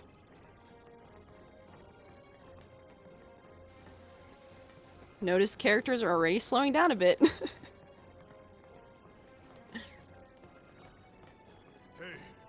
wait up. I love Yeah, looking me at the bottom too. right Me with the too. I extra like some of floor that, and indicator they also beside each the character so you know floor what things. level they're on. 10th floor administration, where they like tell you where some segments of floors are. All the way at the very top. Yep. The very top. That's good to know. Cloud, keep an eye on Barrett. Copy. What was that? I don't think I heard you. Speak up. I'll keep an eye on Barrett. Thanks for the assist. Creeping up on halfway there. Even the music starts to get a little funny too. A little distorted. I said, wait up. Yeah, if I'm ever in a marathon again, where Look, I'm not doing the I run, donated so quad donated 7s for lift. lift, and then I was just like, but also at the same time I was donating to throw someone else into the deep end for something else. So like I was begging for it. I'm like, let's raise that money for charity, y'all. Let's do this. Just a few floors behind you. Oh? You're sounding better. Think I've got like a stair climber's high. Glad to hear Cheers, it. Mako Cat. Nice Yeah, to thanks see for you, honey. stopping by. A lot of folks from the community stopping by. Cool to see. Very cool to see. Oh, Tifa, hey! You tired? I was. But I'm feeling okay now.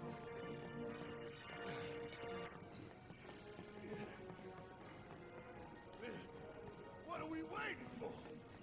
Let's roll! You really are doing better. We gotta keep moving. I just love He Barrett. ends up getting singing by the end, doesn't he? There's a song. I'm pretty sure there's a little bit of music that he provides us with in terms of entertainment. Hard to argue with that. Let's go. Go, buddy.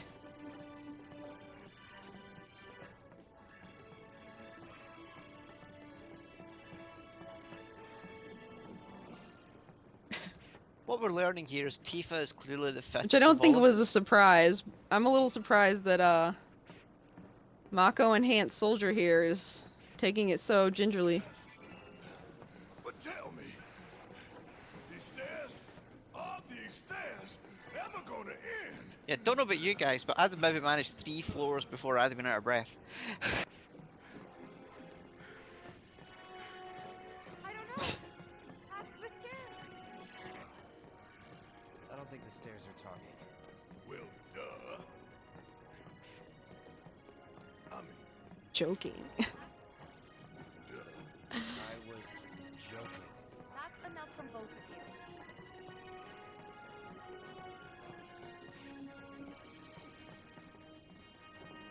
Stairs.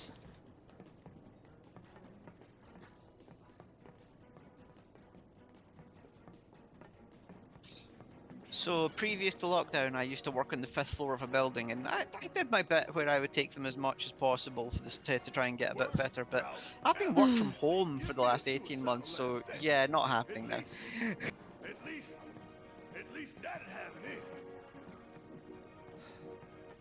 Let's shut up. Yes, let's. Why? Worst route ever. Because wishing for trouble might bring it. Yep. And you're in no state to fight anyway.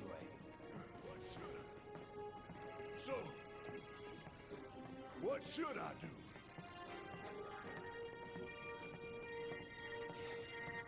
Oh, now he's really slogging. Watch this. It slows down significantly. They are all slogging. The music is distorted as ever.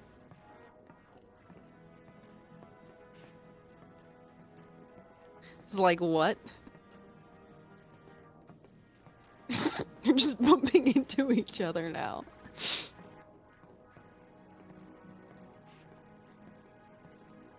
Yeah, right? You paid money for you this. donated for this. I want to go back.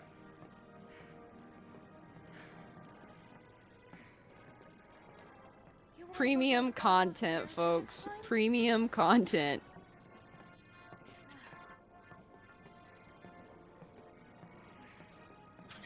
I swear to God, it's the only incentive I ever see for any speedrun where people always vote to go slower. Hey, give me a bit of a chance to catch my breath too, so you know, hey, can't be all bad, right? Another struggle.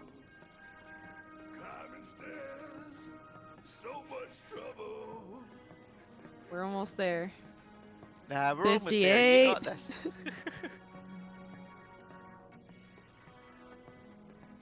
Soldier can't even function. Tifa doubled over. Barrett still trying to make it. Cloud, slow down. Slog.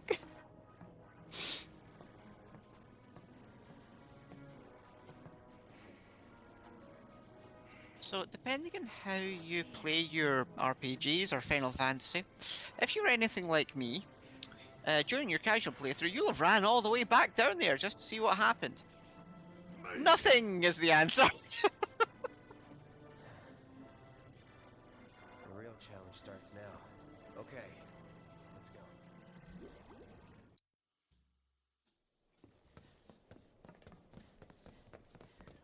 So yeah, that's the stairs.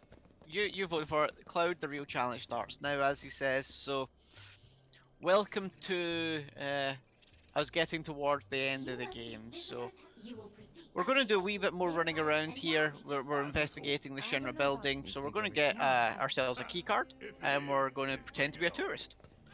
And we're going to run around a bit and do some investigations. Now, I highly recommend on your casual playthrough enjoying this section, looking at all the paintings and stuff on the wall. There's lots of cool little, This is Shinra HQ.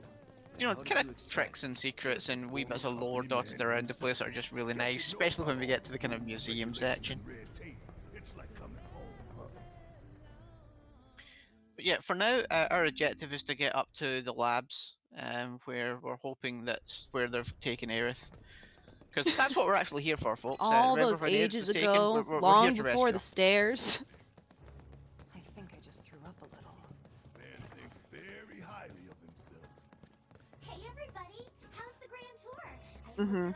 So there's a couple of cutscenes here which last, I think it's like 58 seconds each. And this is the last two breaks that she's going to get on this run, where she can like, put down the pad and walk away for a few seconds. And when you're doing this run, this is like it's really appreciated that we do have these two wee cutscenes that we can't skip, because yeah, after this, where kind of we're closing out the run, there's lots of boss fights one after the other. We kind of call it the boss rush. It's good to get a stretch in, just refresh a wee bit and get going.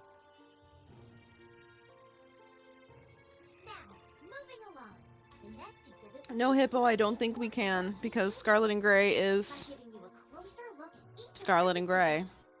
I hope you're ready to be amazed, because you simply won't believe all the exciting adventures we have here. Got that OH vibe.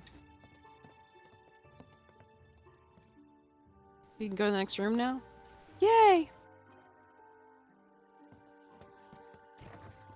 These all look so familiar. Because we've destroyed a bunch of them already.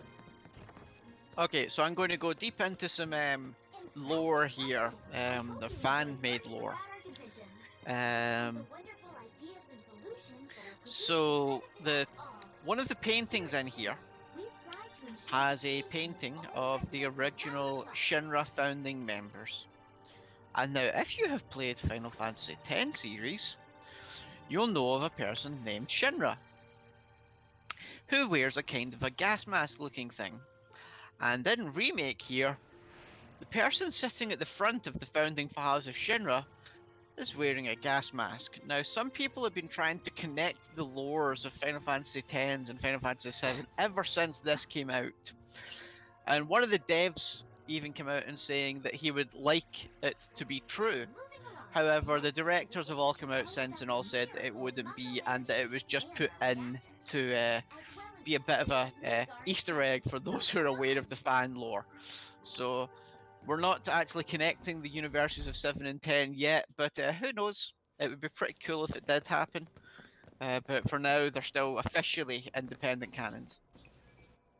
Congratulations! Now, please proceed to the 61st floor, the Visual Entertainment. Welcome to the Visual Entertainment Hall, where we showcase Shinra's cutting-edge technology through an immersive visual and audio experience.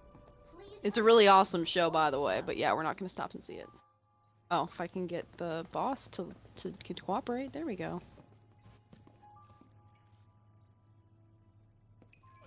Speaking of bosses, we're about to meet a boss.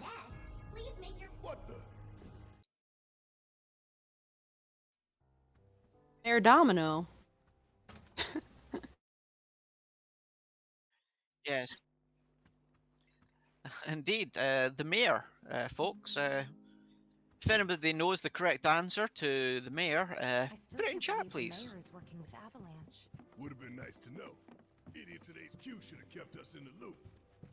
Mayor, explosive. In OG7, depending on what you were doing, there was like one of 4 answers, I believe. It can be. Here's the 63rd floor. Buckeye's gone for Mayor Let's Domino's go. Pizza. I mean, that works. It's pretty late, but I bet people are still here dealing with the aftermath of Sector 7. So no, what we've done is we've discovered here that the mayor in Remake is in fact an agent of Avalanche, and he's on our side. So he's been kind of messing with the security feeds and stuff so that we can continue on as we are. And so we're now heading to meet a colleague of his to try and get our key cards to get to further levels. But we've got to give the code word. And if any of you know the mayor is the best. So the mayor is the best, and then apparently that's the secret passphrase for this guy in a suit to help us out. But before he can help us, yeah, we have to go into a VR simulator and kick some butt. He doesn't trust us until we do. Nobody knows why. We just do.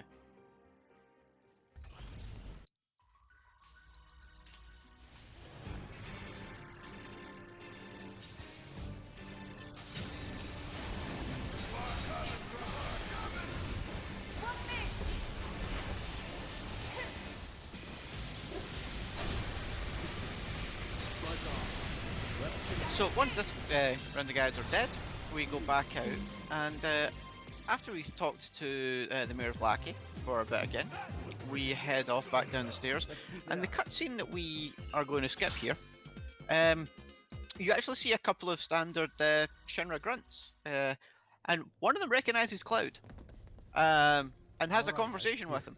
Once you're up there, but yet, for some reason, this is all good.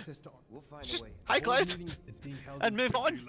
It's like, there's a dude with a massive sword, and a guy with a gun running around your very secure building. This isn't a problem, why?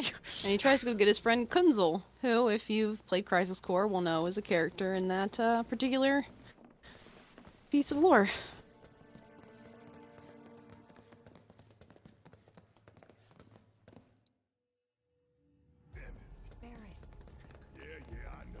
So yeah, the lore expansion in this game, like I've said before, is amazing.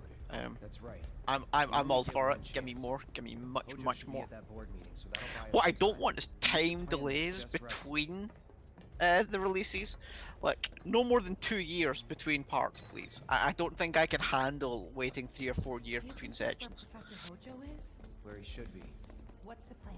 But I want all of this to be done on PS5. I don't want to be waiting for PS6 and then getting the final part. That would just infuriate. So now we get to see the corporate bathrooms. All right. And so there's Tifa. yeah, so there's currently a kind of Shinra head honcho meeting going on, and in your very secure building, what you want is a air conditioning system that from your main conference room that links to the toilet, because that's a good plan. So not only do I assume they talk a lot of doo-doo in said conference room, but they're going to smell it as well. So this wee section of the game here, I like to call Metal Gear Solid %, because it reminds me of playing the original Metal Gear and just crawling through the vents or getting around. It's one of my favourite games ever. It's probably the game series I love the most after Final Fantasy series. So yeah, it's just always makes me One of the things you're going to see me doing snake. as I go through here is actually taking a quick look down at my control pad.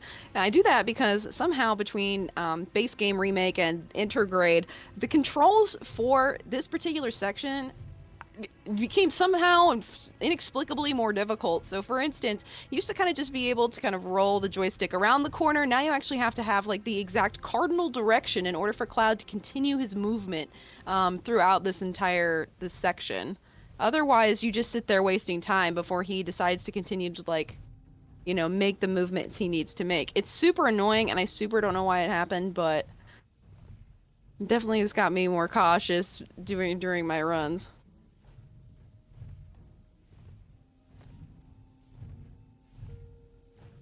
Yeah, so we also passed over 2 grates you can look down through to get a wee bit more storyline and lore and get a wee cutscene. Unfortunately, if you played this game on the PS4 on the kind of day it came out, you probably were binging it like me, and your PS4 wasn't really getting switched off. So you might have been doing like a 10, 12, 14, 16 hour play sessions at a time to get through it. And depending on the uptime of your console, you could soft lock by looking down those grates, because you couldn't press circle to get back out. Thankfully, we believe it's been patched out, but yeah, you could actually soft lock your game, and I did. And my next nearest save was an hour earlier, so I was not happy.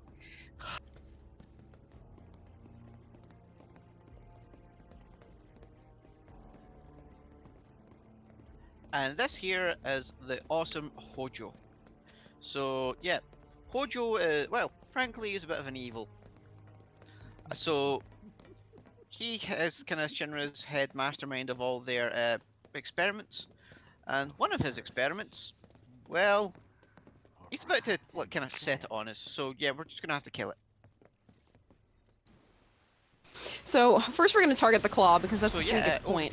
And once we knock that out, we're, you know, about 50% of the way of pushing him into his next phase.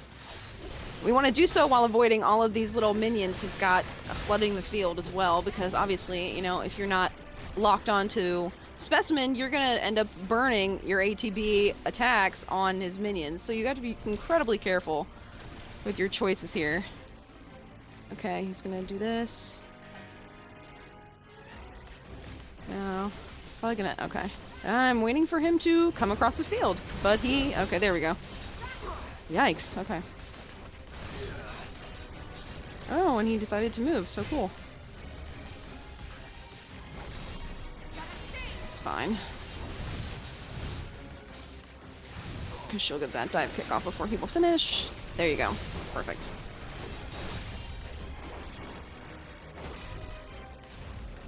Sometimes they'll charge a little sooner, and you can use like a counter stance into a braver to automatically hit that that claw. Sometimes you don't, you get hit, so you switch to Tifa and you just barrel away on him with a couple dive kicks, and you'll get a similar result, which is great. Okay.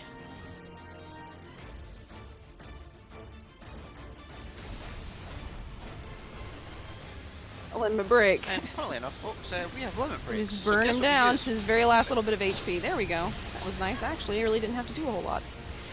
Sometimes you will kind of HP lock there at 1, and you do have to get at least one more hit off in order to progress that.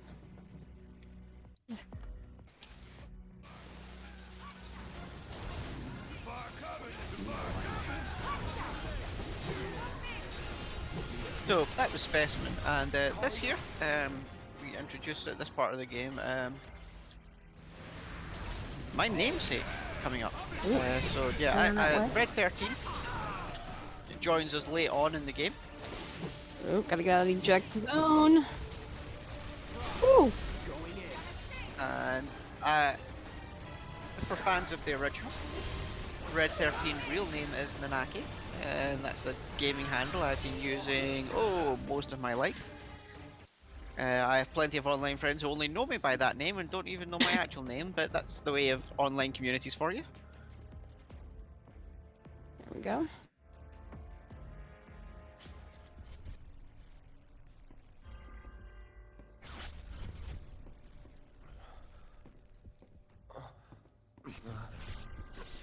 I have come for you. And this here is the last bit of walking. At the end of this, we're moving on to chapter 17, which is, in the speedrun, the longest chapter in the game. And really, this chapter could have been split up a wee bit better. We've got 4 different wards we have to traverse through. This is, again, I felt a bit of expansion for the sake of expansion. I can understand why Square have done it. But at the same time, I don't imagine Shinra dedicating like 8 floors at the top of their most important building to just this sort of research experiment. This is the type of thing that should be in underground places, which is why we were in the underground research facility earlier. But yeah, we've rescued Aerith. What we find out here is that this is Aerith's room. This is where Aerith grew up. Aerith is an ancient, or more accurately, her mother was. Aerith is part ancient. So Hojo wants Aerith for his experiments, and that's why he insisted that we get her back. So we have now freed Aerith, and we are running away with Red 13 as well. Now Red 13 in Remake Part 1 is not playable. So he'll be doing his own thing as we go around. Now depending on what you do at certain times, he will do certain things. So it's not quite as advanced a synergy as you get when you play Intermission, but it's still pretty cool that depending on what you do, Red 13 will use some of his signature moves.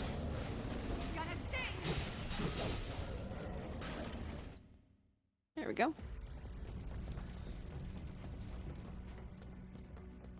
Also, chapter 17 is actually, I would say, probably much more of a pain for our new game players. New game players at that point are having to swap materia constantly for reasons that you will see very soon.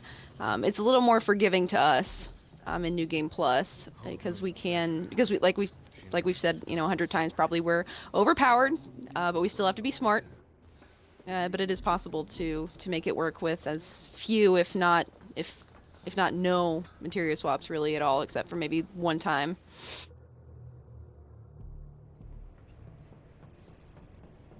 I'd better hurry. Subject. Test subject pods? So there we get our first glimpses of Genova. The calamity from the skies. Who you will all I am sure appreciate has We'll a get there, though, banging trust me. soundtrack, but we don't get to that for a bit yet.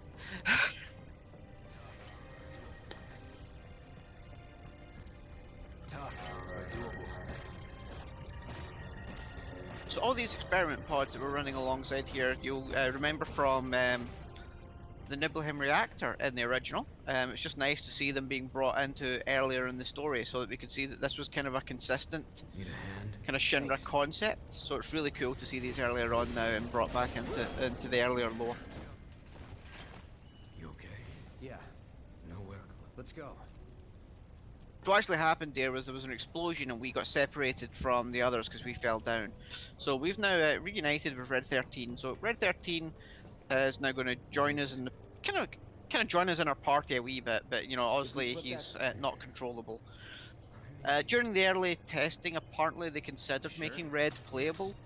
You can save hack the game to add him to your party, and he does have a few moves, and you can run around as him, but it's not feature complete, and it feels a bit clunky. So I think Red just needed more polish. So rather than give you a character so late on in the game that you then suddenly felt you had to learn a new mechanic and a new gameplay style and had to level up, they just made him AI controlled for the remainder of Remake Part 1, and I think that was a smart decision on Square's part.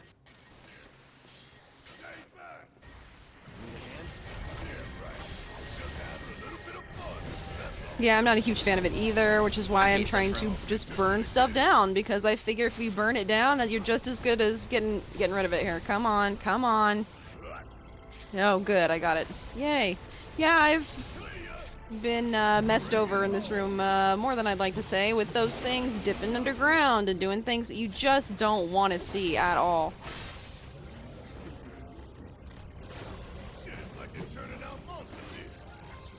So the unknown entities are fine, but those mono drives at the beginning, the Mark IIs, they like to just randomly put up a shield that either blocks magic attack or physical attack. And it's really infuriating because you're not kind of geared up for swapping round and dispelling things at this point, because it's one tiny wee throwaway fight. So if you get good RNG, you can try and take them down really quickly. If you get bad RNG, you end up just laying Fortunately, we into got them the for good the next 30 RNG there seconds, that and they it's decided not infuriating. to flip into their annoying modes and cooperated with us, which was ideal.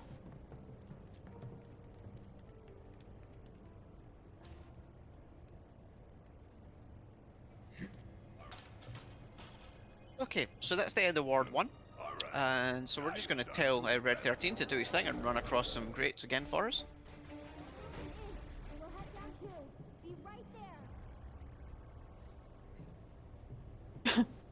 Although the animation from using those switches is so bad.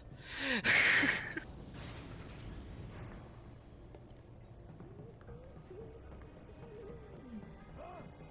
can't hear what you're saying. I think there's something over there. So what we've just seen there is we found Aerith and Tifa. They're behind the wall. So we bit of a throwback to the OG as the PHS system. Now in the OG from '97, this was how you changed your party members out. In Remake, it's how we switch between our now two completely separate parties. Now this is what C meant by it can be really bad on materia management at this point, because you need to jump between different party leaders. So you might want to move your first strikes around, you might want to change who's got magnifies. On New Game Plus, we are, again, because you're slightly overpowered, we can slightly pre-prepare for this a bit better. On New Game, they have to do a lot of menuing very quickly, because they've got to make sure that certain magics hit their final form, kind of their max level before the end of the game, otherwise they're going to be low on damage. So they're having to move materia around to make sure that the materia is constantly gaining AP and leveling up. We don't have that issue, so we're just going to continue on to the next section. And to do that, we need to open some doors. So yeah, because trust me, you don't want to. You don't want to make it to a terminal, forget to shut a door, and then make it all the way over to the door for the door not to be open. That is probably the #1 thing that will trip you up if you're become complacent at this point in the game. First find a passage that leads to the center. Concentrate. Well, at this point of the game, you're 4 hours in on our run, you can be 5 hours in on a new game run. The mind starts to play a wee bit of tricks on you. And it's very easy to make routing issues at this point, where you just forget a simple switch and then run on ahead, and then you've lost. It's even like worse if you've done it and switched parties and then done it. So that's 2 groups of people you have to go back through. 4 switches. 1 for each ward.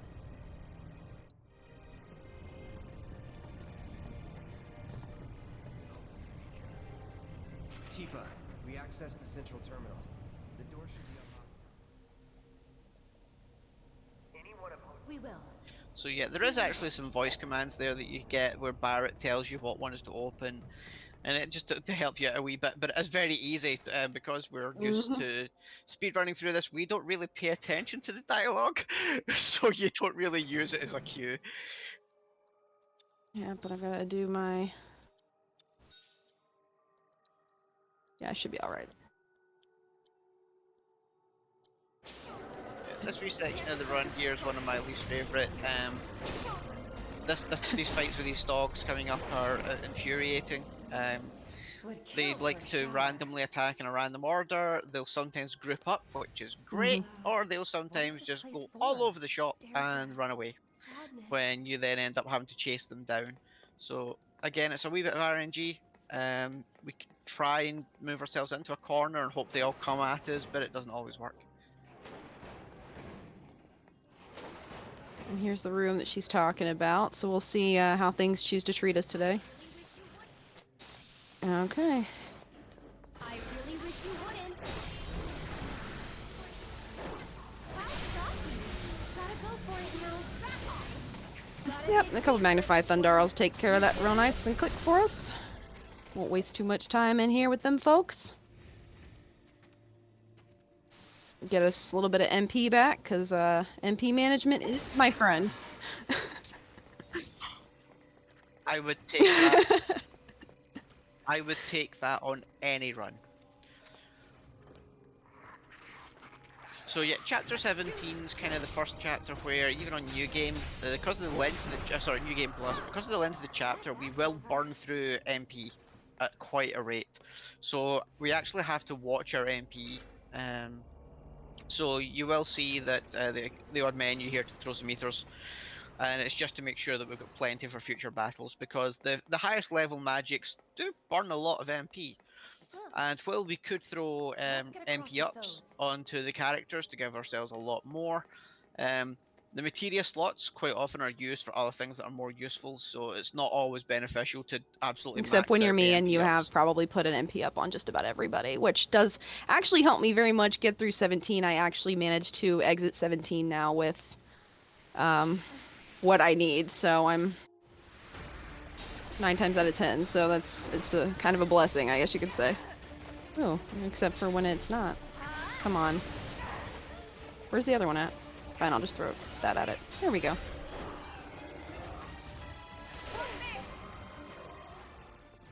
And we're safe.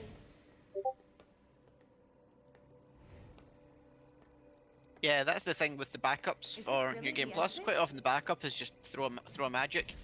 So yeah, if you're not keeping an eye on your MP Absolutely when you've true. done a couple of backup strats, then that's when you're likely to run out.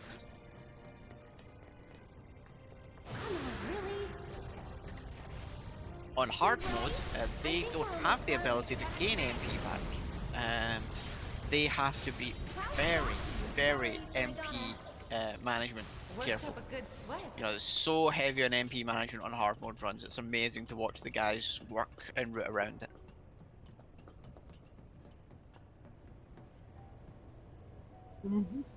Whereas we're taking on mechs, so what do, folks? We Thunder Magnify.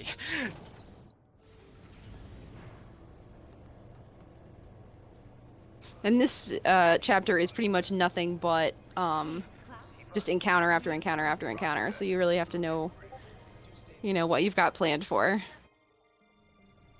You two stay there. Okay. Be careful. Go.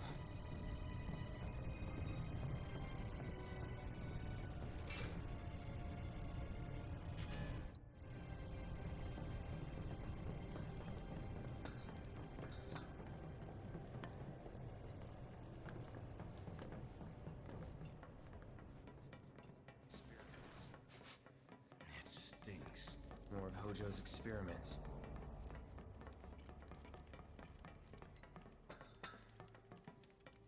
Commencing test. All personnel must evacuate area. Commencing test. Ooh, best possible outcome there. Getting those Zanines stun locked in a corner. It's perfect. Good job. Whatever, man. I hope you're enjoying your experience. So yeah, you'd think that after Hojo threw you know, the specimen at us earlier, he'd understand that we can take on some of his biggest and baddest creations. So now he just throws some small ones at us and thinks he's experimenting. So well, they're not really difficult. They're just annoying.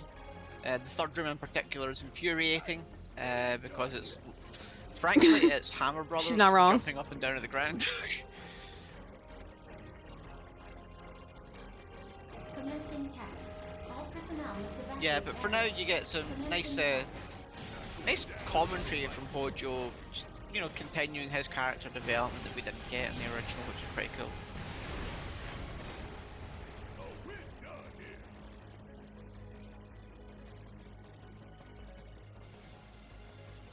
How'd you like watching your precious toys get torn to shreds? I know, right? Oh, that It's was like, an awesome just shot. for the of how swag there. catastrophe. Throw the camera on the side. Just let you check it out. Such is the case when you truly enjoy your work. Now, for the next step.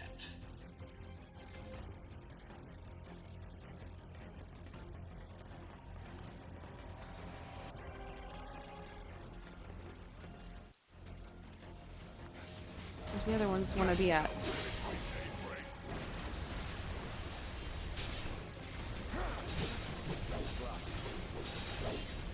I swear this is Oh, whack-a-mole, but your but girl got him. Fin What's fancy. up? Let's go.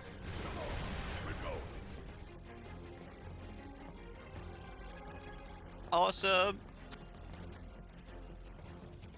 This next room is actually my favorite one. This is what I started using Catastrophe for. This is Oh, like the that was first so real clean. place I started using Catastrophe for, and I love it, and it still works to the day, and it's the cleanest strat I've ever seen in my entire life for this room.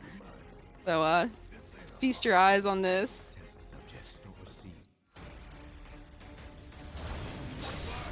So yeah, one of the sillier bosses that they've created out of some of the standard characters in this game is BrainPod. And this room is a wee bit creepy, but yeah, just watch what we do.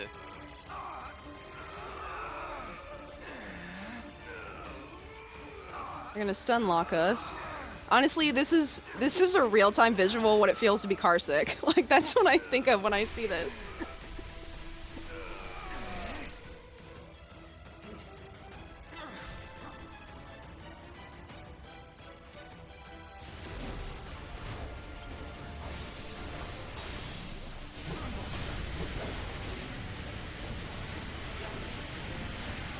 Yeah, after BrainPod, we've got a bit more running around to do.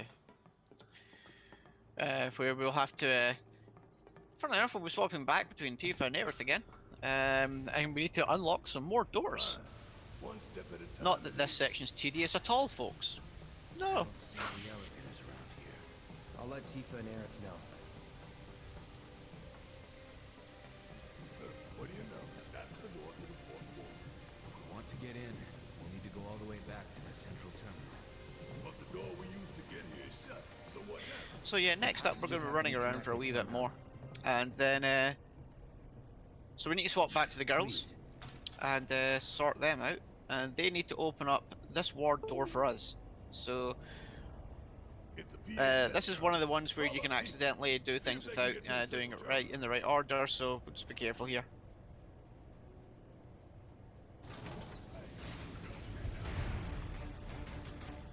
Hey, you okay down there?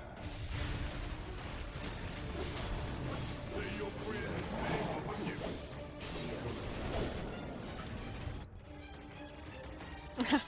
Thanks, Steve. Thanks, team.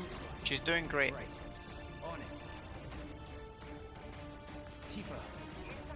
Red fell to your level. Oh no! Come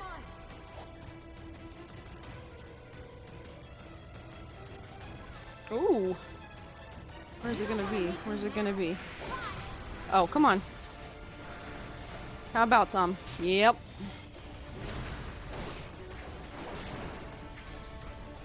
That's a win. I swear I hate those guys. After flying enemies, I think they're my most hated.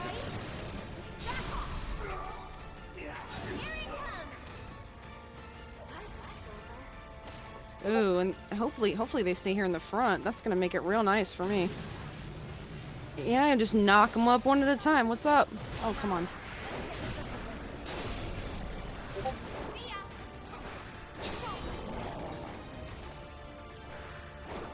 Yeah, go.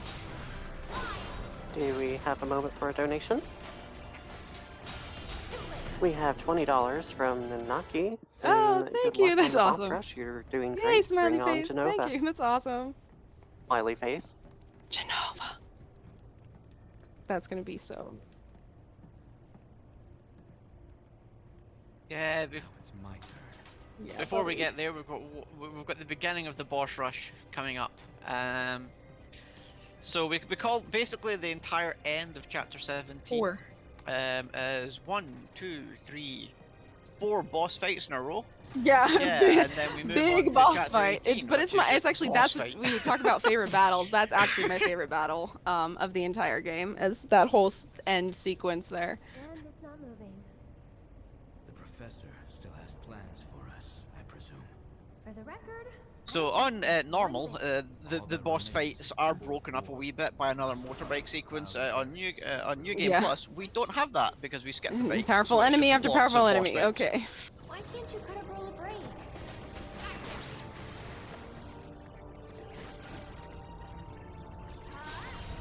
And I'd like to just try to bring a smile to everybody's face by doing this. Hey, love it. This was a good idea, right? Yep. Yeah, I got some people in chat knowing what's going on with the music. One Winged Angel. Sephiroth! Yeah. Good. Get in there a little early for you guys. Only one. We unlocked it on our...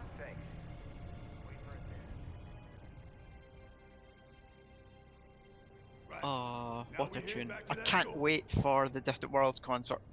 It's in a couple of months in the UK, where they'll be playing the entire That's remake that's soundtrack. freaking amazing. What an I am experience. so excited ready for you that that's on your radar. We made Wedge wait a while to be rescued. Guess so. Awesome. Yeah, this will be my third Distant Worlds concert, so yeah, I love it to bits. Get some Swordipede action going here. That makes 2 of us. But He's got your back, though. Makes 2 of us. Yep, so this is the start of the boss rush. So I get Swordipedes. When we talk about silly enemies that were just randos in the original that they turned into bosses, Swordipede's another one. Unlike Rainpod, he's not that creepy, so yeah, I don't mind this one. This is kind of just a nice iconic enemy to give a new role to. How shocking! Got a sting! Yes, we got it to work. gotta get that full power and remembering to that take full Magnify off there. full damage.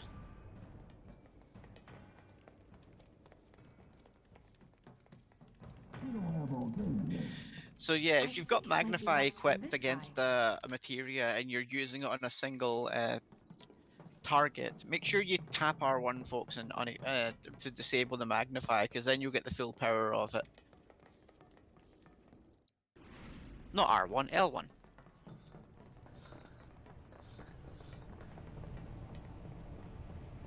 So yeah, that was the first of the endgame bosses. Nice wee warm up, but now we need to climb the stairs. Coming up, another one. Are you sure you wish to continue moment? Guess what? The answer is yes.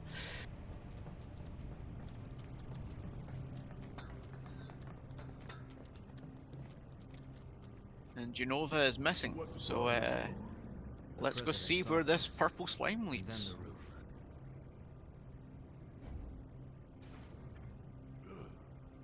Now, we aren't sure why they made it purple slime in Remake.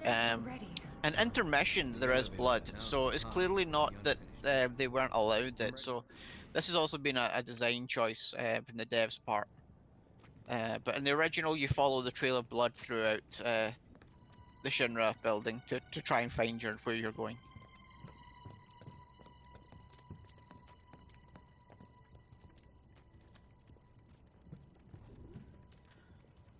And so quickly before we get to the actual Genova fight, we follow up here, we meet President Shinra. President Shinra in the cutscene is going to end up dead because Sephiroth. But what also happens is Barrett ends up dead in a change from the OG. But the Whisperers show up, and what they do is they decide Barrett shouldn't be dead and bring him back to life.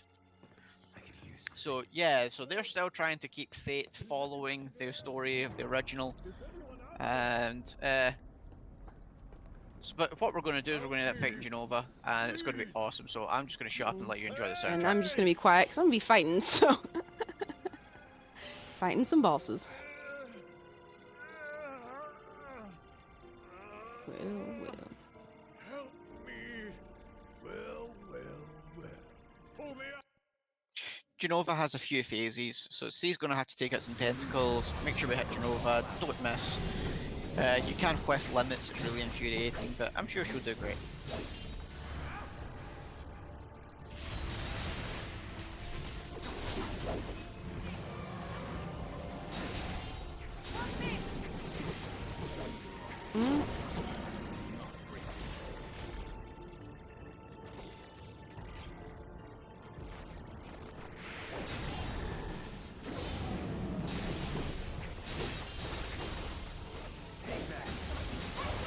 Oh, well, that was unexpected. That's okay.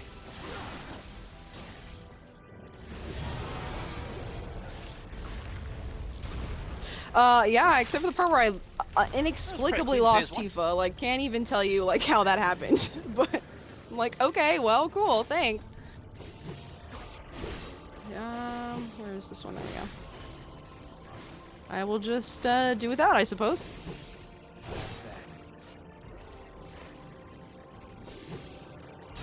Trying to make sure I still have some ATB left here. Okay. Yeah, which I don't know how. Yeah, oh, never mind. I do know how. I say. Like, I don't know. But for her to take out her whole entire ATB is like crazy. Yeah, I was very close. Okay, how many more do I have left?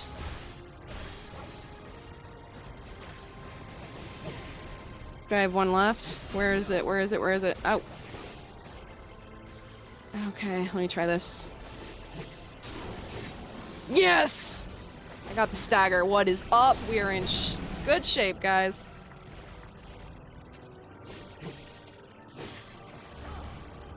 Let's go!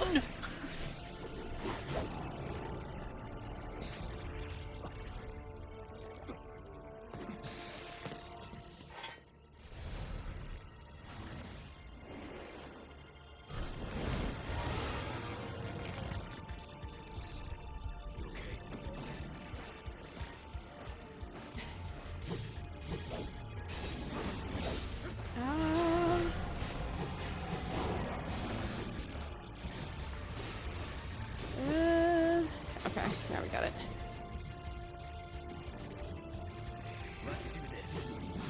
Wow, okay, you didn't get that. Okay.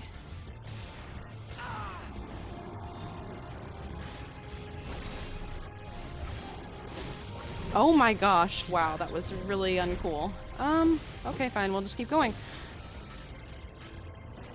Oh, we're gonna have to do something anyways. Look, yeah, well, we hope so. You are not messing up, Oh, you are just extending jeez! She's running from me, why? Wow, this is just not... Just not what you want to see. There we go. Wow. Oh well. It happens.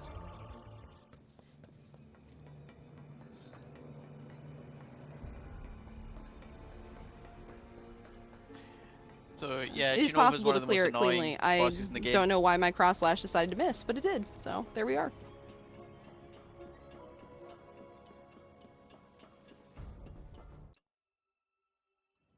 Needless to say, I'm a little nervous.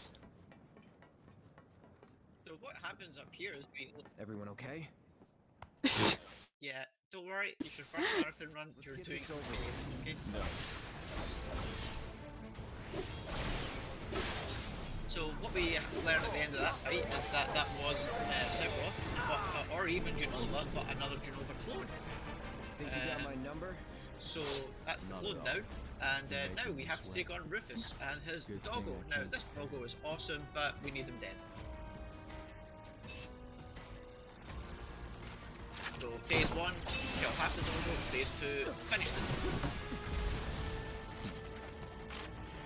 That's a trick. I just swear, I better not throw this fight. Everybody knows how I feel about Rufus. Now it's just the two of us. Everybody.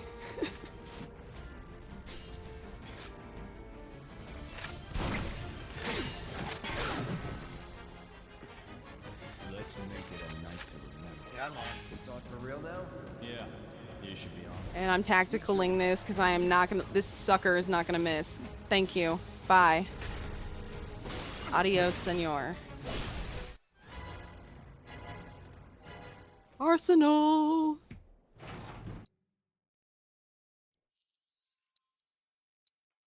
So that was a tactical sleep cast there. You can just go straight to limit break. Yeah, I don't trust it. To whiff it.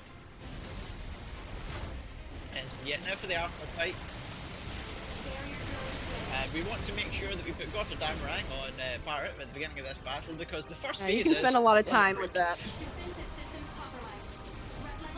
And earlier on in the run, I remember saying to folks that Catastrophe is pretty awesome and unique, and that is a limit break that changes around. And so if you target those drones above them, it will hit all three, which is a really quick way to push the phase there. No other category can do it as fast as we can there. The phase push is so cool. You okay? Now, unlike all other mechs in this game, this one is not weak to Thunder. It's just a straight up standard battle. What you will see though is that he occasionally goes to do certain moves and he ends up with weak points. So if you target the weak point, you push him down quicker. I mean, right now you see it's nuking him down. This is awesome.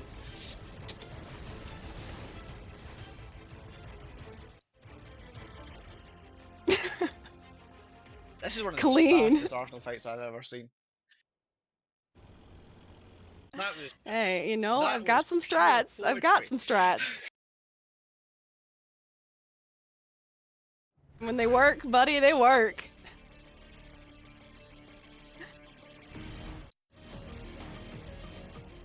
Working it. Right, so now we skip a bike sequence and several cutscenes, which again, this used to be one of the longest loads in the game. The load here used to be about 50 seconds, which was insane. But now, yeah, so folks, if you thought the game was, you know, pretty much following the OG up until this point, this is where it really, it takes a twist. So up until this point, we've been battling with the characters to continue on and live our life. We've been taking on the fates, and now we've decided that we need to tell fate to go and shove it, and we're going to do our own thing. So, also known as my favorite boss fight sequence of the game, aka my favorite chapter of the game, to some extent, because I just love the score. First of all, you definitely feel like you are challenging fate and like defying destiny and just nuking down everything in your path. Like, it's amazing. You're just, please enjoy. Just please enjoy. You're alive. Happy to see me? Wouldn't go that far. So that thing. It's a whisper too, huh? Looks a lot more like an arbiter of fate than the others. We can beat them.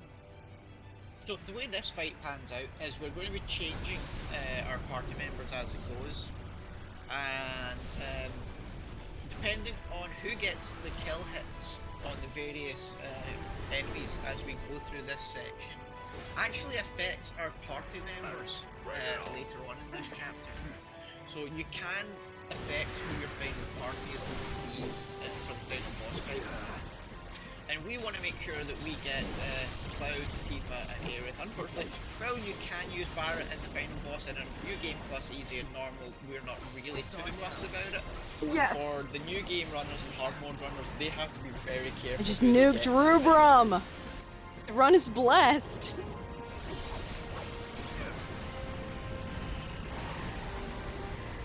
So there's 3 different whispers here that we need to take on. They do have names. What we tend to call them is red, blue, and yellow. Rubrum, Viridi, Cruceo, I think they're supposed to represent the Advent children. Another plug for lore and things. So that's yeah, that's one of the cool lores that the fans are kind of wrote in. It's not been fully confirmed yet. There's a theory that the Sephiroth we are facing in this game now is actually the Sephiroth from Advent Children, who has somehow gone back in time. Don't know yet how.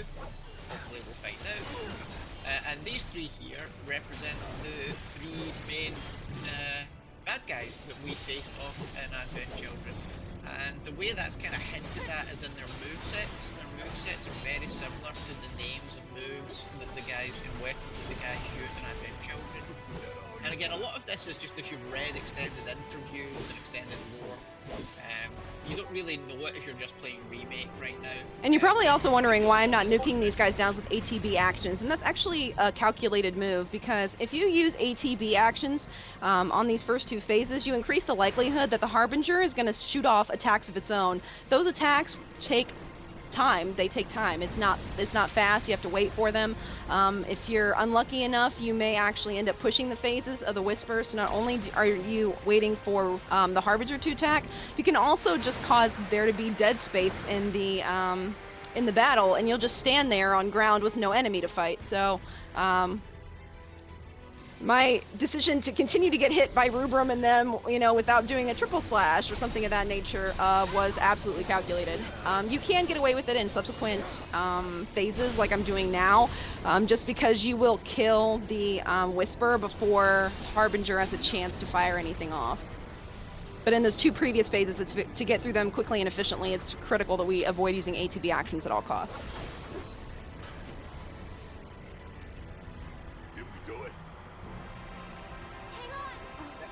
Very nicely done. So now what we do is we take on one Whisper, and then we're going to take on two Whispers, and then we're going to take on all three again.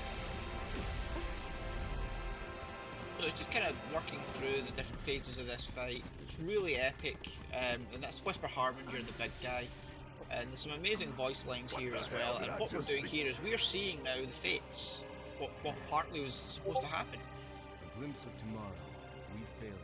And for those of you who recognise that wee cutscene we just had, that's the end of the original Final Fantasy VII post-credits scene, which is also used as an introduction to Advent Children.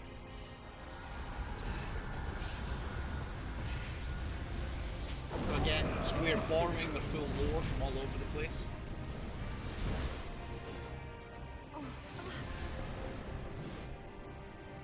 The way the storyline was told in this, it's as if Aerith and Red 13 know more about what's going on than the rest of us do.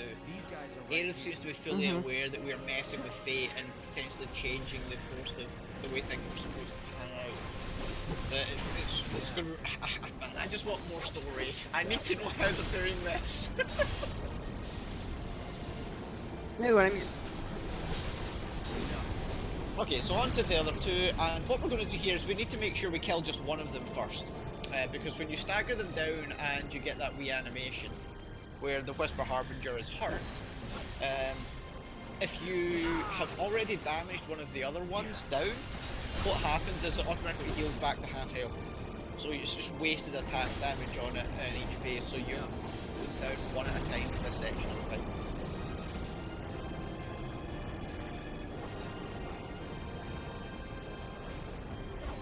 There we go.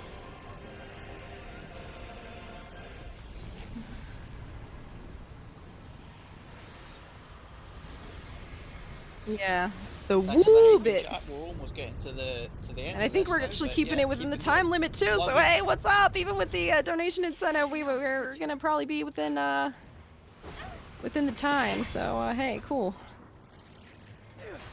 Keeping the marathon on track. The future is always a blank page. Yeah. Yeah, we even started on time. That was great. Them again? Least they can do is give us a little breather. I say we split up. Big boy. Yeah, buddy. Let's go. In that case, Ultra Big Boy is all mine. I love that line. Many of us have this split called Ultra Big Boy. You can see why.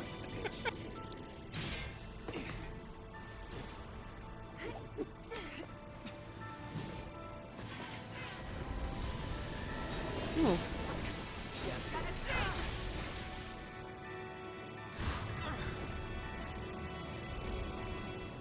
Rowdy Andrea himself is chef's kiss. Man, what a man. So yeah, just to throw something into this game that we needed, have a whisper Bahamut.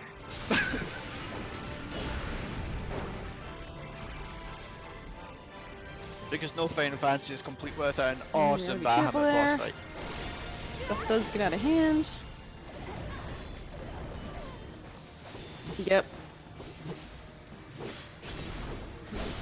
C did really well there to make sure that the target hit Bahamut, because it is also one of those ones where if you use your attack too early, you could accidentally target your limit against the Harbinger right in the middle, the big guy, and you then just whiff it. And you're so annoyed at yourself when you do silly things like that. So like I said in the previous phase, this phase we're going to take down the guys one at a time. We all seem to have a preference for taking down Rub Rum first, just because he does kind of the close-up physical damage, so he likes to get in your face. So taking him out always makes you feel a wee bit better. Think so.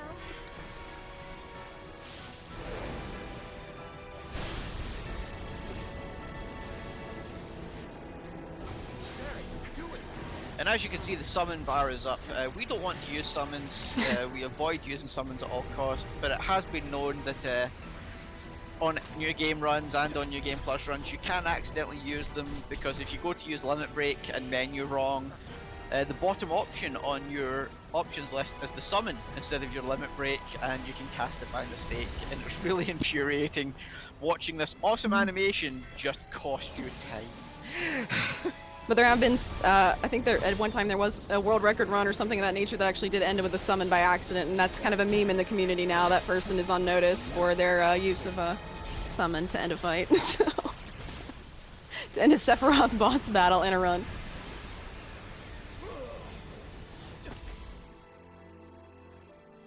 Yeah, so unlike the OG remake, OG and remake, we actually are going to be fighting Sephiroth next. So that's, now that we've taken down Ultra Big Boy, we're getting flashes of what would or wouldn't happen in the future. It's really confusing people. So, we're going to take on Sephiroth. And God, what a tune, what a fight. I love this. This fight is so Advent Children inspired. The hype is hella real. When I come into this chapter, no question. And this fight in particular.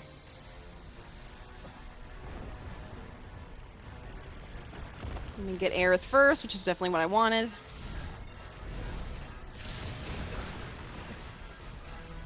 Did you miss me? So we're always trying to push the phases as quick as possible. If you can get staggers in, even better. It stops them using attacks. Yeah, so what? And yes, Hippo, this run has almost no break. There's maybe 3 in the whole run, and even since we moved to Intergrade, it's even more input heavy, because we don't even have 10 to 15 second downtimes of the load screens. So it's so in your face. Now after this phase with Sephiroth, he's going to use a move at the beginning of phase 3, where we want him to use Wind Infusion. Because lightning is our fastest casting magic. And if he uses lightning, I don't have that you have shortcut to is, use so I gotta wind, find that. and that's infuriating.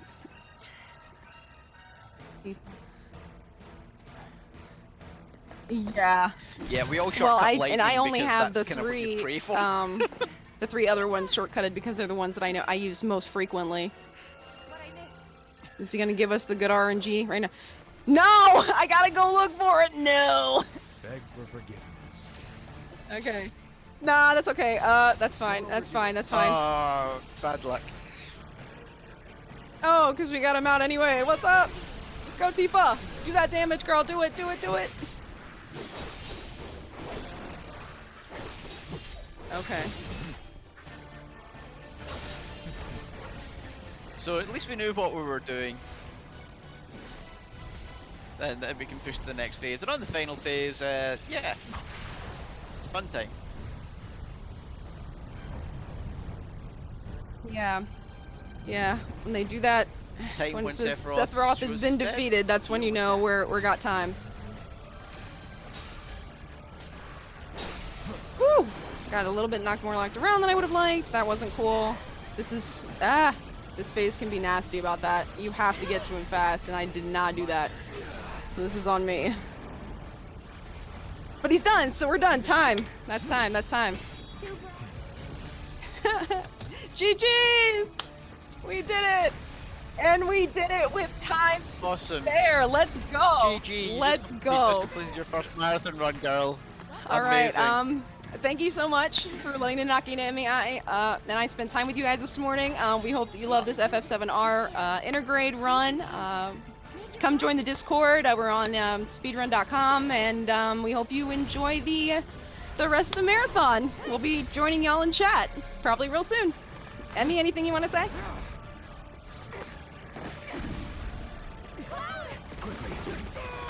Yeah, just thanks folks. It's been awesome to show off New Game Plus at Marathon. Normally the New Game runners get all the spotlight, but it's been so cool seeing our strats be showcased. Thank you to BSB for letting us do it. Yous are doing great. Let's keep raising more towards the charity. And yeah, as C said, if you want to learn more or join this speedrun, please come see us on the Thanks so Discord. much. We always love to See you have soon. more people join us.